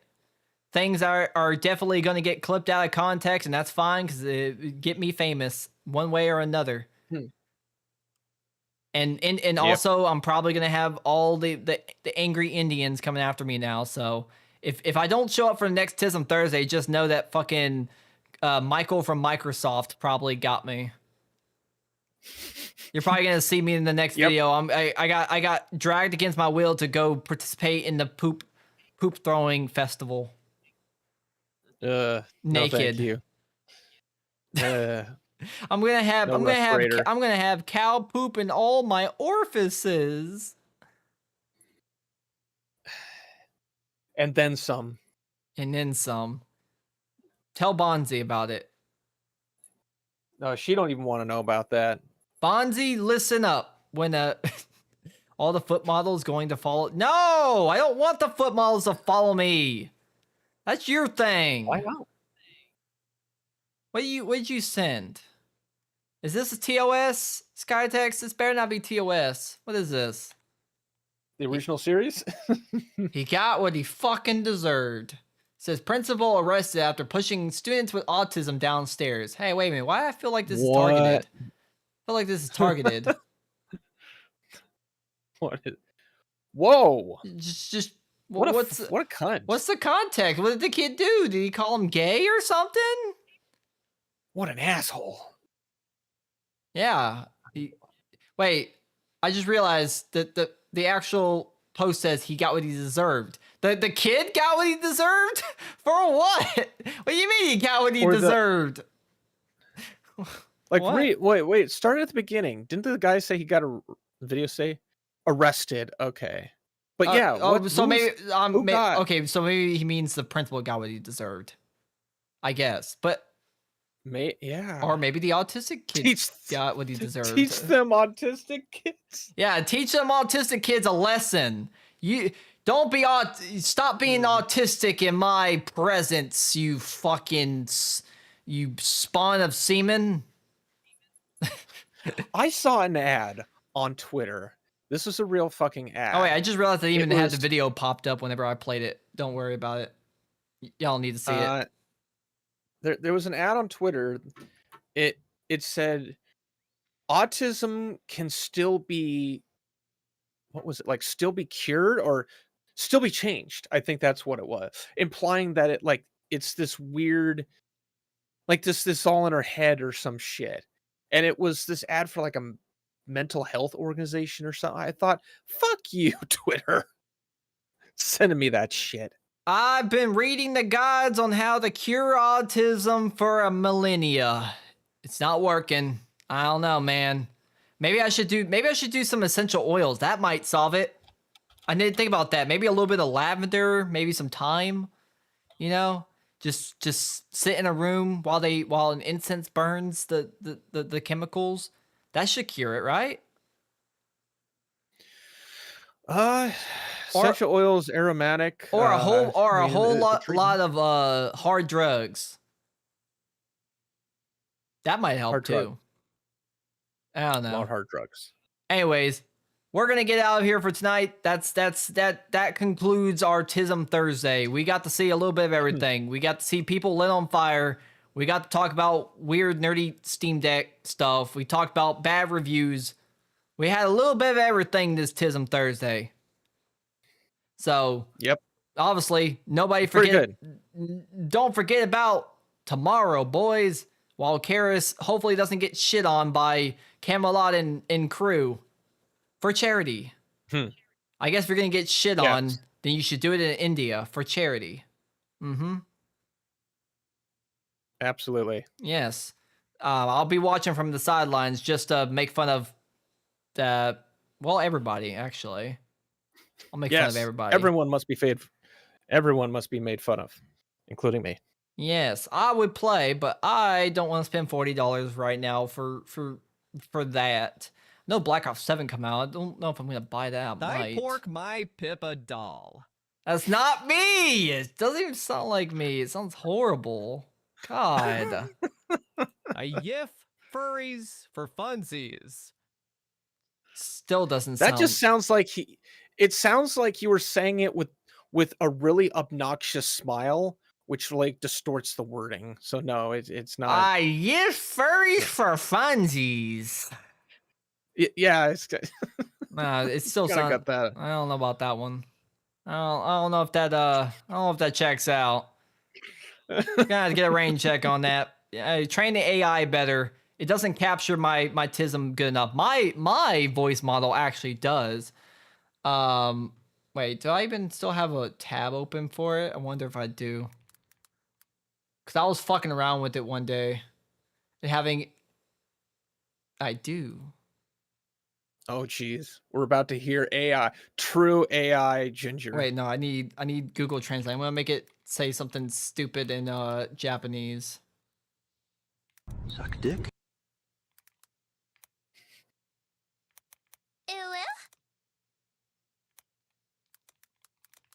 I'm typing something. While we're into- all waiting, for the folks at home, Ginger's getting ready to pull out a 5-iron because he's gonna crack some skulls over this shit.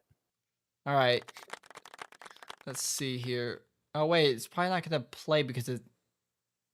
Well, you might not be able to hear it. I don't know actually. 'Cause I'm not sharing the right tab. Wait, let me share. Let me change which one I'm sharing in Discord. 'Cause I forgot you'll only be able to hear stuff from Brave, and I don't have that open in Brave. 'Cause I'm not logged into anything on Brave. Let me see. Change stream. Change it to Opera. All right, you ready to hear me say something in Japanese? Yes. 私は大きくて長いペニスが好きです。I think it says it a little bit too If- fast. You guys maybe slow it down. Also, it's saying it with the idea, like, there's a certain, like, inflection that Japanese say. I don't think you have that inflection right now because I don't know how much Japanese you practice. Oh, I be on the regular practicing my Japanese. Let's see if I slow it down if it sounds a little bit better. Sometimes it speeds it up a little too much. 私は大きくて長いペニスが好きです。 Does that say what I think it is? I can kind of make out a little bit of No. No, it's not saying anything. Don't worry about it. You can't speak Japanese. that. No, I don't need to though. I can see the wording. There's something being implied there. I knew a little bit of Russian, and even Russian, despite it having 7 extra characters, there's shit that bleeds through. Well, it's all left in the air, guys. Put down in the comment section below, what did AI Kami say? If you get it right, you get absolutely fucking nothing, but you can feel good knowing that you translated it. Congratulations. You won. Nothing. You don't get that reference? That's like a 90s internet thing. Congratulations, you won. Or maybe early 2000s, actually. Dozens of movies come to mind for that. I mean, the fucking Double Dragon movie No, comes to mind for something like that. On the internet, back in like the early 2000s, you get like pop-ups, like scam pop-ups that'd be like, it would literally be like, congratulations, you won. Oh, though, yeah. Well, that was Tuesday. That was just a Tuesday. We got that shit so often. We just blocked it out of like young or horny milfs in your area want a date. Like that was just Tuesday. I mean, maybe they do want a date. Did you ever click to find out? Of course we did, until we found out it was a lie. Ah, fuck. I really thought a horny MILF was trying to hop on this dick. So no head? Guess not. No, unfortunately. Just like the guy from the story. No head. Oh. No, not nut. Anyways, I'm gonna stop fucking getting off on other TISMs. We're ending it for tonight. Be sure to tune into Karis's Halo stream with all the boys and maybe girls. If there's girls. I think there's girls. Sonia's there, I think. That counts, right? I think. In theory, yeah. Yeah, in theory. What is a woman? Anyways, be sure to tune into that. I'll be on the sidelines laughing at them and hopefully watching Skytex get his ass whipped, because boomers trying to play first-person shooters is always entertaining to me. We grew up on these FPSs. We know them better than we know how to drive. And somehow y'all still suck them. Don't ask me how that's possible. Anyways, I'll catch you guys probably with a different stream, probably Battlefield 6 sometime this weekend. So I'll catch you guys then. Check out Karis tomorrow. Other than that, you guys all have a good night. We'll catch you guys later. Bye-bye, everybody. Bye. Later, everyone.